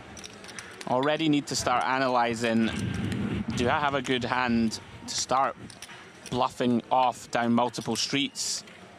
Have a lot of good things going for it. Block pocket kings, block pocket queens, block the natural top, some of the best top pairs, king jack of diamonds and queen jack of clubs.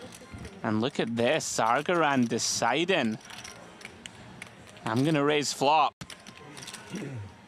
Very spicy stuff. Makes it 415k. It's a little fishy though. Like, yeah, will Barbarics be able to sniff this out? Again, Zargarin with a very non-standard line here.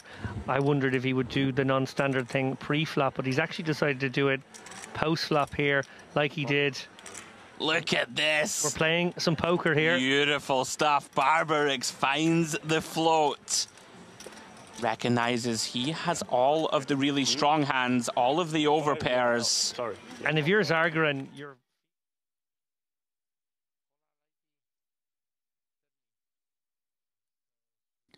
Welcome back to continuing coverage of this, the Dolce Vita series here in beautiful northern Cyprus. It is, of course, La Notte Degli Assi, and it is the final table. And well, we began the day with 4 Italians. We are down to just 3. We also began the day with 9 players. We are down to just 4. We are getting very much to the business end of this event as we kick the blinds up. We've reached that magical mark where a big blind is 1 million.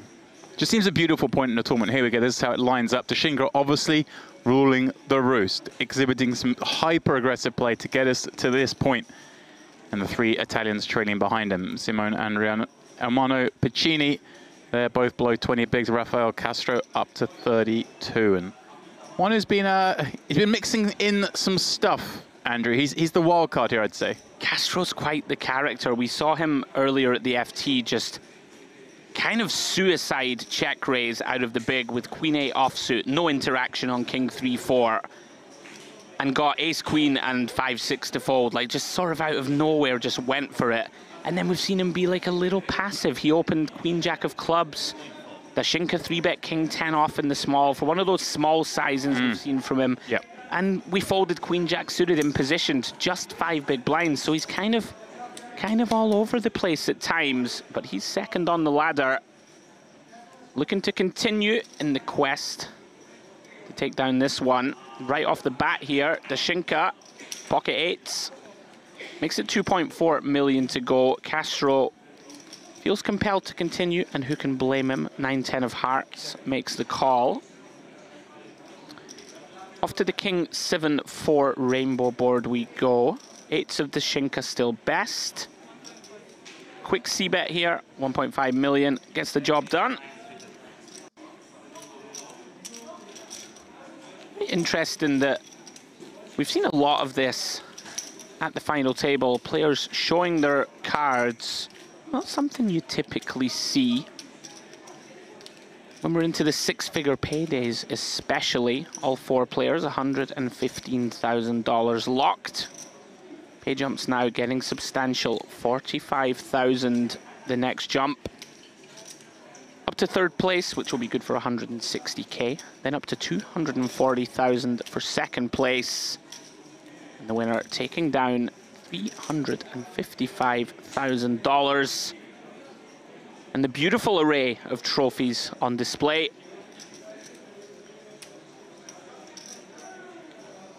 So Dashinka now looking to step on the gas. We were laughing, James, before the break, saying it's kind of like an Italian home game. It really is. And Dashinka's trying to be the party pooper. Interesting spot here. Castro limps with Jack 10 suited. Could, in my eyes, open shove this hand. You know, Piccini with 17 blinds. I think I would like to see shove here. Right, it works quite nicely, doesn't it? Because we do get some of the hands, even that we dominate, potentially to fold here with Andrew just on 10 blinds behind. Yeah. Piccini has to play a waiting game. And of course, we get plenty of the queen highs and king highs to fold, maybe even some ace high, just given that Andrian is on 10 blinds. I'm with you, but we're in here and we're keeping Jack 3-0 in here. So maybe something good can occur for Castro, as it is 7-6 deuce board. Not one that should particularly favour him, but maybe feeling like he's got enough here to maybe check and proceed versus a very small bet. Yeah, decision immediately for Piccini. We can do some sort of 1 big blind probing.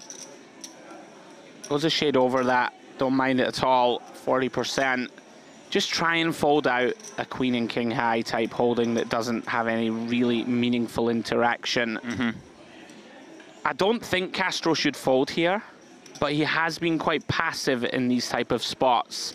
So I wouldn't be shocked to see him just lay this down, and he does. So well done, Piccini. Yeah, well realized by Piccini, recognizing that. Maybe some of the very weakest hands that typically we would see the small blind defend with do fold, so therefore he is going to bet a little bit more liberally with that Jack 3 there, making a dominating hand fold. Dominating hand fold, I should say. Welcome, one and all, rejoining us as we continue our march towards a champion here in La Notte Degli Assi. Pardon me, I got too excited. But here we are in the affectionately named Italian home game. 4 players remain. Welcome to all of you joining us, and please do feel free to fire away in the chat here on our Merit Poker YouTube channel, should you wish to engage, even if it's to call us donkeys. We'll take it all. Oh, that's fine. I haven't been called one for a good, 4 or 5 hours. 10 blinds. Yep. 2 threes. Going to put it all in balsam shrapnel. I'm kind of surprised he didn't leave a little bit more back, just because. Is this a spot we can ever fold for 1.5 million? Sorry. We were talking about this before break, and something I've been thinking about is that when you watch people invariably, and they seem to put like 3/4 of the chips in, maybe even a bit more. And in my eyes, I'm thinking, like, half will do it. Can't we just make it 5 million? And then if it goes all in, we now have 5 million to spin. Right. Whereas, we put 8.5 in. Like, is it really necessary to? Like, I don't see people flatting here and going, oh yeah, let's. That's the thing. Let's see a texture and take this guy off his last 5 mil. Right. Right. I don't really see that being a line. I guess there's some hands that maybe would. Oh, maybe. Like, you might get a few more folds from the big blind, I guess, right, when you make it a bit more. Yeah. I need to speak to someone who's better than me at the game. I'm just trying to, I'm just trying to think in my head. I'm just trying to come up with reasons why it might do that. And it does suddenly occur to me that maybe it's a scenario that in this format of ours with big blind ante, right, that maybe, hey, we're big blind next hand anyway. If we say it had 5 million, does it? Do you know what I'm trying to say? Like the 1.5 million by being in the big blind next hand, where we're ruling anyway. If we win the pot, we win like 3 million or so. If we got 5 million, if we fold, you mean to further action?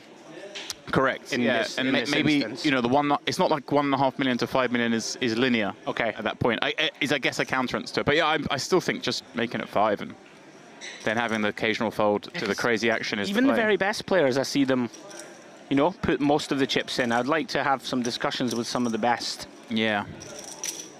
Like this from Dashinka, all in, just deciding to run it.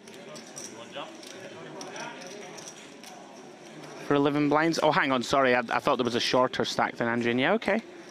I mean, it's still pretty reasonable just to send it in. Gonna get enough folds. I have to say, like, probably a fair number of the viewers here. Very surprised that when I left 2 hours ago, Fausto Tantillo was ruling the roost. Yes. The most chips seem to be really in flow, seem to have an idea what's going on. And then, of course, as we always say in poker, it can all go wrong so quickly. And that's exactly what happened. Yeah, he kind of got pretty unlucky. We saw him cold 4-bet with ace-queen off. Yeah. And that was a spicy one. Dashinka just... I mean, Dashinka was second of 7, maybe second of 6. Mm-hmm. And he just said, right, I just don't believe that you have a strong enough hand to call off, and sent it in. Then we got kind of coolered in a flush over flush confrontation, took some more of Tantillo's chips away. Just one of those things, it just didn't really happen, and then we got it in really good. How much? Oh, Andrian sends it here with 10-7. Yep, gonna get this one through against the 9-4 of Castro. But yes, it's funny because I had criticism of Dashinka in a couple of spots where he folded an ace in the big blind to min opens, and I was like, oh, right. But he has. It's not like he's too tight. He just deviates in different ways. So he suddenly plays these spots like hyper aggro, and then he folds a few more of these spots where I guess he just wants to be the one leading the charge. And you see that sometimes players, certainly of the ilk, they're far more comfortable in the pots where they're like, right, I'm in control here. More comfy driving the aggression than being sort of reactive. Yeah, and then, Tantillo, he got it in very good. Ace-Jack against the Ace-9 suited of Dashinka, which was a thin call versus rejam. And, just got 3 outers. And didn't really do anything wrong, to be honest, at the final. It's just the way it goes sometimes. Yeah, it's a funny old game, this of ours.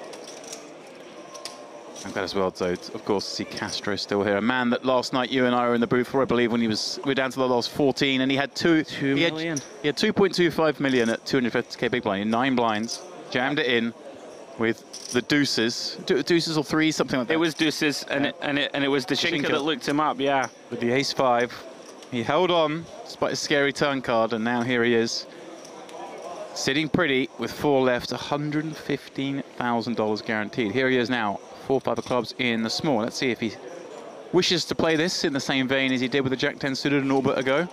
Notice as well, Mario facing the rail. Oh, hang on. Ooh.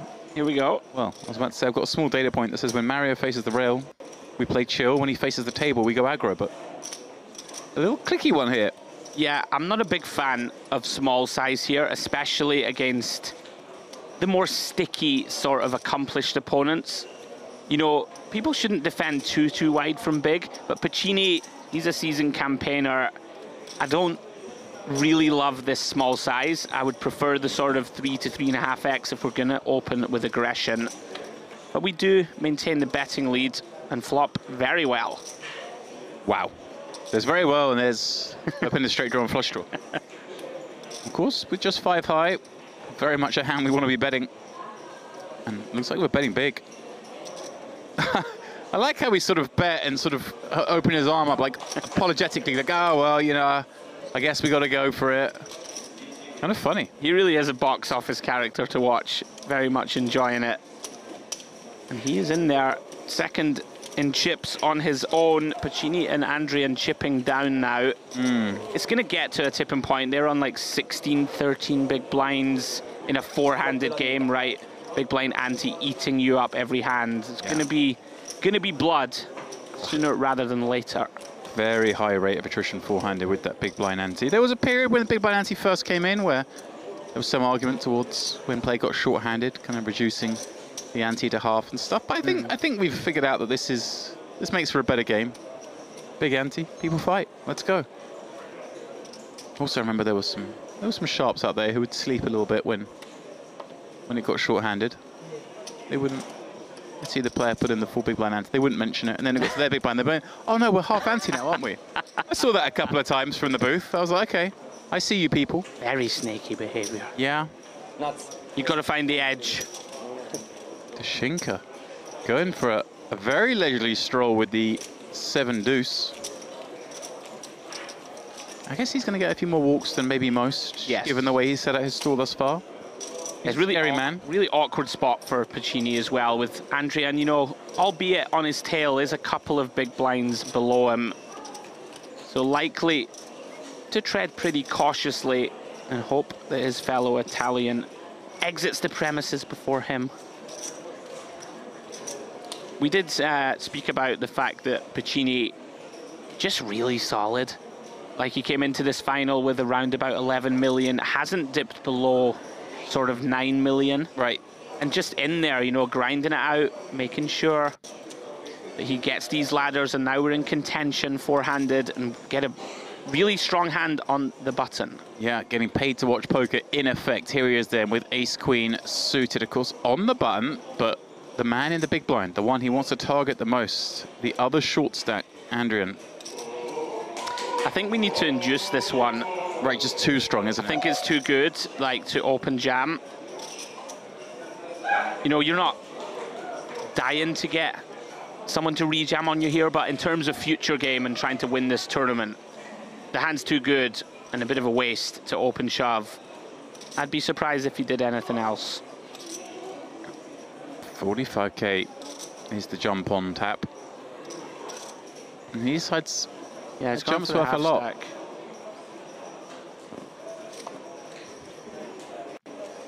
That'll do it. Bottom, yeah.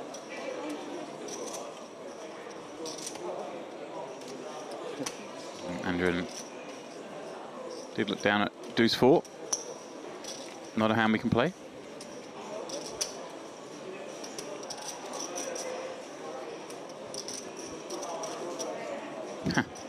Obviously, I've taken the seat of Mr. Lappin.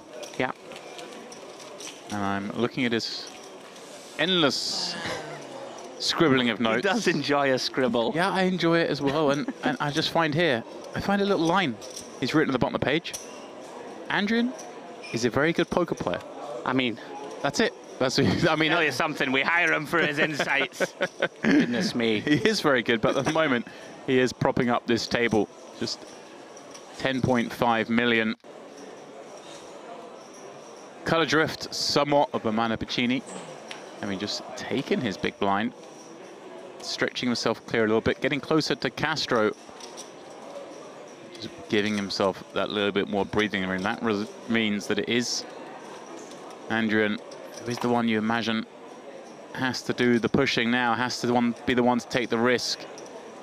He knows Piccini won't make too many mistakes in that regard. Piccini, as we just saw, very aware of the ICM, electing just to go big with that ace-queen suited on the button. Didn't want to induce.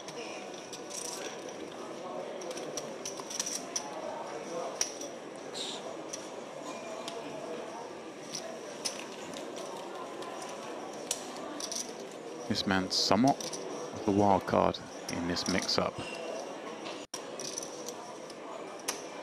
Certainly has moves when you wouldn't expect it most. Not taking anything away from Dashinka, of course. He did find that 4-bet jam, 5-bet jam, pardon me, with ace, jack of clubs to send Tantillo down to a short stack and give him this commanding lead. But it is Castro. I imagine the others probably would find the hardest to read.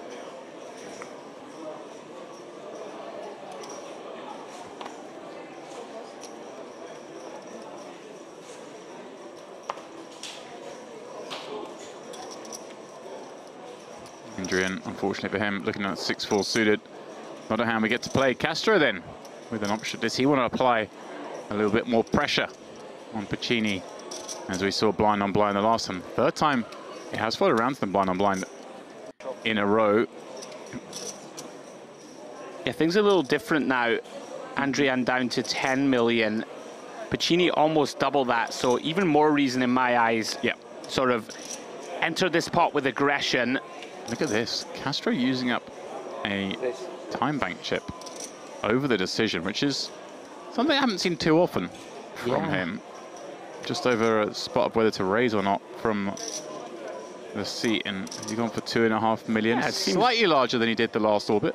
I like this a lot more than the 2.2. Yeah. You will elicit more folds. Yeah. And it's just a nice recognition from him. I think that exactly what you said with Andrian being that much shorter, that further adrift, that we kind of got to go for this. All right, what do we think of the bracelet, Andrew? Oh, look at the pyrotechnics. Oh, yeah. Well, lovely. There's not many tournaments where you get 3 pieces of hardware. I'll say that. It might be the first one I've ever seen, in fact. For one event. So I'm loving that. Very beautiful stuff. Yeah. Do we know anything about the addition of the bracelet? Like, we didn't see it all week and then it just appeared. Well, maybe someone forgot about it. Just left it in their suitcase and they're like, oh, you get a bracelet. Forgot about this. The beautiful teardrop and, of course, your merit trophy. I mean, it's great, isn't it? You can put all the mantelpiece at home and someone just thinks you went and won 3 tournaments. Yeah. They don't need to know they're all the same event. It would... I wouldn't tell people. I definitely wouldn't tell people. It would certainly assist your mantelpiece, wouldn't it? What? Sure. Trophy room. Listen, it's built and ready. I'm very much the Tottenham Hotspur of poker players. Is it being co-opted yet as a nursery? I mean... All right, James. It actually has. It actually has. Yeah. No, my what was going to come first? My office is going to bite the dust, unfortunately. Oh. Yeah. There we go. Babies. So selfish. Yeah. I bet you spent a lot of time in that office, didn't you? I do. Working away on spreadsheets. Oh, hang on. Enough of our nonsense. Yeah, certainly enough. Piccini limping in this small Dashinka, finding the monster in the big as the big stack as well. This is surely one, Andrew, we're going to see a little tickle, try and induce, perhaps. He's actually jammed, which I don't like at all. We do shut out a hand as strong as this, which I guess is one benefit, but a lot of the time, you want to give Piccini the chance to limp jam. You know, some suited ace-X, something like this. Smaller pairs? Yeah, I think a lot of the smaller pairs might have open shoved themselves at the depth with the way things are. But You know, not impossible. I think it's a bit of an overplay. I would like to have seen induce. I'm with you. Yeah, although, as played, up against the hammer, up against, obviously, an optimal line. You just want to get the queen jack out of there. Yeah.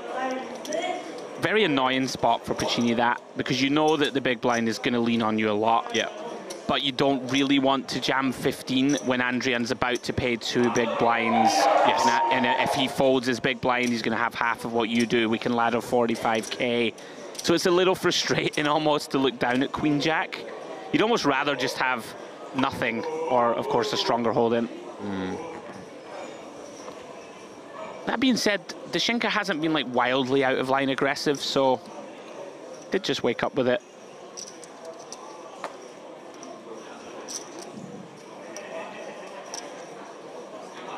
Okay. I think Castro leaning into the old collision equity idea that we speak about, where Dashinka's going to shove a lot from the small. Yep. If the big blind calls off and we ladder. Yeah, I'm a huge fan of it. Yeah. Like, I remember the first person who really got me on board with it was Patrick Leonard. Pads, isn't it? Yeah. And he broke it down to me, and he was sort of like, in a situation not dissimilar to this, where he was like, well, this person's going to shove X percentage of the range, this person's going to call the X percentage of the range, yep. And then those two ranges play out at this percentage. And I was like, first of all, I was like, huh. But then it was like, 15% of the time by folding here, that person busts. And it's like amazing. Yeah. We can just ladder 45k by letting Dashinka do our dirty work. Yeah. Let's do that. Suddenly all those spots you think are marginally profitable are actually, well, they're still profitable, but they're just not as profitable as folding, which is incredible, because you never would think that folding could be more profitable than playing, if playing wins us money. So then, Puccini, under the gun, Queen Jack, oh, pretty ugly spot again. He is in this holding pattern. Yeah, this is sort of interesting in that if we raise here, and it can work in some nice ways in that we deny Andrian the chance to open shove the small. And there's, 2.5 million in there that, I mean, very likely he's going to jam small blind here. Okay, for sure he's jamming this. But, even a worse hand than this, like a king 6 suited, if we min raise, we stop him from getting the opportunity to jam and get himself back up to 10. I still like fold, I think, though, because Dashinka will open the button a lot, and that will also deny the opportunity. So, not going to get called here. No. Probably wouldn't have minded it with a hand as strong as this. Castro looking down at 850. Not one we're ever going to call off with that. Andrian lives to fight another orbit. Stack of green chips.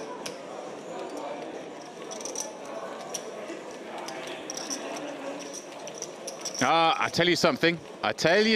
Oh. Which way's Mario facing? Oh, he's been turned into the table. It's time. Let me tell you, Castro's going to move through the gears here. You watch this. There we go. You really do have that musical tone, don't you? Thanks, mate.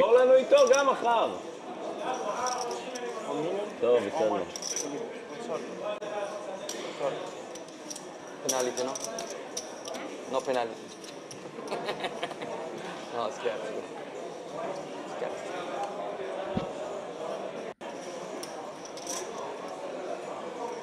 Well, I'm seeing plenty of love in the chat. All of it, well, it might not be love, actually. Let me correct. All of it in Italian. So I have no idea if it's love or hate. It'll be the same level of passion, I'm sure. That's the best thing about it. Okay. Welcome to all of Italy tuning in to watch this. Castro in the small, just going to limp this time. Interesting. You were motioning. I would jam. Yeah, I think it's pretty clear with Andrian being sort of at this 10 big blind depth. Queen Jack going to perform very well. We'll get some better hands to fold when we shove. My Mario read off to start with, but we'll see how it goes. You would imagine Puccini checks this one. May have some ideas. It just plays so well as a check back. Just doesn't really seem like a hand. We want to put more money in. Does agree. Checks behind. Ace 9-9. Castro content to check. Start trying to navigate this queen high to showdown. I mean, it's so hard to bet here. Obviously, we can have a bunch of 9x. We have almost no ace-x. Through to the 9 turn. Whether Castro decides to deny a little bit of equity, wouldn't have hated it. You probably get everything apart from king high to fold. Does allow Piccini a free pull. Okay, they're going to chop it up unless Castro moves chips forward. I quite like this, even though it's not really that believable. Yeah. But I mean, oh yes, he's jammed. Has he? It's not all in. It's not all in. But you put no, Right, okay. Yeah, the dealer perhaps is offering some advice to bet sizing. She's having a great time. I mean, it's not that likely that we have an ace in hand, but then it's not impossible either. Like we can trap check flop and turn for sure. Yeah, he does just pay it off anyway. Decides that it's a bluff mostly. And interesting though, once he gets to showdown having limps of that small blind, and what would we imagine be a clear jam spot? He opened the last couple of times, so we're going to go into the mindset of Piccini. Right. He's going to see all that. Throw it in the equation. È il secondo full che cerchiamo fino a river. E prima cosa è successo? Full di mica 9 con 6. Uguale. Full di 6. Toma va.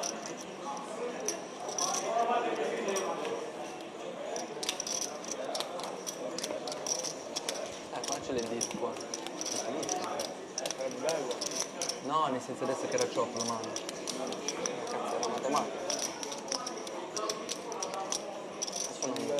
Yeah, Dashinka kind of has the feel of the uninvited house guest. Absolutely, he does. Yeah, maybe short. Yeah. So I like how they're having the conversation in Italian. As soon as the cards are out, quickly switch to English. Castro, ace, king. He's celebrating as he opens ace, king on the button. Dashinka's the guy that's still there on the Sunday morning at like 11 a.m. when the party's like long gone. Whoa, Dashinka. No, why my friend? Oh, just cool. Okay. Yeah, I'm with you. That seemed like a really good spot just to jam. And I would shove this hand for sure. How can Castro ever call? Yeah. As it happens, he would have called with ace king and ace 9-3. Well, would have been fireworks for now. Fireworks still possible. Castro with the c-bet, 2 million into 6.5. Yeah, once we've taken this line, I think we have to get sticky for one, but it's very awkward. But we do have club in hand. You know, there's that very disguised set if we do hit the miracle turn. Oh, yeah.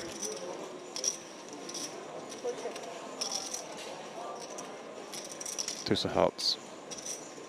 Dashinka with the second check. Does Castro kind of bet big here in the view that he can check back? Because we don't really ever go for all of it, do we?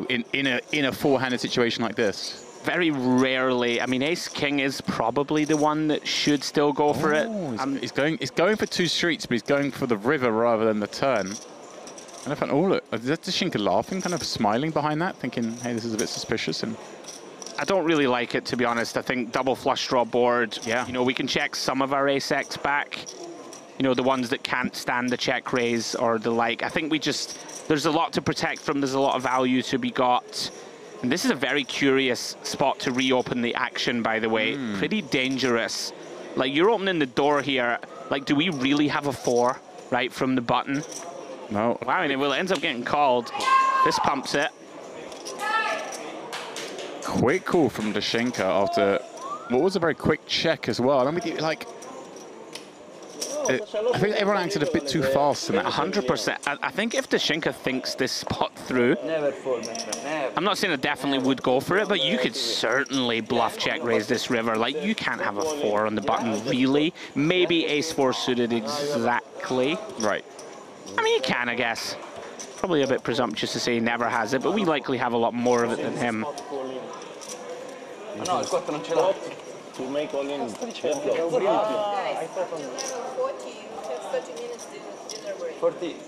minutes. 30? No, What time is it? No, 30. What time is it now? Like 45 minutes. And 30 minutes is not... I think we should skip that. You want to skip? Yeah. Like a normal break and then we have dinner later. I will ask, okay? Says the man with 7 blinds. I love Castro, he's so passionate. Come on, I cannot eat in 30 minutes. Not dinner break. Oh, Pacini. 10-7-0 on the button. Not one he's going to play. Voglio fare pausa cena mezz'ora. Mezz'ora fai... Shinka. Hello. With the Cowboys in the small blind. Does he ever go for the trap here? Yeah. I mean, there's not too many hands that want to trap at this depth. Oh, he's gone for the small. He's gone for 2 million, and Andrian's found King, Queen, O behind. The absolute worst hand he could be dealt here because he has to jam, and Dashinka's going to snap him, and he's going to see the awful news that he is single-digit equity. What a disaster. Huge cooler for Andrian. Nothing we can do. Of course, going to send it in. Take it. Bro, take it. What the fuck is that? Yalla. Obviously, the other 2 Italians very excited to see they are most likely to ladder up here to the tune of another $45,000. But Andrian, albeit slim, is still alive. Stranger things have happened in this game of ours, and a Jack-10 5 board. It just got interesting. Ace or 9 would, of course, give Andrian a straight now. Dashinka does have some of those covered in the form of the backdoor diamond draw. Can Andrian strike lightning? No on the turn is the answer. He'll have one more pull and staying alive in the Notte Degli Assi.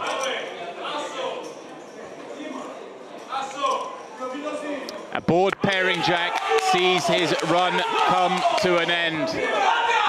GG Simone Andrian, a man who's had an incredible run of late. Yalla. Obviously, celebrations all around the table. They're very happy to see it go. Not because he's an arsehole, Andrew, but because, of course, he's a very capable opponent. But most importantly, he's an opponent. 45K pay jump. There are no friends when it comes to $45,000. They just want to see him bust. Break. No break. How was the whole tournament for you? I mean, I started like 4th, so I finished 4th. Just get a little bit unlucky at the end, but I mean, just how it goes, so everything is okay. Any notable spots worth mentioning? No, not really. No, like, I mean, last spot I had like 10 bigs, so it's kind of a cooler small blind against the big blind. But yeah, nothing special. How did you prepare for the final table? Anything special? No, no, nothing special. I mean, I already know those kind of spots, ICM and stuff, so yeah, nothing special.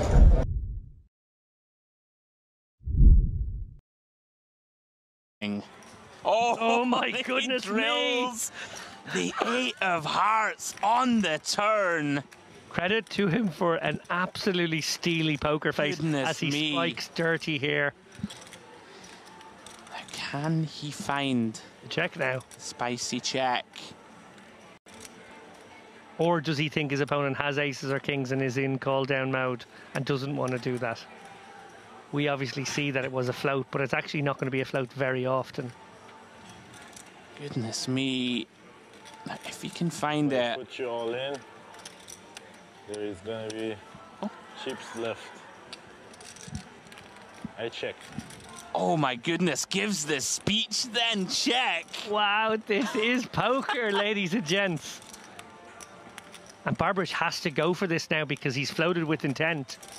I wonder how Barbarix perceives that little speech though. Is your opponent really gonna give you this little speech? Here we go. Sort of like fake strength. It reeked of fake strength, but it's actually real strength. I really like this from Barbarix. We have a hand like aces. Oh no, and he does just snap shove.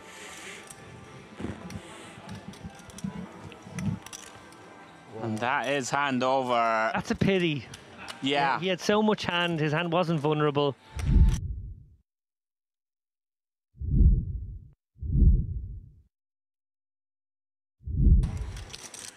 We see a few shorter stacks about here though.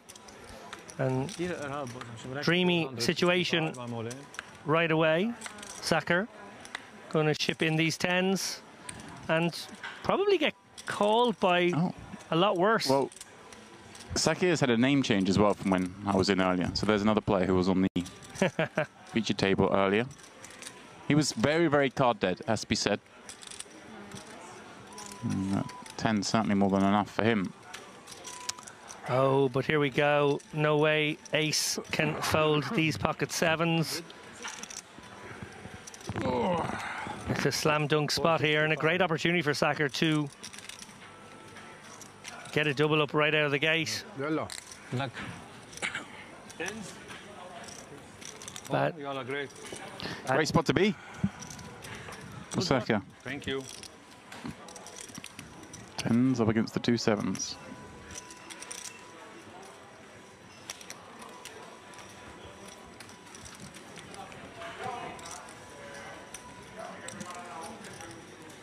Jack 6 deuce.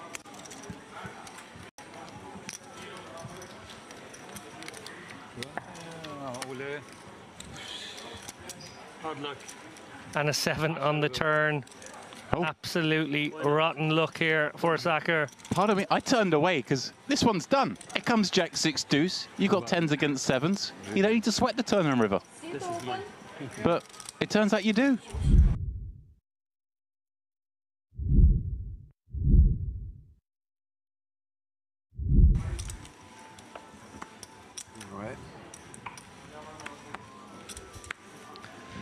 Gazarian, a familiar face in this poker room. Big slick under the gun. He's going to get busy.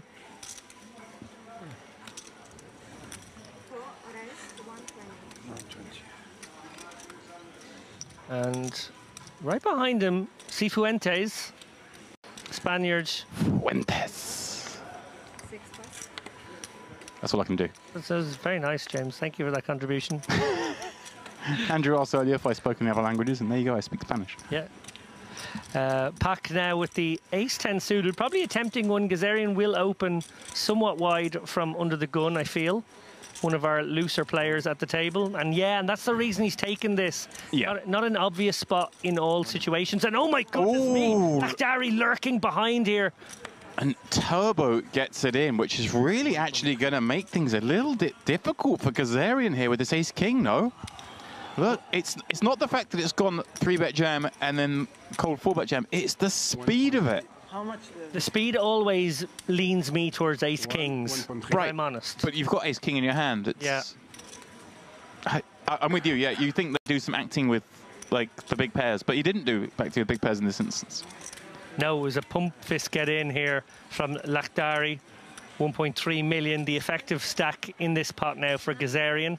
Pack has shoved the 940k. 1.3. This is a horrid spot for him. 400. Yeah, and remember he's opening from under the gun, so getting maybe slightly more legitimate responses here. And maybe find a fold here. Now he's going to go for it. Gamble, gamble. I almost 3-bet. I mean, it's only 23 blinds, 22 blinds. Yeah, it's pretty reasonable. If Pack doesn't run interference here, it certainly just goes in between the two of them. All of a sudden, here we go.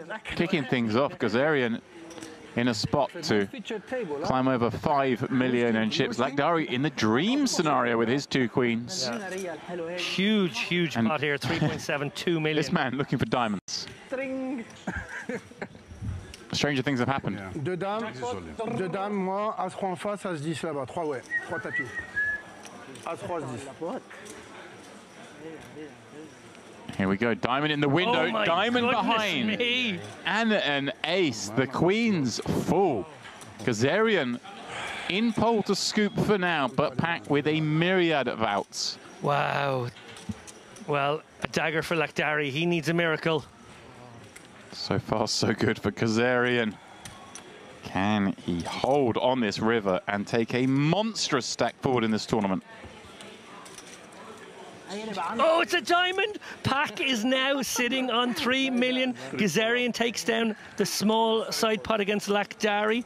Probably gets about half his money back overall, but huge spot there for Pack, who it must be said was drawing very, very thin when those hands went to showdown. My goodness me. Wow.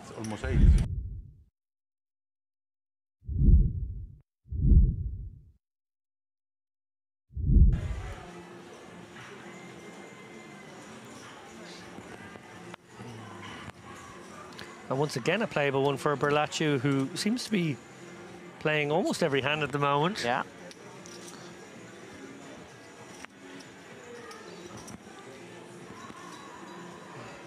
And Saeed out of the way. Now, here we go. This will give us a glimpse into the psyche approach of Zargaran.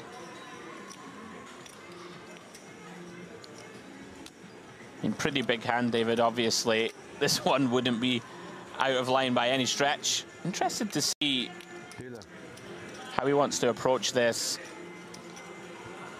Yeah, I wouldn't be surprised to see him bump it up to about 1.8, 1.9 here. Yeah, looks like 1.625. Just under 7 BBs. It's a little small from out of position, but I guess you start being allowed to have smaller sizings with ICM about. Yeah, I think I would agree. It's one of these spots where Berlaccio is going to have to tread cautiously and may not peel in position as liberally. Oh, here we go. Looks like we have lost a player on the outer table. So it looks like final table is imminent as the players rack up their chips. Now back to Berlaccio. I did say, David, it's going to be tough for him to defend as often, but Queen Jack of Diamonds, he can, and he's jammed. Wow, big play here. Credit to him. Thinks Zargaran is going to be out of line and sends it for just a shade under 40. Love this. Credit to Berlaccio.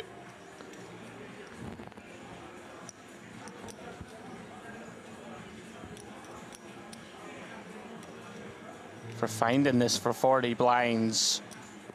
It's a huge moment in the tournament right now. We've obviously seen that the final table bubble has effectively just burst.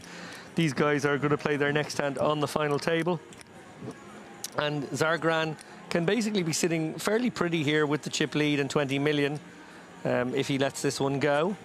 On the flip side, he could have almost 30 million if he calls and wins the hand, and then he can really take liberties on the final table. But if he calls and loses, he's back in the pack, and Berlaccio looks like the kind of front runner who might run away with this as well. So it's very, very interesting dynamically.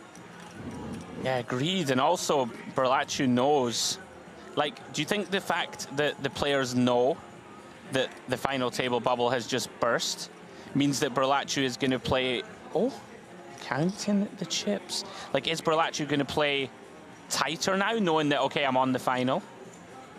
You know, with the 4-bet jam, you think he's going to be tighter? Because he's like, right, I'm on the final now. I can just play a bit more honestly and fold.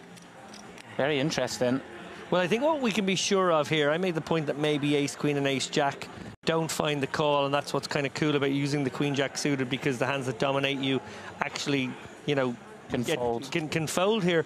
But I think given the duration of this tank already, we can be pretty sure Zargaran would have gone with Ace Queen. I know, credit to him for thinking this long. I think most people would end up folding here to a 40 big blind 4-bet jam. Still deep in the final. Time bank goes in. Each one, guys, worth 30 seconds. So basically now with 30 seconds to act. Big sweat here for Berlaccio. What a hand we have here. Oh, he's... Oh, my goodness. Is that an angle? Was he looking for the reaction? Oh, he absolutely was. Oh, he's he's made the call. What a call from Zargaran. We do not know how this one is going to finish, but what an absolutely phenomenal in-game call there. He read his man as capable, Andrew. Beast of a call from Zargaran. Will he be rewarded? Biggest pot of the tournament, 20 million in the middle. This is huge. This will decide the type of final table we play, and would you believe it, it's never easy. Goodness me, 10-9-4. Backdoor diamonds and an open-ended straight drop for Berlacciu. 38% of the time he gets there. Not on the deuce of clubs turn. We've seen him survive on the river twice already on the main table. Can he do it again? And he gets... Oh, he doesn't get there, sorry. Jack of hearts. That's on the river. Pandemonium here in the booth and on the table. Berlacciu will now feel as though he punted a little bit. But to be honest, that was a ballsy play.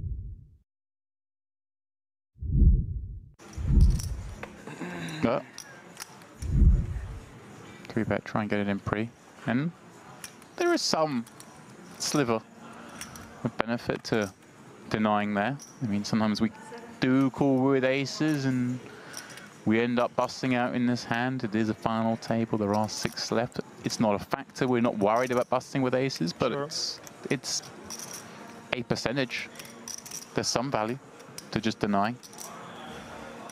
Absolutely, and that is 100% the counter argument. Hammy going to bump it up here with the 5s. Vulnerable sort of hand, not a comfortable hand to play. Canzonieri may decide with a small discount here to flat. He's got 16 million, but opponent is effective here playing 23 bigs. By calling here, you often will bring in the big blind and create a sort of better spot, but my goodness me, the aces, well, it's Kazarian's turn to wake up with them. Wow, the 2 short stacks, so patient, both getting dealt amazing scenarios. And now that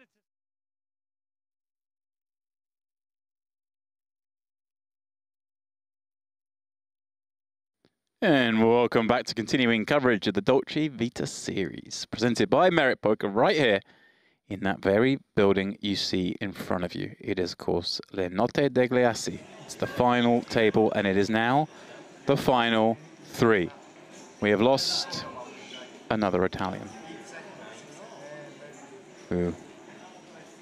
Oh, we saw the leaderboard for a second there. He wasn't on there, but Andrian did bust out in 4th. $115,000 for him, running that king-queen into the kings of Dashinka.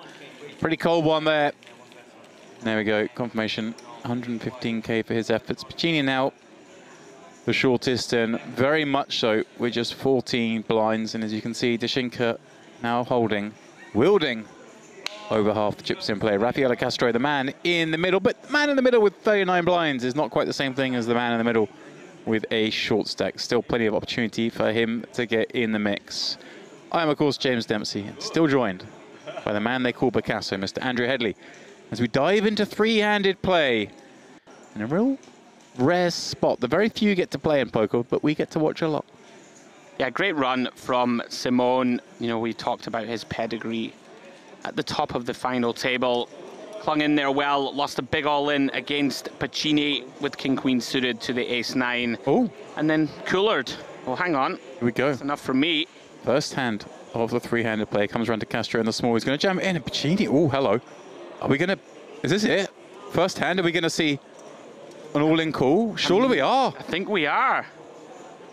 You know, we are adrift here with 12 blinds. One thing I will say is that Castro has been on the tighter side. But King 10, blind on blind with 12 back. Here we go. He does. Here we go. Castro is out in front, but only marginally so. That ace-8 looking to fell the second player in 2 hands. Or will Pacini begin a spin that could result in all sorts of glory?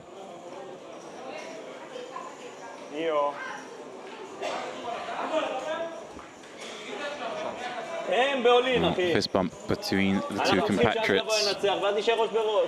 Dashinka Well, even he's enjoying this one. Would love to just be heads up. Would love to have that extra $80,000 locked up, pardon me. However, if this goes the other way, he's going to be in a really nice scenario where they basically have the same stacks, the other two, and he can do some damage. 9-4-3, so far so good for Castro. Raffaele looking to knock out Emano Piccini. Mario in hand. Oh, a king on the turn. All smiles for Piccini, but he still has to fade one more card. And that's exactly what he does. Well, well, well. Doesn't he look a little smug? Full double up, first hand of three-handed play, and suddenly his ambitions will be looking a little higher. Yeah, huge moment there. Castro couldn't hold off his man. How much? Basically equalizes stacks now with Piccini. Not what either Dashinka or himself wanted. Looking to get heads up in short order. It's one of those weird things, isn't it? It probably, obviously, Dashinka wants to just ladder up, lock up more money. But that particular result, maybe it makes it more likely that he leaves with all the hardware. That's true. May have cost him dollar equity, yeah, but more likely to leave as the champion of La Notte Degli Assi. We'll see how he decides to lean on these two. Now they both have basically a matching stack. In fact, looking at our screen here, I see Piccini with 27 mil, Castro with 26, Dashinka with, well, the rest. Yeah, I like that. Dashinka now really with a lot of scope to get active. It's very much a race at the moment between Castro and Piccini to get heads up. So we'll see how things develop, but you would expect him to ramp up the aggression here. Tough one to take for Castro, just needs to recalibrate a little. You know, you're on the verge of getting heads up with an even stack almost with Dashinka if we hold here. Yeah, it's one of those... Up 80k. One of those ones where you see the king 10, you go, okay, I'm in a fight, but when it comes to 9-3-4, you let your mind go places. Now Mario back on the naughty step. I did selfishly kind of want to see this because I think that Piccini plays very well and he's been handcuffed for the entire FT. Granted, now he's still sort of handcuffed, especially in the spots against Dashinka. But intrigued to see, you know, now that the sort of gloves are off and we have a little bit more wiggle room, how he can make things work. Goes limp check here. Dashinka checking the big, and we already are to a flop where it looks like Dashinka has flopped a pair. On king, queen, 3. Action on Piccini. Okay, does flop a flush draw. 3.6. Oh, okay. Spicy. Actually don't mind this. Like, if we're gonna find some raises on the flop that aren't, you know, the sort of typical value spots, it's very difficult to proceed with call here. And we can just clear out some of these random sort of overcards, you know, random stabs that may barrel on us, you know, something like an 8, even like an 8-9 with a club, 9-10 with a club, if we can get them out. Right, I was going to say, even like the 9-10s, the Jack-9s, now the bottom gut shots, they find it very hard to proceed, so... Well, we're definitely not folding here. Piccini... He's just deciding, is there any world where I can click again? But it seems a little scary. I think it's more he knows he's calling, but he just wants to balance us out because he's going to be in a tough spot here with a lot of hands, and he wants to rep that he might have one of those real tough spots. Oh, hang on. Oh no, what's going on here? Wow. Doesn't believe it. 10 mil. Wow, wow, wow. Somehow Dashinka has found one of the few hands that he was beating, and he's going to lose to a big bluff from that hand. Very nice. Take a bow, Piccini. Up to 32 mil. First big nick out of Dashinka I've seen since we started this last frame, four-handed and three-handed play. Really the only pot he's lost. I mean, I guess it's one of these spots where a queen's not going to raise. Will every king X raise versus it? I don't think it will. It may even look to just continue to induce bluffs from the small blind. And you know, there's some flop 2 pairs in there, like the king 3, queen 3s. But there are a bunch of hands that will just sort of mix in a raise and won't be able to continue. Nicely navigated. He's on the move. That's a nice find, though. Very difficult to pull the trigger on it in game.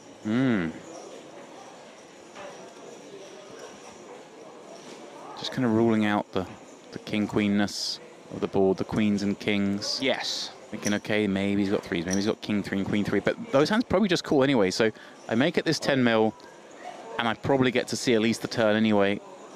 Do I really ever get 3-bet jammed on? Pacini. By the way, the Shinka just puts the hammer down here and 3-bet jams. Oh, hello, yeah, sorry, I was behind a bit there, wow.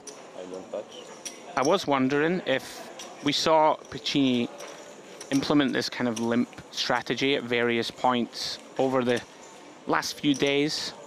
Queen 9 of diamonds right on the button.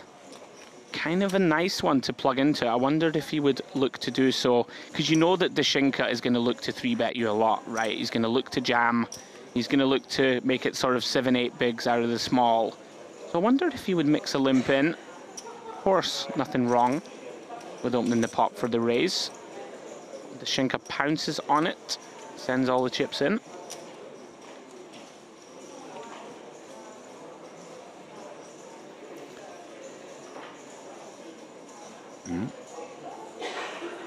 King 9 offsuit. We know he's not going to fold that one. Question of what's he going to come with?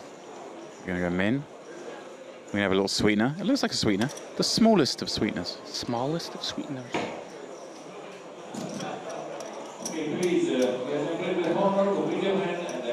Pretty awkward one for Pacini, but does feel compelled to complete. We are in this sort of 30 blinds, 28 blinds versus 24 blinds of Castro. Does flop best. Jack 8-5, open-ender for the Italian. Not a great board for the Shinka, but some potential good turn cards if we bet and get called. Right, Pacini, of course, with that beautiful little draw to the nuts. Interesting size and choice. I kind of prefer a bit larger here. Board like Jack 8-5, there's so many straight draws, like so many hands that continue. I know we size down at final tables quite often, but not too many hands, I think, check folding to sub 20%. Shinka staring his man down. As Pacini does make the check call with that open in a straight draw. And swiftly checks behind on a straight completing kind of card in the form of the 6. And then, speaking of straight completing cards, how about Queen on the river?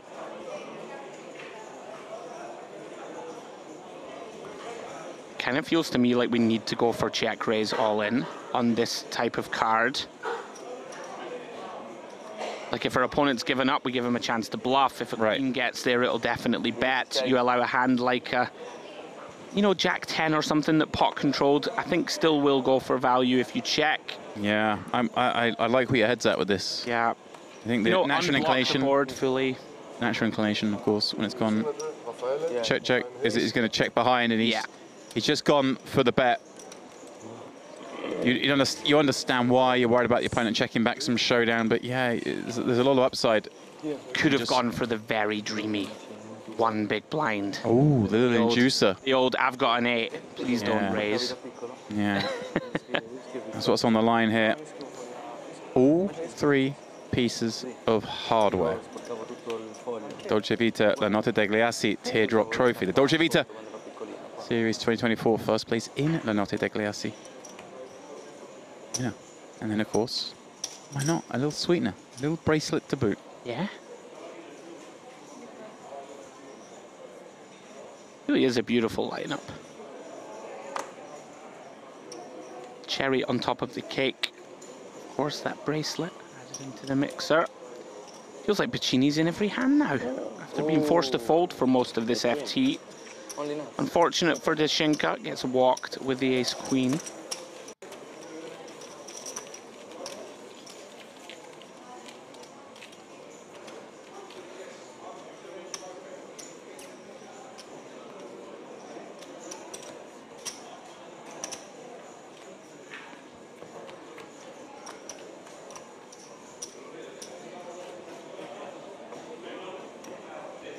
Some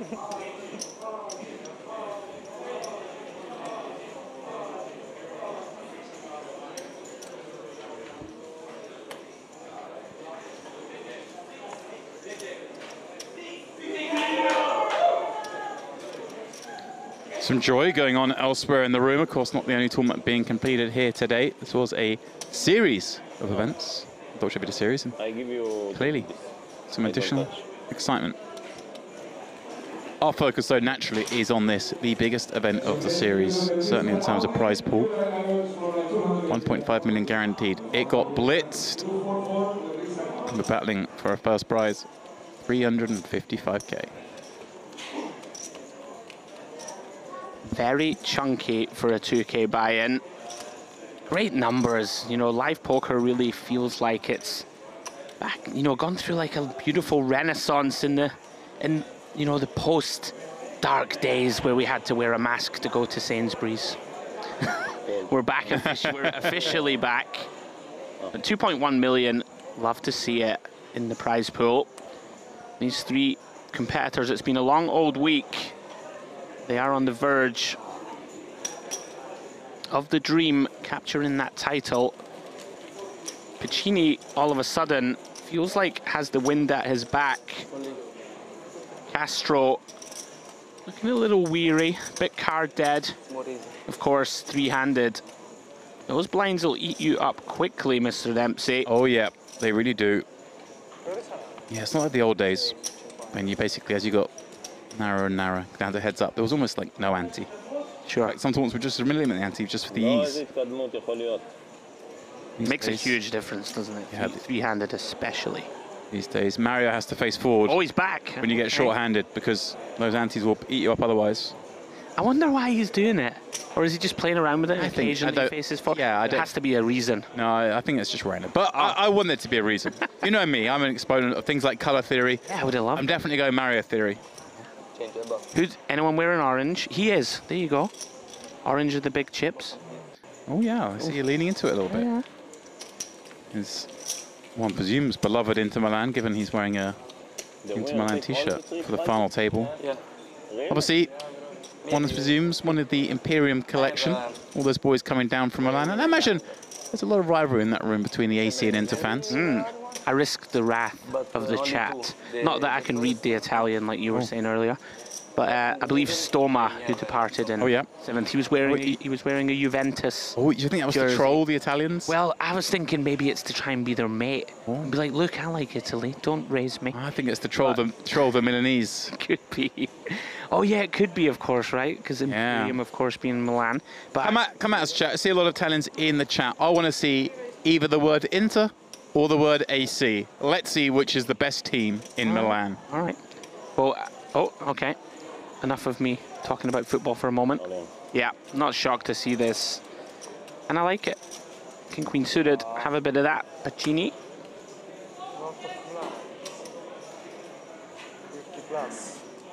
Yeah, I risked the wrath, James, by saying that Juve might be the biggest team in Italy. It was risky, but I mean, they're up there, right? It's one of those three is fair. I don't want to say anything, but James is mouthing yes, by the way. Yeah, I mean, maybe the biggest. It's close between them and the Milan clubs, right? You're gonna upset one half of Milan right now. Well, Dario in the chat, Forza Napoli. Other Italian teams are, of course, available. Yeah. Oh, well, Napoli and Atalanta are like the hipster's choice and like the cool teams to follow at the moment. Okay. Great sides. I'll take your word for it. Look, Atalanta beat Liverpool like 4-0 or something at Anfield, so they hold a special place in my heart. Oh, okay. Oh. Don't like this. Yeah, bit odd. Just going for all of it. 30 big blinds deep and... Okay. Wow. Well, if it does get that to fold. Yeah. You see, I don't want fold. I queen or lose. I won't flip. Peculiar. Wonder if he'd open there, how Piccini would have reacted. I assume just with a call. I think. Just yeah. ICM being a factor for sure.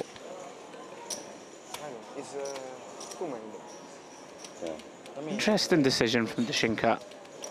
Maybe a little tiredness creeping in, just a bit of decision fatigue. Not sure. Obviously going to make chips, but feels like a bit of a waste of a hand, three-handed to me. Correct.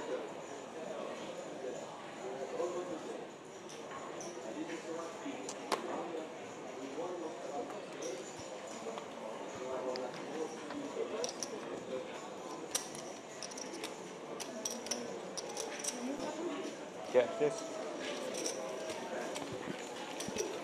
Another hand with not much action. Oh, Mario's getting a little talking to, a little cuddle, a little sniff. Draws some powers from him. He's those Tanuki powers.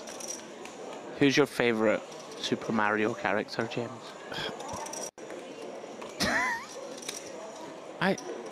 I mean, it's hard not to like Yoshi. It is. Like, I had Yoshi in my mind. It's like, you know. I like Toad. I like Toad. Okay. He's pretty sound. We were discussing the other day. Who was your character in Mario Kart?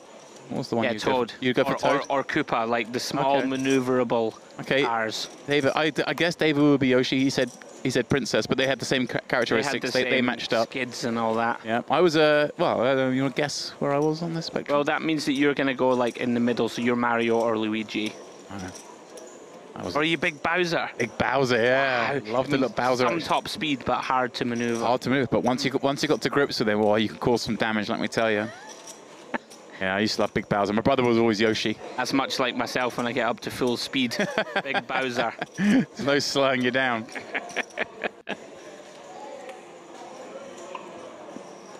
That's fine. I've got a bit of maneuverability in me as well. Oh, yeah? Right, mercifully, the cards are back in the air here. Thankfully. More than mercy. The Shinka giving up his button. And Castro giving up his small. Walk for Pacini with 2 7s. Oh, that's good for a bit grim. Certainly would look for some action there with a hand that good. Castro kind of folded his cards with a plum there a little bit. He looks a bit frustrated. Tough to blame him, been card dead for quite a while. Oh, Mario's turned around. Not a time for that. Can't retreat inward. He's just looking for Mario's for some strength, some comfort. Maybe I'm reading too much into Mario. Maybe. Maybe we both are.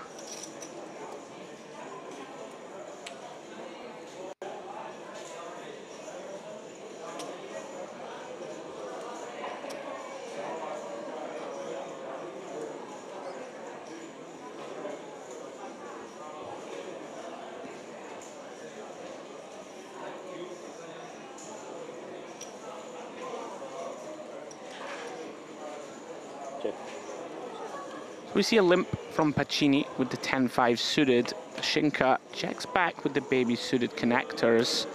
Both players flopping a piece. Pacini out in front.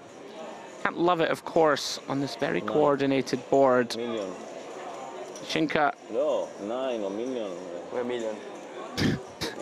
Can't bet 900. 9 or million, he tells the dealer. Well, there's only, okay, 1 million. You know, that's okay. That's a legal bet-ish. Yeah. Very reasonable here. Just small bet, fold out some of those random overs. Interesting spot now on the turn for the Shinka. I like this a lot. You know, this 9 can connect. Ooh. Oh, hello. Backdoors the puppy feet. He's kind of unlucky here in that he's not going to elicit a bet, I don't think. The thing with this, though, it's kind of... Does he really ever have clubs or a 7 when he's checked turn?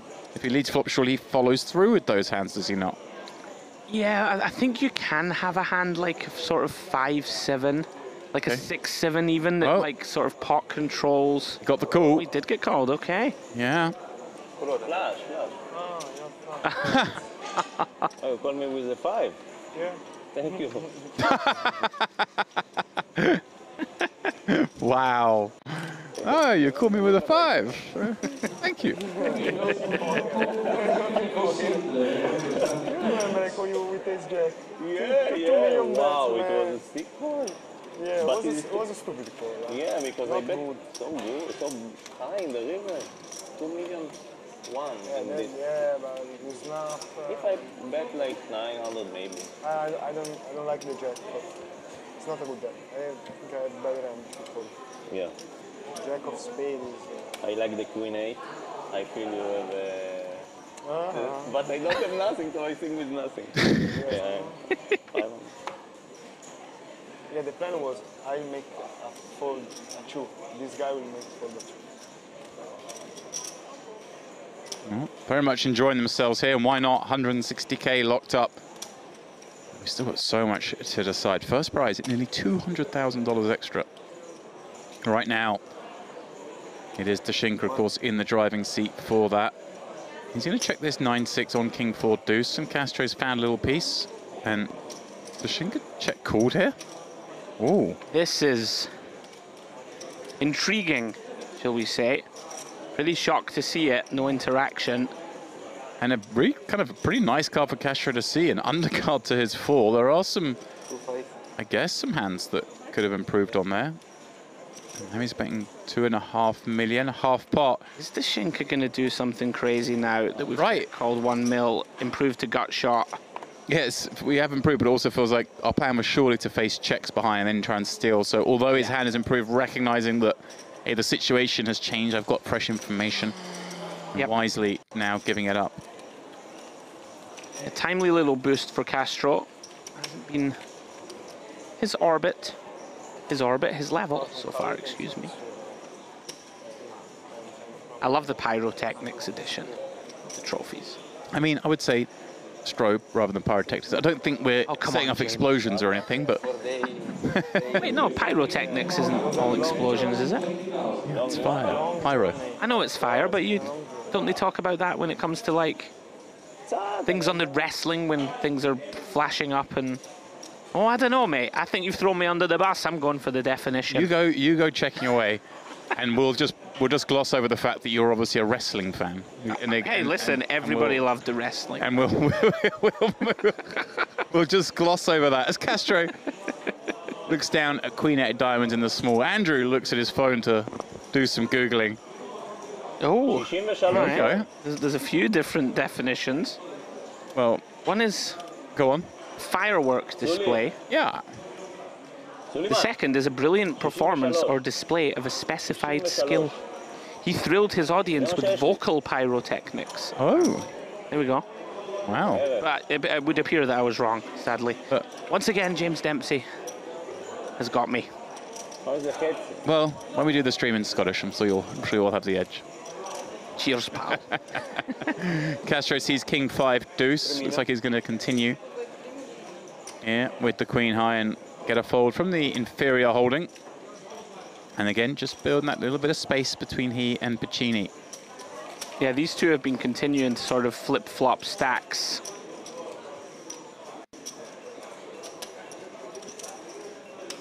I do feel that like tiredness is a real thing now. Yeah, but I was going to say as we go to this wide shot, it's funny to think Castro has precisely 8 blinds more than Piccini, but look at that picture. It looks like he's got the Burj Khalifa versus, you know, like a little 2 up, 2 down. 100%. Incredible. All those bread chips just worth 100k a piece.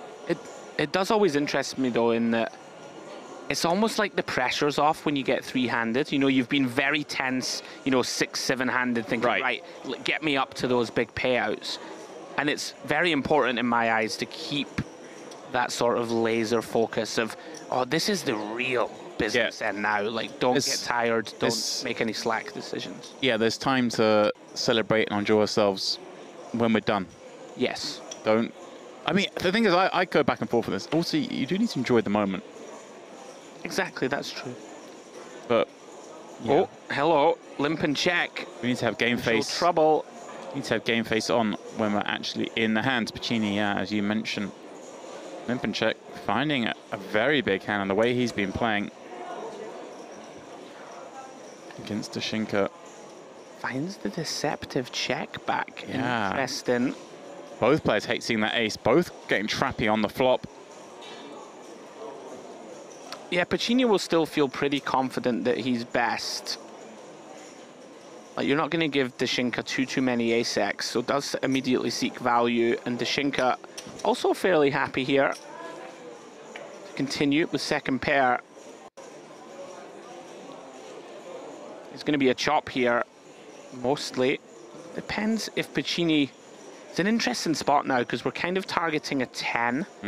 Like a sticky 7 just got there, which isn't great for us. We are behind to all the ace-x. So we're basically targeting a 10 or a very sticky kind of queen-high hero call. Yeah, do you think this best serves now as a check call-in? Yes, I think so. For those reasons, there's sort of 8-9, Jack-8, Jack-9 delays in there. Oh! Wow. What is going on? Wow. What is going on? Does Dashinka just know where his man is? This is very unexpected. Maybe thinks that Piccini always value bets an ace on the river, which seems actually quite reasonable. So we might be able to fold our opponent off a chop, is maybe what he's thinking. Wow. Like, Piccini's not going to have a 7. He's not going to bet 2 million on this turn. And almost all ace-x should value bet river. I think that does make sense. Now the decision back on Piccini. Right, but Dashinka could just have the 7s, can't he? Yeah. Queen 7, Jack 7, very likely candidates, of course. Right. With a, you know, bottom pair with the additional gut shot. They would all make sense as check back flop, call turn, overbet shove river. And he should have some ace-x, Dashinka. Oh! Oh, wow. King good, no? I know it's a chop, that's why I shove. There you go. Call it, my friend. Well. Credit to Piccini for making the call. Credit for Dashinka for making the move. We are playing poker here. That is a big call from Piccini. And very jovial between the two of them as well. I like that. I like the fact he turned it over and was like, King's good, yeah? We're just hoping maybe even hero by 10 even. By the 10. Trying to make a king fold. Gets mergy. Sometimes that happens, right? You try and make the same hand fold. Every once in a while, a weaker hand gets real curious. It's true. Yeah, Piccini, undeterred. Knows his man's capable. Somewhat merciful 7 river, because potentially Dashinka on a blank, I wonder if he would have gone for a similar value with just the king X. Fun one. So then, Piccini going to limp the button of 20 blinds. Like this. I wondered if he would start to employ it. It's a very nice type of combo to go for it with. And people play notoriously poorly against limp, is one thing I will say. It can be very confusing. No, Piccini completing queen 8 of spades. Castro's got the same hand offsuit in the big blind. This was the hand, James. You weren't in the booth, but he went for a crazy check raise 3 ways on king 3-4. Just a no equity bluff. We'd love to see it. Dashinka flops the joint on 3-6-7. Gonna come out betting. Piccini, well, he may have just enough that wants to continue. Yeah, it all comes down to sizing here. So 1.5 million, 40%. He may get curious for one street. Yeah, makes sense. Lots of turn cards that we get to continue or potentially bluff our man out. Wait, Castro didn't call, did he? That would be... No. Okay. That's okay. For sure, yeah, that's a mistake. Oh, lovely. Did he find turn check? He did. He has. Oh, this is beautiful. From laying out some bait. Piccini, surely we've called this flop to not check back turn when check 2. This is... One thing that's kind of awkward is that a deuce really changes nothing. So it's like maybe we can delay and go for river bluff. He's gone for 2.5 million. Last time, at least I was in the booth and saw Dashinka in this kind of spot, he just came up with a huge check jam with the goods. I wonder if we're about to see the same again. Remember, this one started off Piccini limping. He has. He's just gone for the check jam, and Piccini's going to feel, well, a little bruised and battered. and even a little abused. A real feature of this final, by the way. Like Jack 9. Yeah. You lead. There we go. He referenced the hand I mentioned. No, but now I have the next. Bada boom. Wow, that's funny that he actually calls back to exactly the hand I was referencing, where Raffaele and Raffaele and Dashinka played out that pot. Raffaele having turned a second pair, when checked to, found a bet, got check jammed on. All right then, as things carry on, Pacini has 16.5 million. He is the shortest, Rafael Castro with 27 million, and Dashinka with 69.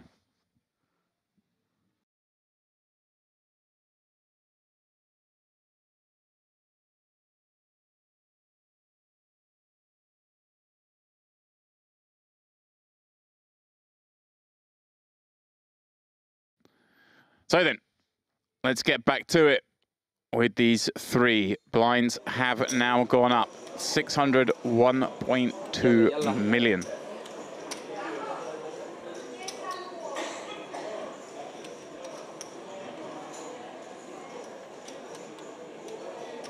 Dashinka on the button, ace-10. Oh, he said it's still some of the times here. It's just going to go for those big rips. Actually wouldn't mind it here. Right. You know, facing 13 and 22 blinds. Like Castro is just in a horrific spot if he wakes up with even something like an ace-jack. Right. So king, queens. King, queens, all the like low to mid pairs. Well, here we go though. Now, how does Castro want to approach this? Yeah. I would fold. Like just with 22 bigs versus 13 is a big sort of gulf now. And it's a bit of a disaster when we do run into it. Oh, he's piecing out some sort of 3-bet here. Very dicey. Oh, was it all in? It was an all in. Is it all in and call? It is. He went all in. And a snap call from Dashinka with ace-10. Castro's life on the line. Pacini, an observer, could make $80,000 in this hand from the rail. What a turn of events. Dashinka just absolutely turbo snapped this off. Well then. He made his decision. He knew what he was doing, Dashinka. Right. He knew Castro was itching to go. Mario clutched once again. His lucky mascot. Can Castro find a king or jack and take the big lead himself? This pot is half the chips in play. Queen 4 deuce. No joy thus far. Remember, Castro had a similar situation himself. King right off on the turn to deny him getting heads up. Can he find it now himself? Not so far. Does, though, steal an out. 10 would also get it done. 8 of clubs on the river seals the fate of Raffaele Castro. Well, you hear the applause. Very well deserved and a great run from Castro, picking up 160K, and I like this embrace from two guys who were really battling, I felt, on this final table. An incredible spin up as well. If you think back to last night, he was all in, 14 left with 9 big blinds, deuces, doubled up through that very man. If you told him then and there, hey, you're gonna get third place for 160K, he would have snapped your arm off. 100%. Fantastic run by Raphael. Good game, sir. $160,000 in his pocket for his efforts. And fair play there, just deciding I'm going to go for it here against Dashinka. I want to win this tournament. Can't get it through. And look at this. We speak of cockroaches. Amano Pacini has slithered and crawled his way up to heads-up play here. He has guaranteed himself 240K. Incredibly so, and has got there, obviously with a huge chip disparity here, but a chance to win it all still. Still in there, you know, what is it they say? The most amazing journeys start with a single step. If he finds that first double up, gets himself to sort of 25 blinds, he's a very skillful player. It's got to find the first one, James. Well, look at this. It's 88%, plays at 12% in terms of chips in play. Wow. He really does have his work cut out, but he has a shot at the title. That's the most important thing, and he's done it with 240K in his pocket. They're playing for 115 more, and this is he can't have dreamt really that this final table would have gone any better for him than the way it has, because he's never really got chips, and he's now heads up. Yeah, he was 6 of 9 coming into this final table.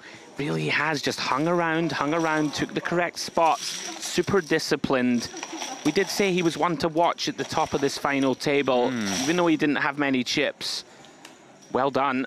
Well, made it to the final 2. Look at that, he is the last remaining Italian. There were 4 left with 5 players, but it is Tashinka, pardon me, who's looking to ruin the party here at the Dolce Vita.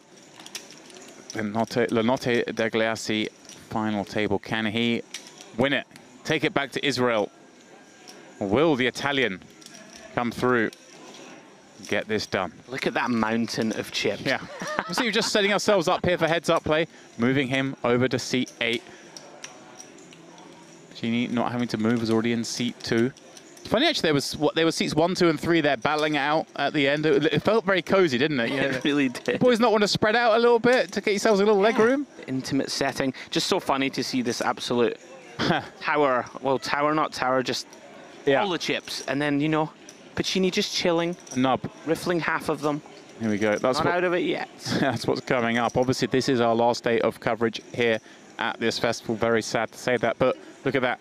Not even 2 weeks away, the Super High Roller Bowl will be kicking off here. The biggest names in poker, the biggest buy-ins imaginable, all descending right here in Merritt. And it'll be a new viewing pleasure for those of you, because this one will take place in the Onyx room. And this is the sort of the grand opening of the Onyx room to the poker viewing public. It is where myself and Andrew are currently situated. We're not in the same room in this Crystal Cove. We're actually across the bay in the Royal, nestled in a beautiful custom-built commentary booth. And there's an amazing set there that you guys are going to get to feast your eyes on come the Super High Roller Bowl in a couple of weeks. That one, of course, will be available as it's part of the PokerGo family, the PokerGo tour. That one will be on PokerGo, although I imagine there'll be all sorts of content put out in various guises on the Merit feeds. Social media will be pushing that one hard.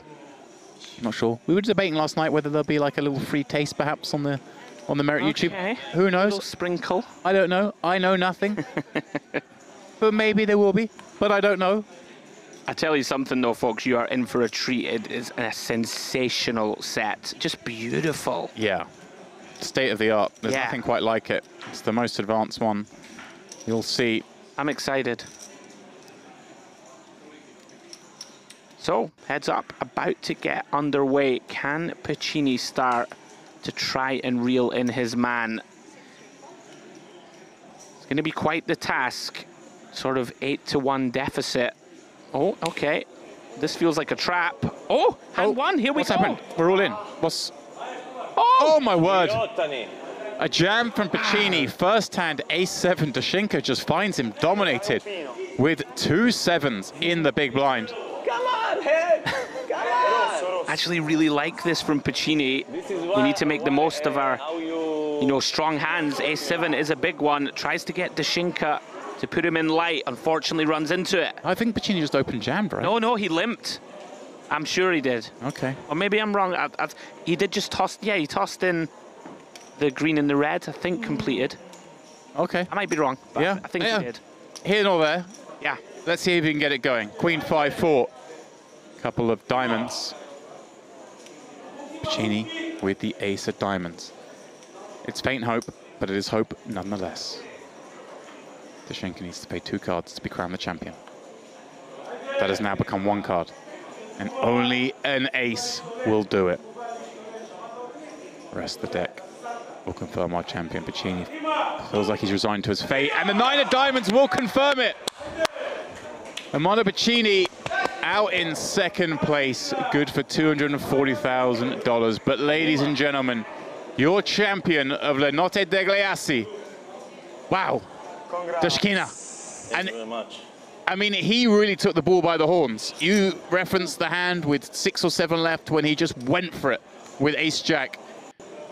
Made Fausto Tantillo make a big laydown, and from there, never really looked back. That's it. Done in one hand, heads up somehow.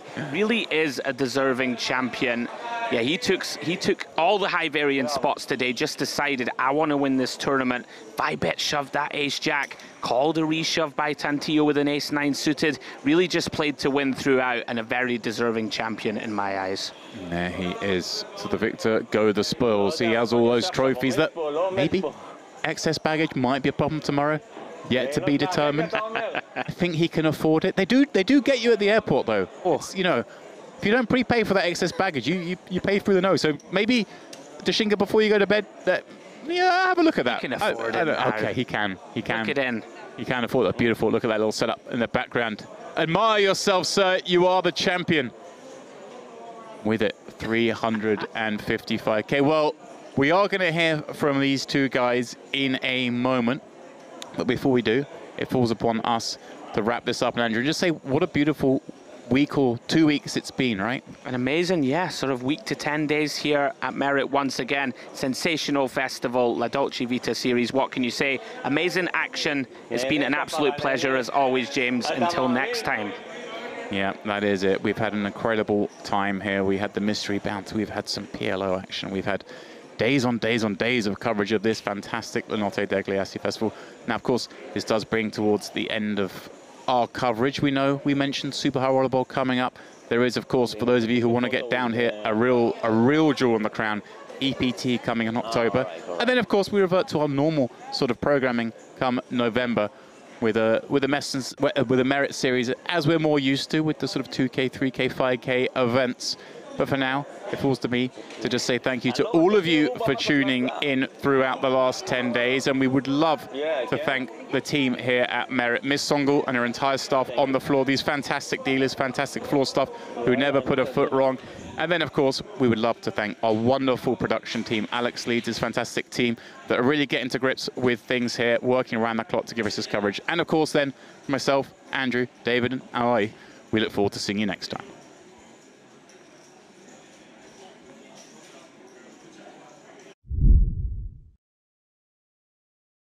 Congratulations on third place. How do you feel? I'm happy for my third position, but when I make the first position is different. Maybe I'm not so lucky. Why I won the trophy? Why I want to make back-to-back? Why 1 year ago Notte Degli Assi I winner in Milan? And yeah, it's good money. It's the first jump, big prize for my life. And now I hope for continue this situation, this lucky, and see you next to Cyprus. Do you have any plans with the money? Yeah, two. One take a dome in Switzerland. Okay, is more expensive. And yeah, with my family, my kids, maybe one vacancy, no play poker, only vacancy, and I'm happy. Yeah, I'm happy, and that's it.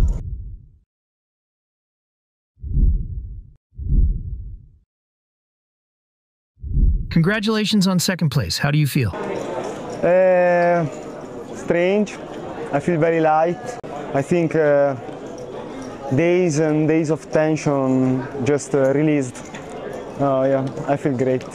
Do you have any plans with the prize money? Yeah, actually I was playing stacked, so I won 1/2 with the deal. So I take 100k, and my life is not gonna change. Like, I don't know, maybe I'll buy a house, so that's something. Any memorable or lucky moments in the tournament? Yeah, of course, of course, of course. You must run hot to arrive in the final stage with such a great big field. And I had some great cooler in my favor. Like the biggest one was aces against the king queen off, who ISO me, and I think that that's just a cooler, and I plan to shove basically any flop which is not paired or monotone, and I don't have the color. So yeah, ace on the river. I have 12 bouts on the turn, and 11 million. That was 11 million pot. Yeah, which was more or less my stack through that moment and forward.